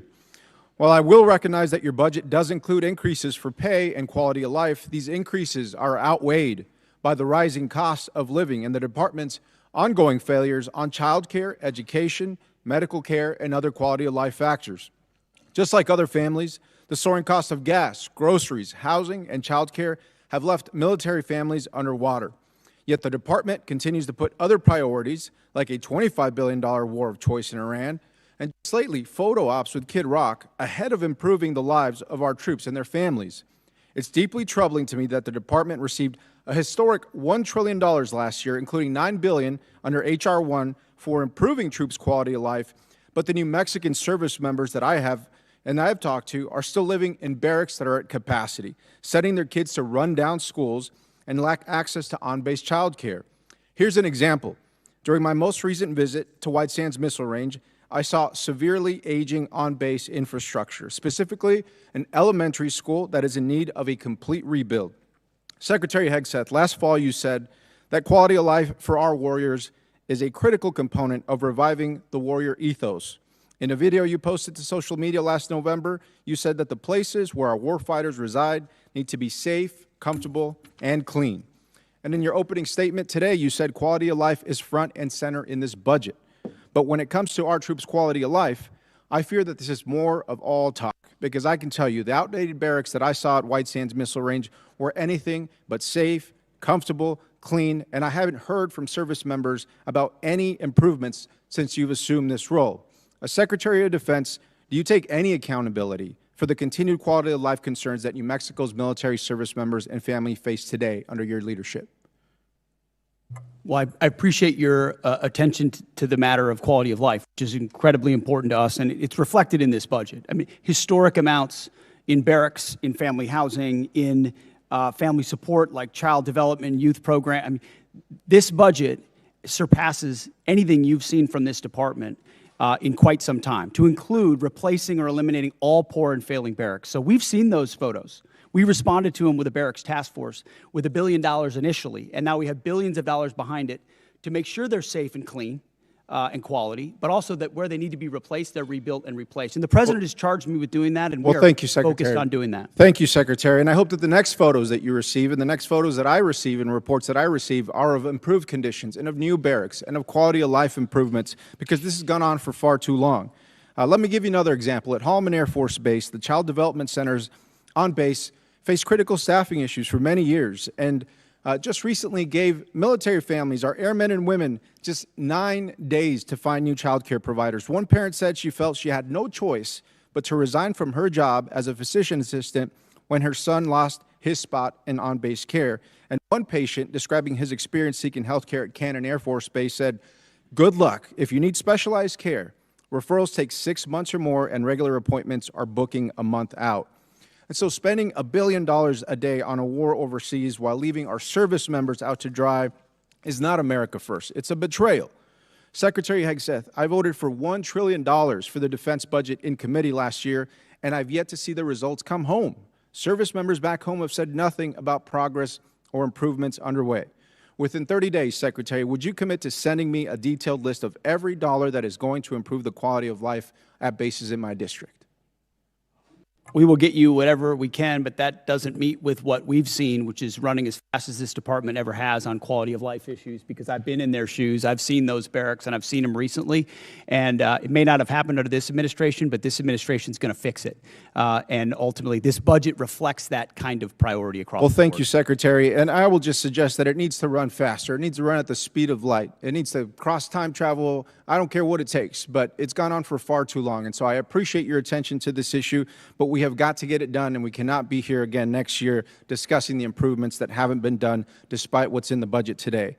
And so let me be clear that these issues have persisted for years under both administrations on both sides of the aisle. The department has received billions of taxpayer dollars as this committee has continued to work in a bipartisan fashion to support our troops and their families. And at a time when cost of living is the top issue for families, including those who serve, the department is in the position to address these costs of housing, child care, groceries, and other needs. I hope the department chooses to do that. Thank you, Chairman. I yield back. Gentleman yields back. Chair now recognizes the gentleman from Texas, Mr. Gooden. Thank you, Mr. Chairman, and thank you, Secretary, for being here and the work you're doing. Over the past decade, Bitcoin has evolved from a fringe asset into a matter of national security. Iran has demanded Bitcoin as a toll for transit through the Strait of Hormuz. North Korean cyber actors have leveraged it in ransomware campaigns, and China is believed to be stockpiling substantial holdings as part of a strategic reserve. Just last week, Indo-PACOM Commander Admiral Paparo stated that Bitcoin has direct implications for power projection, and he noted that Indo-PACOM is operating a node on the Bitcoin network in furtherance of that mission. Secretary, do you share the opinion that Bitcoin is a tool to project power, and are there any department-wide initiatives to ensure the U.S. secures a strategic advantage in Bitcoin and combats China's digital authoritarianism? I guess my short answer would be yes and yes. Long an enthusiast of Bitcoin and crypto potential, and a lot of the things we're doing enabling it or defeating it are classified efforts that are ongoing inside our department, which do provide us a lot of leverage in a lot of different scenarios. I appreciate that, and I share your views. I thank you for that. I also wanted an update with our operations in Qatar. How are those going since the Iran war, and how have Qatar been as a partner to work with over these last few months? I think it's fair to say that the Gulf states, to include Qatar, have done a nice job integrating on air defenses specifically, and then providing access basing and overflight. Qatar being one of them, UAE, Saudi, Kuwait, Bahrain. They've lived the threat of Iran. There's some complicated aspects with Qatar, but ultimately they've provided support to what we need in the theater. I appreciate that. I also appreciate the job that our men and women are doing there at that base. I realize they're going through a lot. We really appreciate the work you do, and I'll yield back to you, Mr. Chairman. Chair, now we're going to recognize a gentlelady from New Hampshire, Ms. Goodlander. I want to thank our witnesses for being here today, and I want to begin by getting right to it, since my time is limited, on this $1.5 trillion budget request. Mr. Hegseth, you testified last year and you testified again today that you will be accountable for every American taxpayer dollar that comes to the department, where it goes and why. That's really important since, as it's been pointed out, the department has failed 8 audits. The department remains on GAO's high-risk list. The Inspector General just last year alone identified billions of dollars that could have been put to better use, and in questioned costs, that is spending that raised red flags. So this is a crisis right now in accountability of where the dollars of the American taxpayers who are in the middle of a cost crisis, where this money is going. I want to ask about your war in Iran. And Mr. Hurst, you testified earlier today that $25 billion has been spent to date. I just want to clarify that that is money, that taxpayer dollars that have been spent already in this war. $25 reflects the costs of the war, right? So we've already spent the dollars on munitions and things like that. So we're factoring in cost of munitions expended into that total. So how much of that has gone towards munitions? Does that include the munitions that have been spent to date? Yeah, that reflects the munitions that have been spent to date and other operational costs. Can you give us a breakdown of what those costs are? We'll work to get you guys a product that has a detailed breakdown of those costs. Yeah, my concern here is, Mr. Hegseth, you've testified repeatedly that you're going to be accountable for each and every American taxpayer dollar that you spend, that you're going to be accountable for the rationale. Here we are 60 days in to your war of choice in Iran, and you can't give us an answer on a breakdown of the basic breakdown of American taxpayer dollars that have been spent in your war of choice? That's a question for Mr. Hurst. Right now, as you sit here now, you We're cannot. happy to give you a breakdown. We'll provide you a product after this hearing. Well, I would love for you to give us this breakdown now and explain to us, was this unbudgeted costs, or was this something the department planned for in advance, since you were appropriated $1 trillion last year? The department deals with contingency operations all the time within its normal budget. So this was not budgeted for. My point here is, you know, and General Caine, you've testified to this. We all understand, for you to do your jobs, you need Congress to pass budgets. For us to do our jobs, we need you to give us the details and to be accountable to American taxpayers. And so I got to say, it's an extraordinary dereliction that as you sit here, you cannot account for billions of dollars that have already been spent. You're in this briefed war. on munitions every week. You and your entire staff have every, asking just so the you- American public know, it's not Mr. as if you Hegseth, don't have munitions levels. Mr. You do Hegseth, from us every single week, so you know Hegseth, exactly the numbers you're Mr. talking Hegseth, about. you have testified that American taxpayers need to know where their dollars are going. And as you sit here today, you can't provide us with a basic answer to the most simple question that you should be able to answer to each and every American You're taxpayer. asking a question to an answer with an answer you already have. No, I'm asking you for a breakdown where you said you will be accountable for every taxpayer dollar. You cannot tell us where any of the $25 billion in taxpayer funds that have gone to fund your war of choice in Iran. And I look forward to getting details from our witnesses after this hearing, because the American taxpayers need to know. Mr. Hegseth, can I ask you, do you know what the average cost of a gallon of gas was in this country on February 28th? Well, it depends on where you live. If you live in California, it's $8. $2.83. Do you know what the average cost of a gallon of gas is today? Much higher in California. $4.23. I gotta say, Mr. Hegseth, you said you've got a crack economic team that's looking at the impacts of this war on the American taxpayer, and you can't answer this basic question, that should shock the conscience of every American. General Caine, I want to come back to something, a really important principle, and my time is limited. You testified to an important and bedrock principle of American law, that our service members follow lawful orders and lawful orders only. Is that right? Do you agree with the statement, quote, "The military won't follow unlawful orders"? I do. Mr. Hegseth, do you agree with that statement? I do, but understand what you're insinuating in a partisan point. I'm not. I'm actually quoting you directly, Mr. Hegseth, from April 12th, 2016. And I appreciate that on the record, you've clarified this important principle of American Gentlelady's law. time's expired. Chair, and I recognize the gentleman from North Carolina, Mr. Harrigan. Well, thank you, Mr. Chairman, and thank you, Mr. Secretary and Chairman Caine. It's always a pleasure to have you here. I'm going to fall in line with the Chairman's earlier statements that we can do whatever we want with our 5 minutes, and I'm going to give you all a break from the conflict here, and I'm going to tell you a story, and it's a story that's important to me. And I'm going to start with a proposed citation. And it's a rare point of personal privilege for me to do this, but I have an ask of you. But I'm going to start with a proposed citation for a Medal of Honor award upgrade from a Silver Star. Sergeant First Class Thomas J. Grasso distinguished himself by acts of gallantry and intrepidity above and beyond the call of duty between September 29, 2015 and October 4, 2015, while serving as a senior communications sergeant, Operational Detachment Alpha 3133, Advanced Operations Base North, Special Operations Task Force Afghanistan, in support of Operation Resolute Support. Sergeant First Class Grasso was part of a small Special Forces element that seized Kunduz, a provincial capital of over 300,000 civilians, from the Taliban. Outnumbered 60 to 1, the U.S. Special Forces element faced an overwhelming enemy force of 2,000 confirmed Taliban fighters. On September 29th, facing a Taliban advance on Kunduz airfield, Sergeant First Class Grasso established a sniper overwatch position in the air traffic control tower.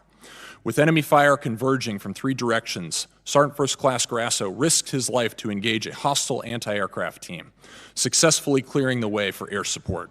On September 30th, fighting through relentless ambushes on their subsequent movement into the city, Sergeant First Class Grasso repeatedly dismounted his vehicle while exposed to intense enemy fire to engage insurgents and shield the convoy. During one encounter, while under withering enemy fire, he disregarded his own safety, maneuvered into the kill zone of a complex near ambush, saving the lives of 5 trapped Special Forces teammates, 1 Romanian partner, and their interpreter. Sergeant First Class Grasso again came under heavy machine gun fire when he dismounted to direct the element to the city compound. To enable the remaining element to safely enter the compound, he effectively returned fire and suppressed the enemy positions. From October 1st through 4th, Sergeant First Class Grasso anchored the defense of the compound, absorbing the heaviest concentration of enemy fire. He repeatedly subjected himself to heavy machine gun and rocket-propelled grenade fire from distances as close as 15 meters, repelling dozens of enemy attacks. On October 1st, a rocket-propelled grenade directly hit his position, inflicting a traumatic brain injury. Bleeding, disoriented, and going 60 hours without sleep, he checked on his teammates before returning to his exposed post. From there, he single-handedly neutralized continuous waves of attackers, attempting to detonate vehicle-borne IEDs, forcing the enemy to request a temporary ceasefire. During a subsequent rocket-propelled grenade attack near his position, he eliminated a follow-on explosive-filled rickshaw, preventing a perimeter breach. As the fight wore on, the enemy began throwing hand grenades into the compound from an adjacent building. Sergeant First Class Grasso ran through the blast to hurl grenades back, then established a clear line of sight from an exposed staircase to enable his command to call in a danger-close F-16 strafing run, bullets hitting 15 meters from his position. When partner forces were decisively engaged, without sufficient ammunition outside the perimeter, he maneuvered, without regard for his own safety, under devastating fire to resupply their position, and employed accurate sniper fire, destroying another advance. On October 4th, he unhesitatingly stepped into the enemy's line of sight to destroy the fighter, preparing to fire a rocket-propelled grenade at 2 trapped teammates. Throughout 130 hours of grueling, sleepless combat, Sergeant First Class Grasso's extraordinary heroism, unwavering dedication to his teammates, and complete disregard for his own life ensured the recapture of Kunduz with 0 friendly personnel killed in action. As these severe conditions took a toll on the element, his ability to fight through a traumatic brain injury with indomitable will and lethal precision inspired those around him. Sergeant First Class Thomas J. Grasso's heroism and selflessness are in keeping with the highest traditions of military service and reflect great credit upon himself, his unit, and the United States Army. I'm asking you to direct the board chair of HRC, Awards and Decorations Branch, to board Sergeant First Class Thomas J. Grasso's packet.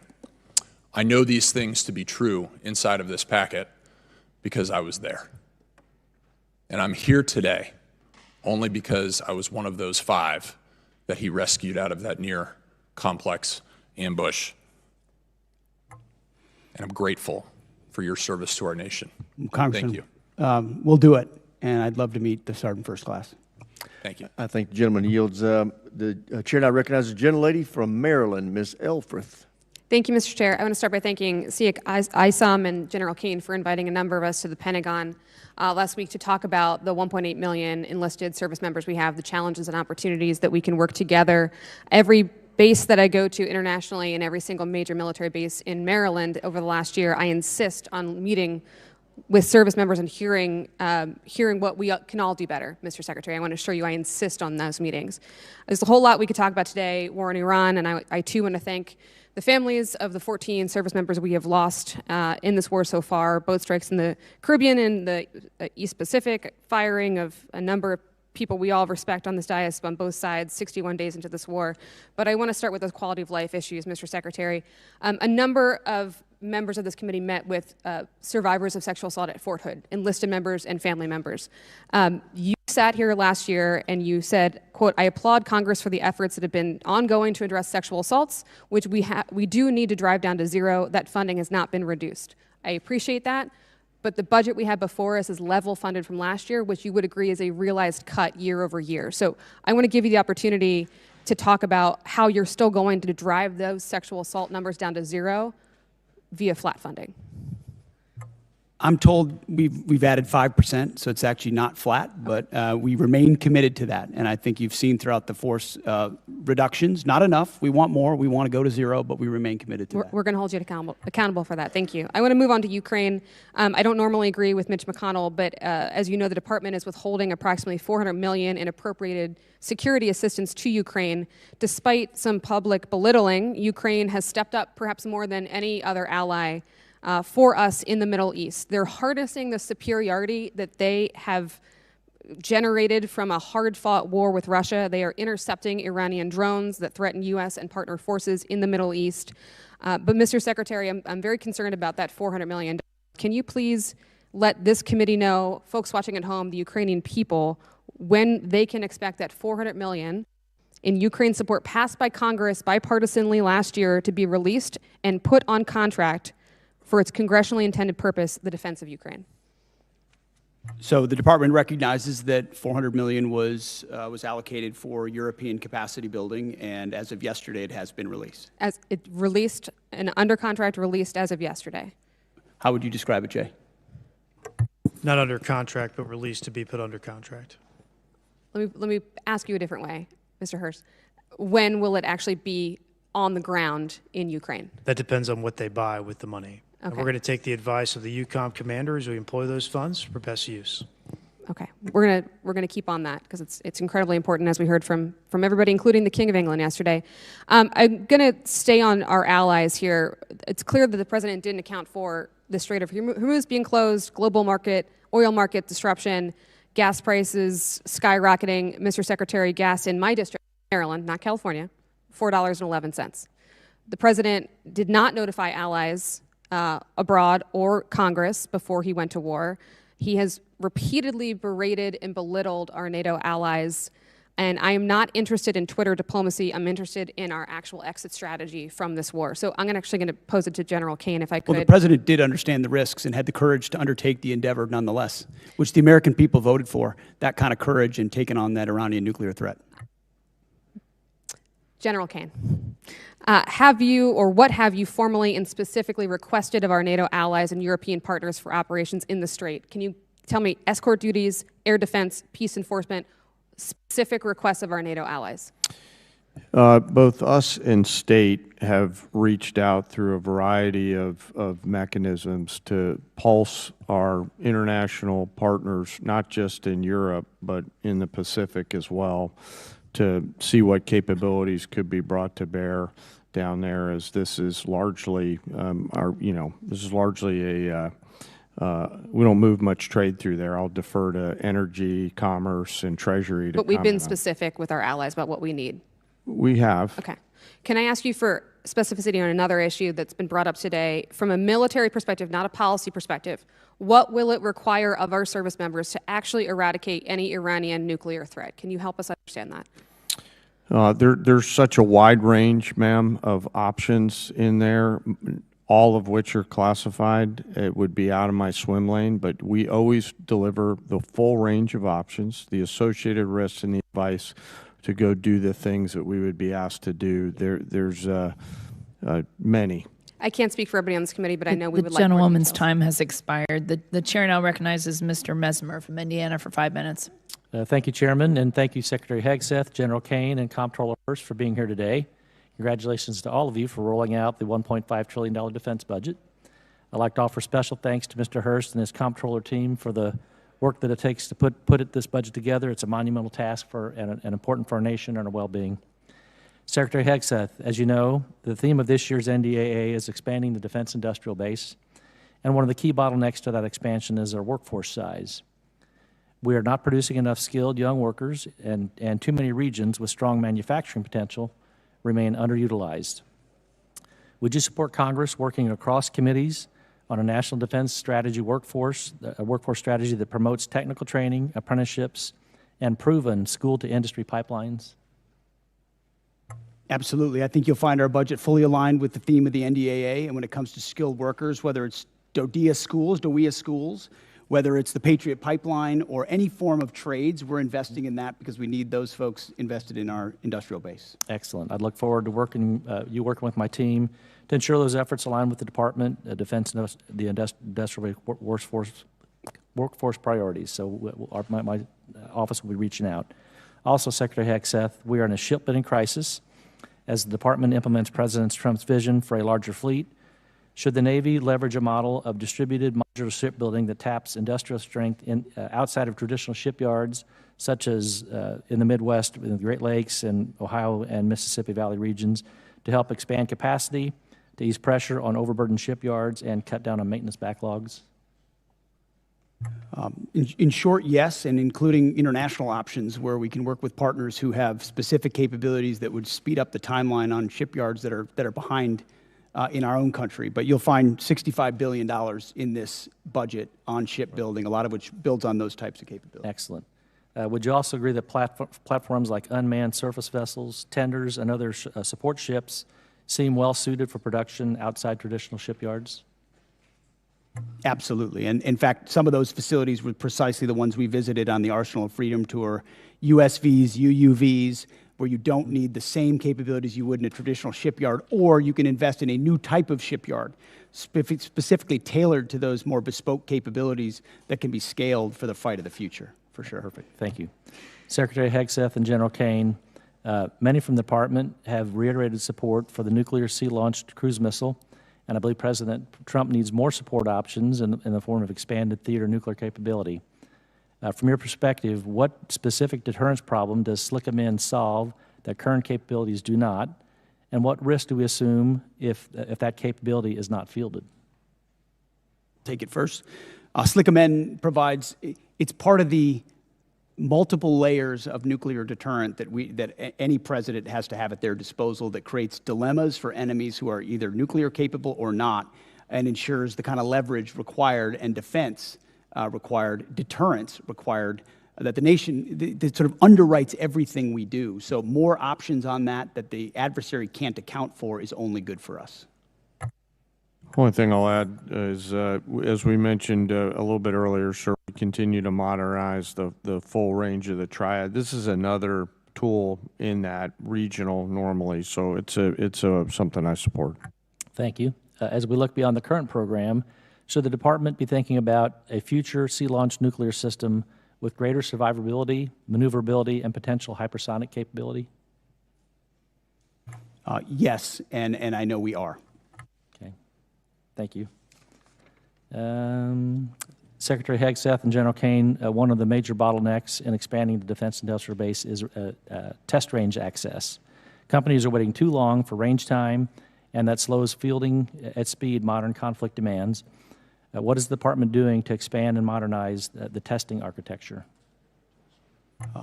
$5.2 billion worth of investment, but I'll tell you, when we sit with industry, and I simply ask the question, what can we do for you?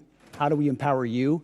Test ranges come up almost every single time, and the limits and the timeline limits they create. So we're trying to blow that open and create a lot more options for them. Okay. Thank you. Secretary Hegseth and General Caine, I'd like to extend an invitation for both of you to come and visit Naval Surface Warfare Center Caine and see what a great work is being done in Southwest Indiana to support the warfighter and ensure our military edge. And with that, I'll close and surrender the rest of my time. The chair now recognizes Mr. Whitesides from California for 5 minutes. Thank you, Chairwoman. Secretary Hegseth, General Caine, Mr. Hurst, thank you for testifying today and for your service to the nation. Over the past few weeks, military and civilian leaders of many of the DoD components have testified about their FY27 posture. We appreciate their professionalism and their service to the country and the time that they've spent to testify before us. I want to start with Mr. Hurst. Mr. Hurst, you testified at the beginning of this that you said that the estimated cost of the war is about $25 billion. In March, you stated that the first week of the war cost $11 billion. So is it right to say that the following 7 weeks have cost about $14 billion total, or $2 billion per week? Yeah, the most intense phase of the conflict was obviously the beginning. That's when most munitions were used. Okay. And that's the basic expense from the war. Right. So that you also said just now that the $25 billion includes the cost of the munitions deployed. Is that right? This question is for the CFO, sir. Yeah? That's correct. Okay, so I guess I'm confused then. It makes sense that if that's the cost, then the cost to refill those stocks would be no more than $25 billion. Am I right about that? When we estimate costs of the conflict, we're using current replacement costs for these weapon systems. Right, you're using current replacement costs. So it's frankly pretty surprising that the estimate for the supplemental would be $200 billion. You don't, if you'd like to explain that, you can, but. Well, that's not accurate. We don't have an estimate for the cost. Okay, that's what's publicly reported. So it's good to hear that it's going to be less. Mr. Hurst, do you have Signal on your phone? I'm sorry, why is this relevant? Do you have Signal on your phone? What does this have to do with the budget? I'm going to take that as a yes. Mr. Caine, sorry, General Caine, do you have Signal on your phone? I do, sir, yes. Okay. So I want to talk about Signal. Last year, the Secretary and other administration officials discussed sensitive and almost certainly classified information about a strike in Yemen using the unclassified Signal app. Mr. Hurst, what's the current policy for Signal on official DoD devices? I'm the comptroller. I don't do CIO work. So therefore, it is allowed? Is that your statement, that it is now allowed to have Signal on your device? Mr. Whiteside, my statement is I run the budget for DoD. Yeah. Okay, well, he's got it on his phone, so therefore it must be permitted. Sir, I got to go back and look if it's on my official phone. I was talking about my personal phone. I'm not exactly sure. I'll go back and look, though. Okay. Last month, FBI Director Kash Patel made a public announcement that Russian hackers are targeting Signal app users in the government, specifically stated that they were targeting individuals of high intelligence value, including current and former U.S. government officials.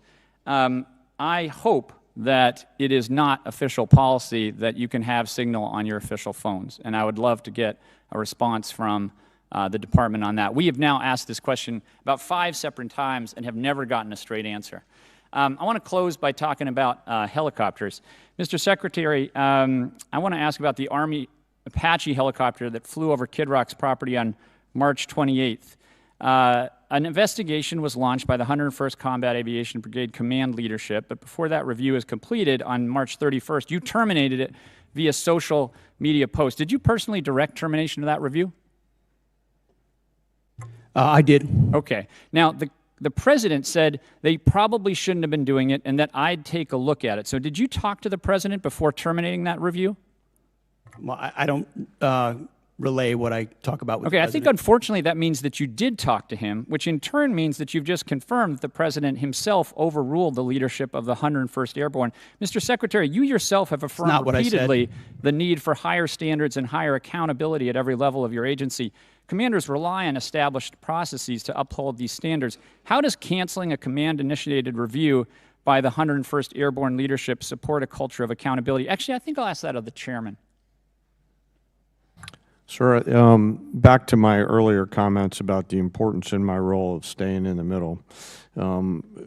What you're alluding to is, in my assessment, with deep respect for your ask, is a partisan question, and I think it would be inappropriate for me to answer that. Sir, I actually don't think it is. I think it is actually a very fundamental principle of accountability in our department, and I think it was the wrong decision. I'm going to close by just saying one thing. Mr. Secretary, you started this hearing by politicizing it, and I want to make one point. Poll after poll shows that the American public does not support this war, and support is dropping every day. We are all representing our constituents, which is our constitutional duty. And to state that we are politicizing it is an affront to Congress and every member in this House, and I yield back. You are time. politicizing it, Congressman. The gentleman's time has expired. The chair now recognizes Mr. Schmidt from Kansas for 5 minutes. Thank you, Madam Chair, and I want to thank all three of our witnesses for being here today and answering our questions.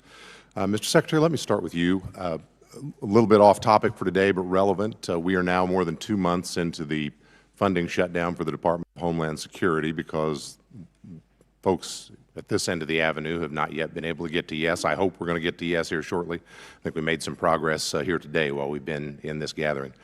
It's been necessary, as I understand it, for the administration to scrape out the pennies under the couch cushions in order to keep DHS running and honestly running not at full speed. Has your department had any role in contributing to the ongoing operations of DHS while things have not been funded?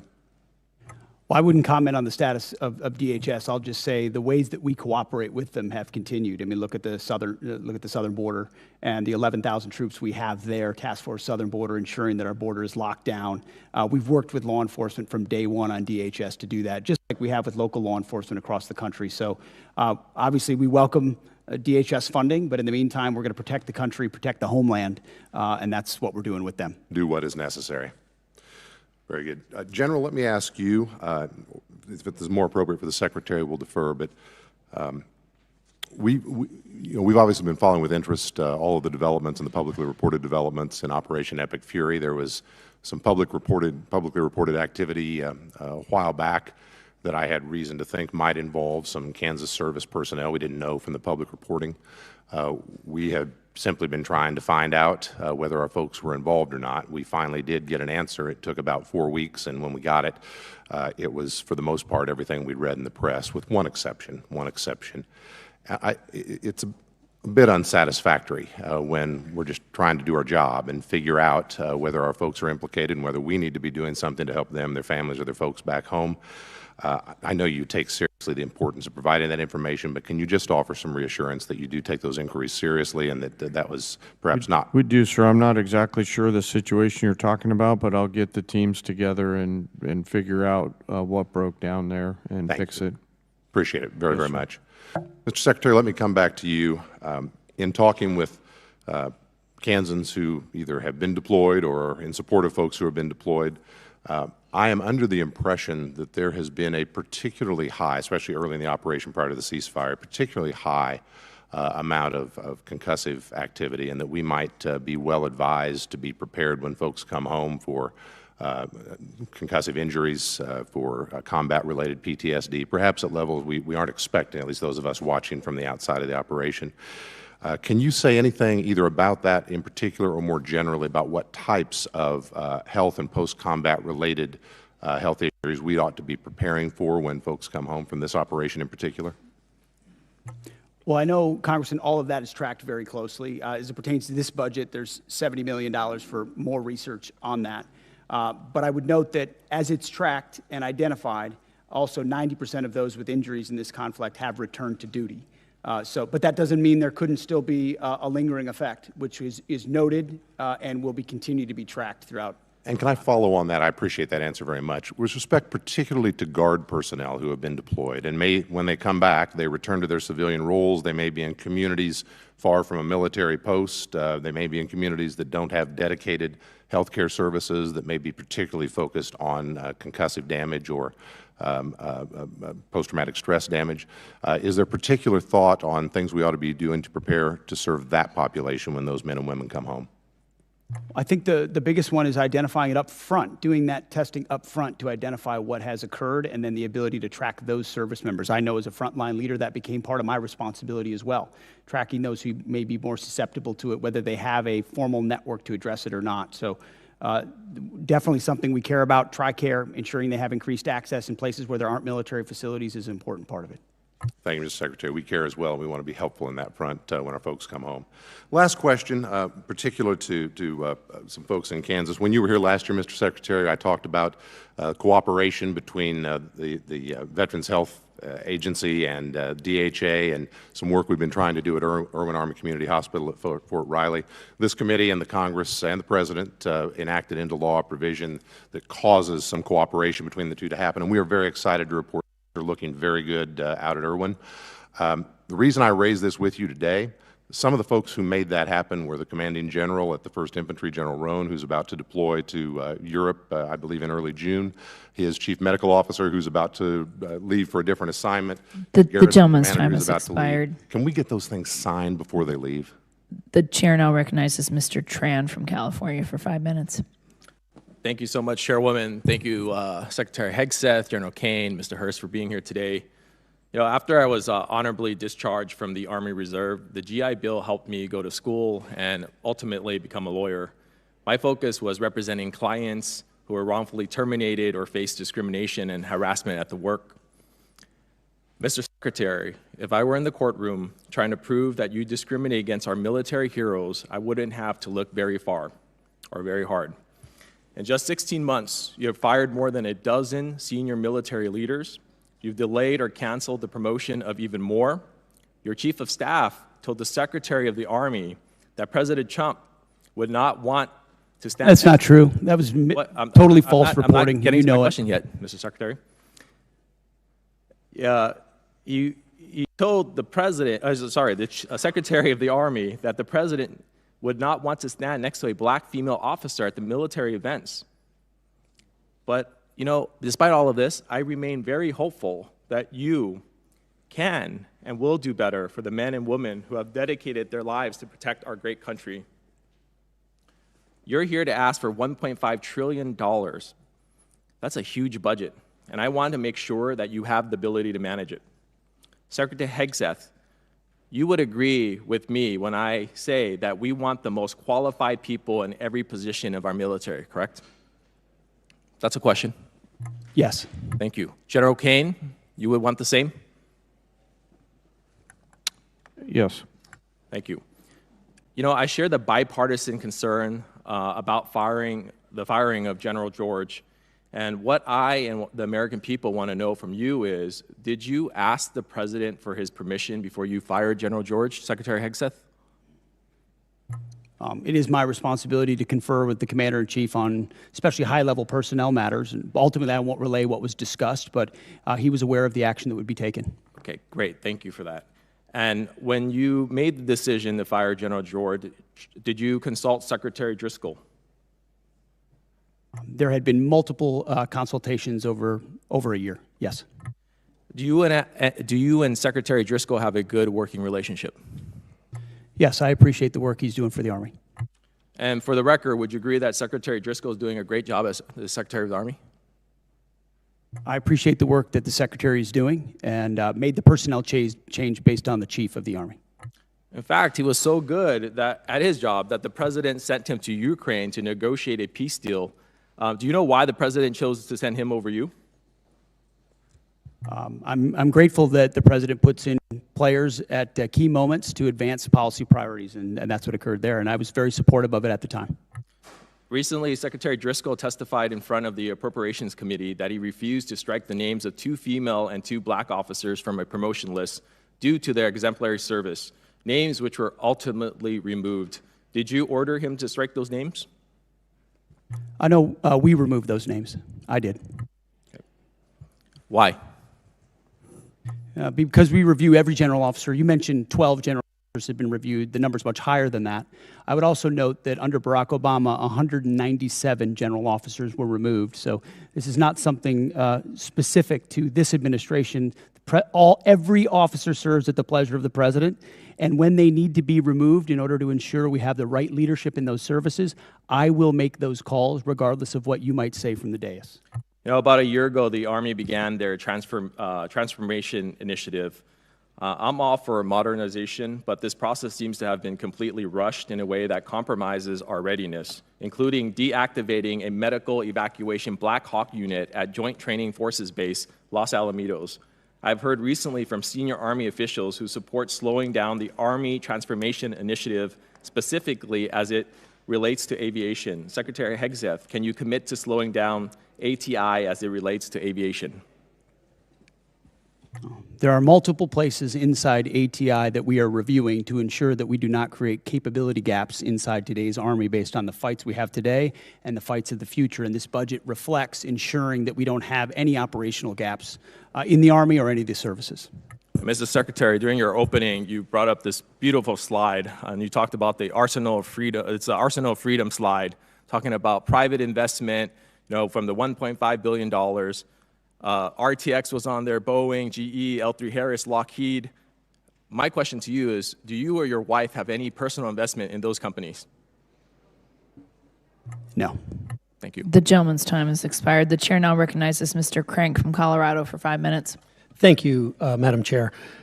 Mr. Secretary, the Department's FY27 military construction request includes plans for a new $250 million Space Force operations facility at Schriever Space Force Base.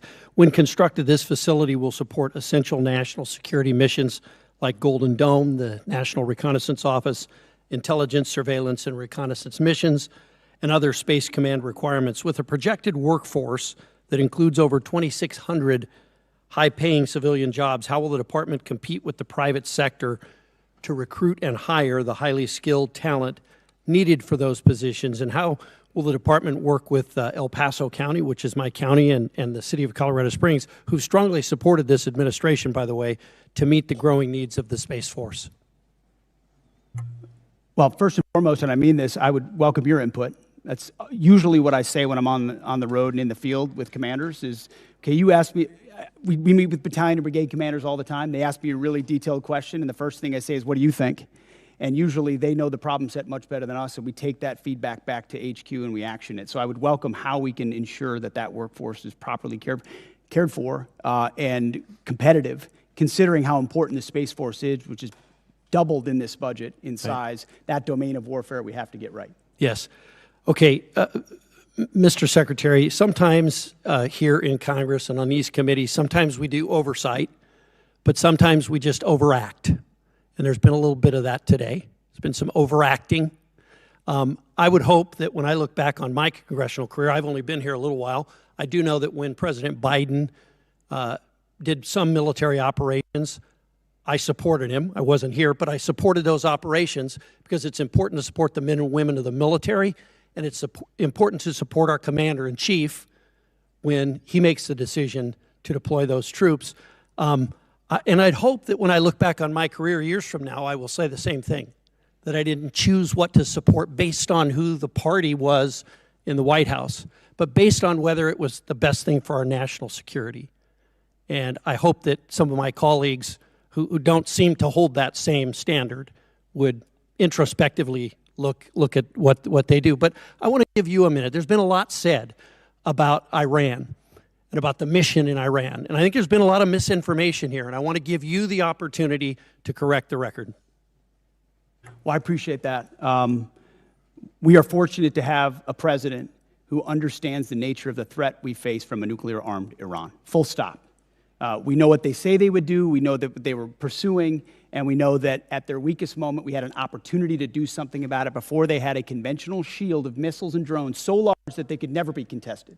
And then without inspections and from a bad deal, they could possibly race to a bomb. So the threat was right there in front of us. All it took was the courage to act. which no other president had done. And he gave us a clear set of objectives, which the chairman and I talked about from day one. In pursuit of ensuring that Iran never gets a nuclear weapon, you degrade their missile program, defeat their missile program, get at their conventional Navy, and ensure they don't have a defense industrial base so they can rebuild those capabilities. That's what we briefed from the podium. That's what we talked about. That's what we were focused on. And in service of that, had overwhelming military victories in pursuit of it. I mean, we've never seen an air campaign like what we did alongside the Israeli Air Force, not to mention the rescue of those 2 pilots and the professionalism of that joint force that went downtown twice, once in the day and once in the night, to leave no man behind. That is a call the commander-in-chief makes, and he had the guts to make it.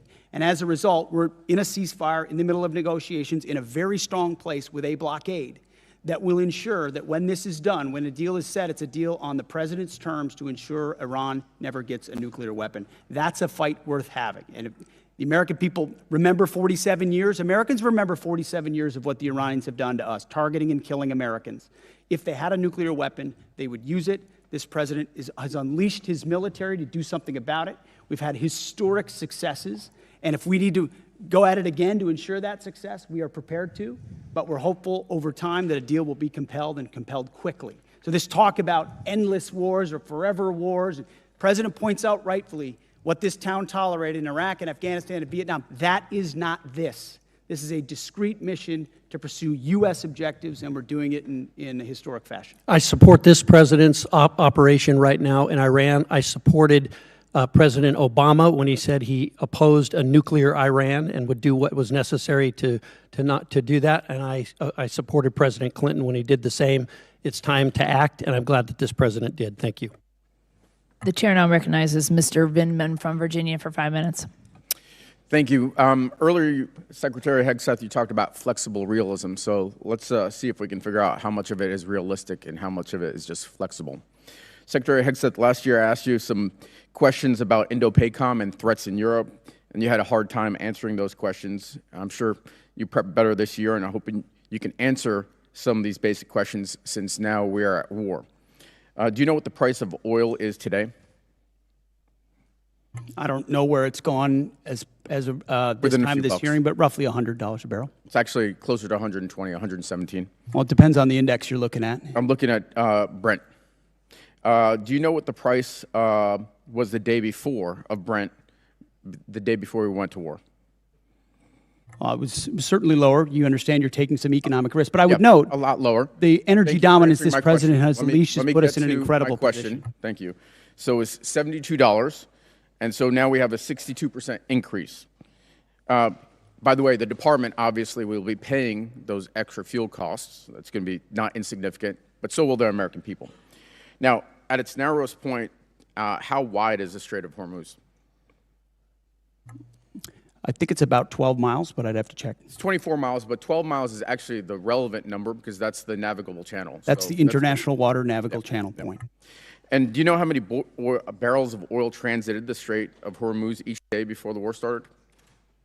I don't know the exact number, but you're looking at over 100 oil tankers usually transited a day, or 120 a day would transport the strait. Yeah, and so 20 million barrels a day, and right now they're at an 81% reduction. So it sounds like you've done your homework. You're tracking pretty well what the strategic situation is. So a couple of questions. Were you aware that if we struck Iran, that they would most likely close the Strait of Hormuz? Of course, our department was prepared and planning for every possible contingency, being front and center as something they may do in a desperate state to attempt to which is what they've done, some kind of control. And I appreciate that. And earlier you told Mr. Moulton that this department has looked at all aspects of the risk and that the president got every possible perspective. And then recently you just said that the president did understand the risks and had the courage to undertake the endeavor nonetheless, and that's leadership, or words to that effect, pretty close. And so I just want to kind of give you the state of play right now. It's been 2 months of war. We have hopes for a resolution, but the war continues, really. Iran has closed the strait, and we've now gone in and blockaded their ports. 1/5 of the world's oil is unable to transit the strait, and the American people and the department are paying significantly more. And you also said that this is what the American people actually voted for. But actually, the American people voted for a promise not to get into Middle Eastern wars. And they voted for lower prices. And this is the exact opposite of what they got. So let me ask you this. The president ordered the strike, is that correct? The president's been saying for over 30 years that Iran can never have a nuclear weapon. So he's I been got very it. clear as a We're position talking when about American people voted for President Trump overwhelmingly, they voted for that I got position. that, but the president ordered the strike. Is that correct? Which strike are you referring to? The strike on Iran, the war that we're in. Oh, of course. I mean, Okay. he's the commander-in-chief. So He's it made sounds like the calls. It sounds like you're blaming Daddy for the mess we're in, and I don't think he's going to be particularly happy with you. I see what you're trying to do.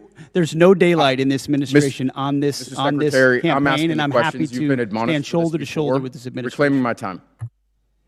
So let's shift gears. Last time we were here, I asked you if you'd apologize to the mother of an F-18 pilot whose son you endangered for sharing classified information on a signal chat. You refused. On March 1st, 6 Army soldiers, including a constituent of mine, were killed by an Iranian drone strike. Do you take any responsibility for those deaths?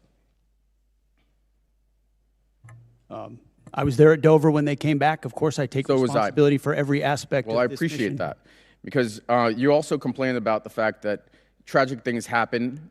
The news makes it front-page news. The press only wants to make the president look bad. Is it about the soldiers, or is it about the president looking bad? It's not just the president who wants, or the media that wants to make him look bad. It's you. It's actually about the soldiers, and it's frankly reprehensible that you would make that statement.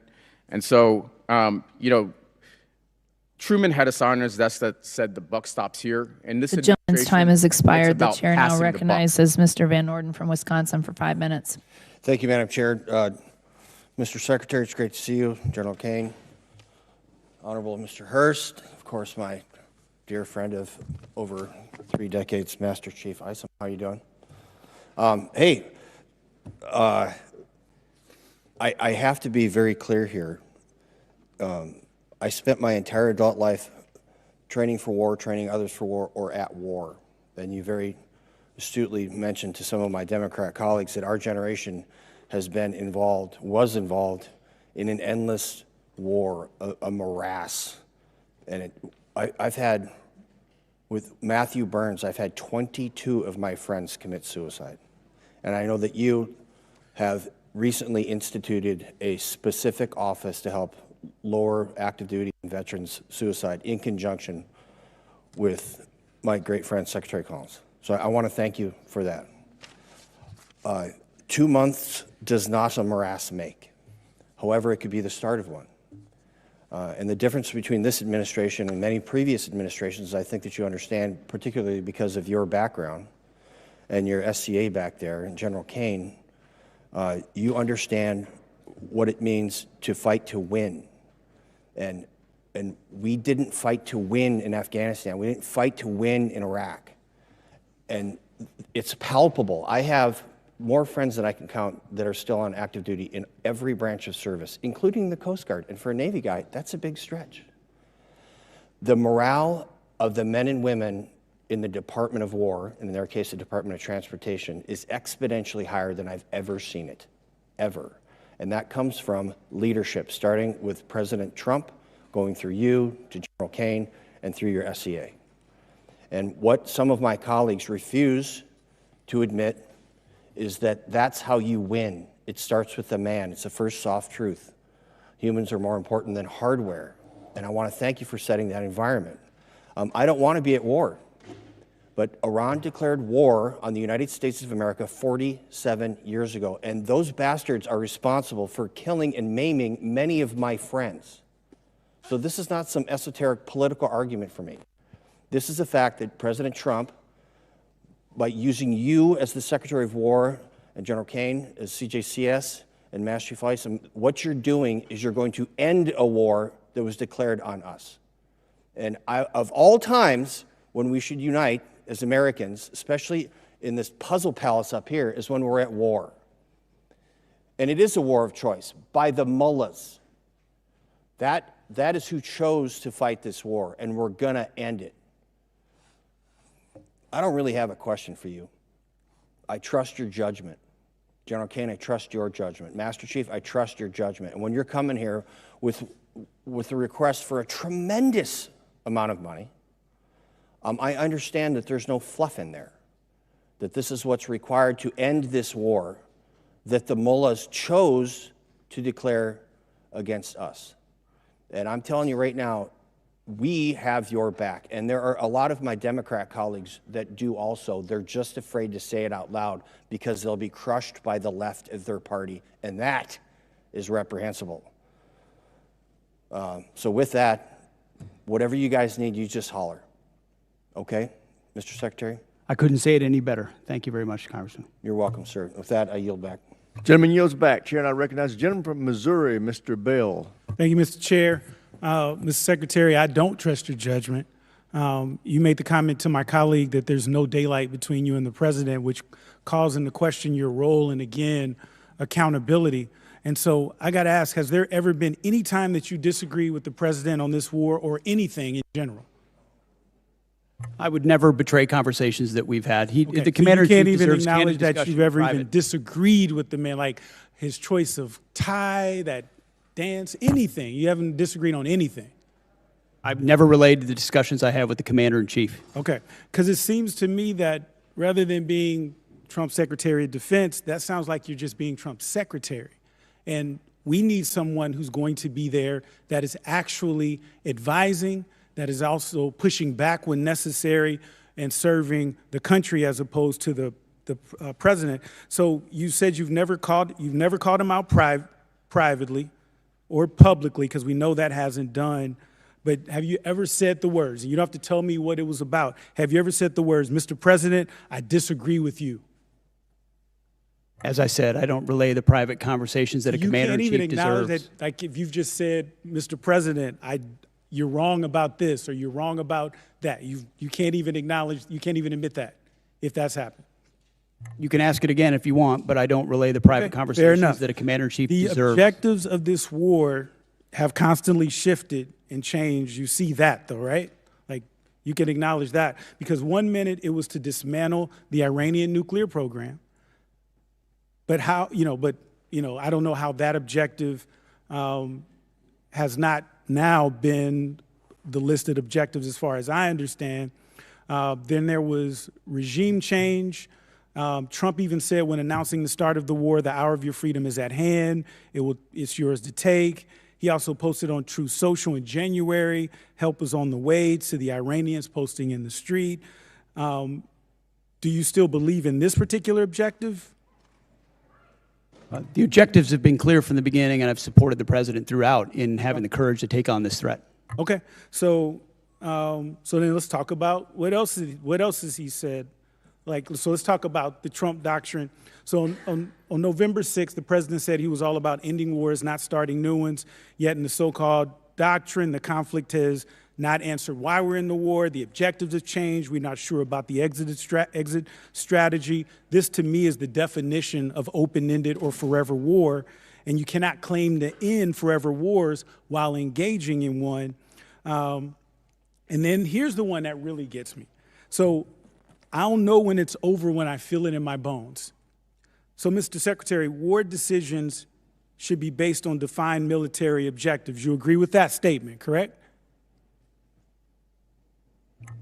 It's the commander-in-chief makes the call on behalf of the American people when our objectives are completed. There should be clearly defined military objectives. That's safe to say?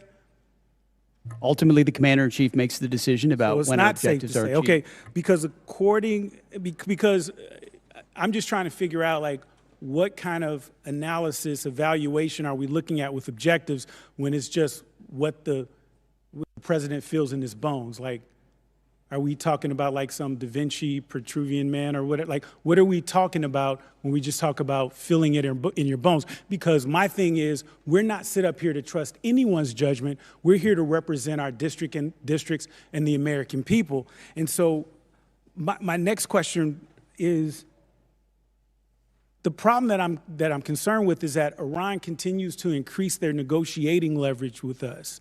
And so we've been told that we've won this war, it'll be over in few days, but now they didn't control the Strait of Hormuz, and now they do have leverage in the Strait of Hormuz. I remember even in the strikes in June, after the strikes in June, I should say, they struck Al-Udeid, and we never responded to that. As a matter of fact, Trump even said he knew that strike was coming and he allowed it. Do you agree with that? Ultimately, the president's been clear about his objectives, and if Iran thinks they're going to outdeal the best deal maker on the planet, they got another thing coming. But they struck us and we didn't strike back, and you're okay with that? He even said he authorized, he allowed it. He said that, and you're okay with that? The president has done many bold things for this country to ensure Iran never has a nuclear weapon. Okay, well, allowing another country to attack us, isn't that treason? Allowing Iran to get a nuclear Gentleman's weapon. time's Obama was expired. willing Chair to now do, recognizes the gentleman that's what from you want. Arizona, Mr. Amadei. I want to thank your team behind you for having the discipline and stamina for being here. I know what work was involved in doing this type of hearing, so thank you all. Mr. Secretary, I want to ask you about the A-10 Warthog. How effective has it been in the war in Iran? As I'm sure you know, it's a very effective platform, yes. And so why is the Air Force, I mean, they've been trying to retire this platform for 40 years, since 1984, and it seems like it keeps proving itself no matter the technological advances that we have in the military. So why is there a need or push to retire this platform? Well, the push to retire the platform was from previous administrations, based on mostly requests from the Air Force. But given how, anybody of our generation knows how impactful, important, and significant the A-10 and the Warthog has been. And that's what you want when you need close air support. Full stop, everybody knows it. To include when you've got down pilots and you need to go downtown Iran. And it was incredibly effective in those missions. Now, there are other places where it's less survivable, and I understand that. But there's still most of the world where it is the most effective close air support platform. That's why I got with the Air Force Secretary. We extended it to 2030, and we're, per the President's guidance, going to look at other options, maybe other variants and ways at which we can keep the A-10 capability or platform on the battlefield for our warfighters who want that kind of close air support. Thank you. I appreciate that. Just, you know, as technology advances, sometimes we forget, sometimes the old school machinery we have works just as well. I know you just, you know, got the Apache helicopters. I mean, that's a 50-year-old frame. If you look at the AK-47s, my God, it's one of the most effective rifles, and from 1947. So I don't want to lose sight of that. You know, I think too much is spent on so many defense companies coming in here selling us the newest, greatest product, but warfare ultimately is about killing the enemy, and we know that Warthog does that. I want to shift focus a little bit to actually kind of old school as well. I know the SOF and PSYOP right now, there's been 3,000 positions cut, mostly on PSYOPs and civil affairs. How is, you know, I've been wondering, we have air superiority in Iran, and it seems like there's no internet connectivity in Iran. Are we doing any leaflet drops over there? We've explored a variety of different actions, many of which are classified, but that could restore additional communications capability to the Iranian people. I would love for President Trump's Truth Social post to be leafleted all over Iran, to be honest with you. I think that would encourage them to actually take to the streets. Moving to Iraq, I think there's budgeted right now about $118 million to the government of Iraq for the counter-ISIS mission. We know the problems that the Iraq government are facing right now. And you have personally said that you're going to certify, you know, the spending on it. I mean, do you think that this is an effective use of our money to give it to this government that we know is aligned with Iran and seems like it's becoming more difficult to deal with? It's very much an open question. We're paying very close attention to the new government there and the counterterrorism efforts, some of which have been successful over time and others of which have not in this conflict where Iraq has not stepped up in those efforts. And we're reviewing funding, basing every aspect accordingly, just like we did in Syria. The president directed that we leave Syria. We had 8 bases. We went down to 4, 2, and then 1, and now ultimately are in northern Iraq. And we'll review our posture throughout the region. Great. With that, I yield back, Mr. Chair. Chair now recognizes a gentleman from New Jersey, Dr. Conaway. Thank you, Mr. Chairman, and thank you and Ranking Member Smith for holding this hearing today. Thanks to the witnesses for presenting themselves to us to answer questions. At the outset, let me say that I'm proud of the work that our service members do every day to keep our nation safe, and I have profound respect for those who voluntarily put on the uniform to serve and protect our country.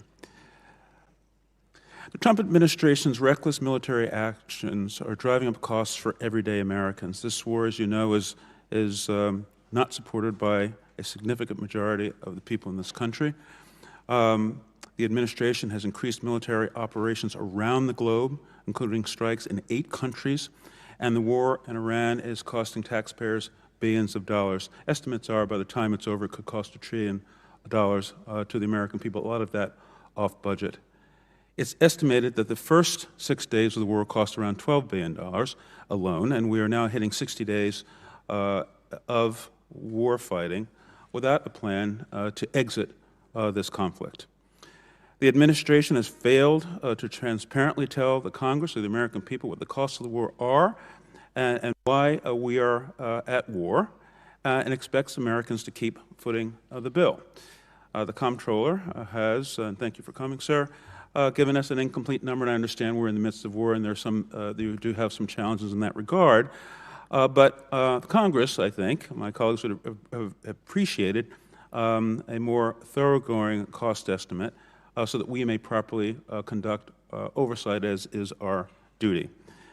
I would agree with my colleague Ms. Goodlander about the Department sharing the full breakdown of the cost of this war and understanding where every dollar is going.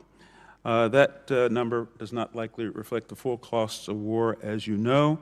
There are many estimates out there that say that this war will cost much more than you and the administration are putting before the American people. If you look at our past conflicts, when we went to war in World War I, and this has been mentioned, Wilson went to Congress and called for the American people to help pay for the war. Franklin Roosevelt went to Congress, asked for a declaration of war, and the Americans pitched in to pay for this war. Conflicts after that, sadly, too many of them are off budget and are leaving Americans with trillions of dollars in debt. Average Americans are suffering the consequences of this war in Iran, including increased fuel prices in my home state of New Jersey, where gas is now on average $4.20 a gallon. Diesel is almost $6 per gallon. In addition to increased fuel prices, everything costs more: groceries, housing costs, and the people have to pay for it, have not asked for this war, and I think are a little bit bewildered as to why we're in this war. I'm not disputing the fact that the Iranian regime is a malignant, dangerous regime that has killed its own people and indeed has killed Americans over the decades. I think where we disagree is what's the best way to get at Iran. Do we negotiate with them and control their access to nuclear weapons in a multilateral way that included even Russia in the deal and the agreement that President Obama brought forward, or do we go and try to and engage in a costly war in order to get at those nuclear weapons? I think that's where the principal conflict lies. How do we achieve the same goals, costly war or through negotiation? And we've seen that apparently there wasn't a plan to deal with the action that Iran had to take, that is to close the Strait of Hormuz, because it's the only thing you can do when you are the weaker country in an asymmetric conflict. Of course they were going to do that, and I wonder whether or not the President was apprised of this before he took the actions that he has taken. So let me just ask this question. And before, let's make this comment too. This war is just 60 days so far. And this thought that Americans wish to bear the consequences of increased fuel prices, I don't think is borne out by the fact that, those costs impact people on a weekly basis, bi-weekly basis. Mortgages come and have to be paid. Groceries have to be bought on a weekly basis. And those gas prices are squeezing the American public. So can you tell us whether or not there was planning to deal with in advance, to deal with the closing of the Strait of Hormuz, given the likely impact on world fuel prices? That will have to be for the record, because the gentleman's time has expired. Chair now recognizes the ranking member for any closing comments he may have. Well, first of all, I want to thank the chairman for conducting this hearing. Obviously, there's a lot of passion on both sides, a lot of partisan stuff being thrown around. I think on this committee, we're all trying to serve the men and women who serve us as well as we possibly can. You handle it well in a difficult time. I appreciate the fairness of that. And yes, we have a lot of issues, but at the end of the day, the Iran war is the biggest issue that we face. And I hope that you all, you gentlemen, would take seriously the concerns we have about where it's going and how it's going to end. Yes, it has not yet lasted as long as Vietnam or World War II, but we're also told it was going to last 4 to 5 weeks when it started. We were given an idea of what the mission has been. It's clearly gone beyond that. We did not contemplate that we would have, the Strait of Hormuz shut down or that we would have to implement a blockade. So how we get to the result is something we really are going to want to hear from all of you about on a regular basis, and what role the service members who are over there, some 50,000, are going to play in that. And we all agree, Ms. Secretary, that Iran should not have a nuclear weapon. Is this really getting us there? That's the connection we want to see. And you can say, well, we had to start a war to stop the nuclear weapon. That in and of itself doesn't make it true. How is the war and the military action actually stopping that nuclear weapon? How does it put us into a better position? I think that's what we really need to hear, and what we'll have to continue to work on long after this hearing. But I thank our witnesses for coming before us. It is the democratic process. We're all part of a representative democracy. I have never met too many people at the Pentagon who loved coming over and talking to Congress. I get that. But I hope you understand how important and how necessary it is that the people's voices are heard. And we do have an opportunity to question and challenge the decisions that are made by our executive branches. We have a right to do under the Constitution, actually an obligation to do under the Constitution. So I look forward to continuing the conversation. I thank the chairman again, and I yield back. I thank the ranking member, and I thank the witnesses. Thank you for your service to our country.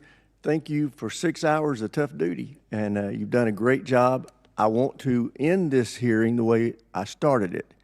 This is a historic budget request by this administration. We are in unacceptably low levels of spending historically, and this president is meeting the moment with a budget request that meets the requirements that we have to meet if we want to remain at peace. This is about peace through strength. This budget will help us have peace through strength, and I urge my colleagues who are not in this chamber to pay attention to what we talked about today. This department, I think, is done an admirable job of defending the budget. And with that, thank you for being here. This hearing is adjourned.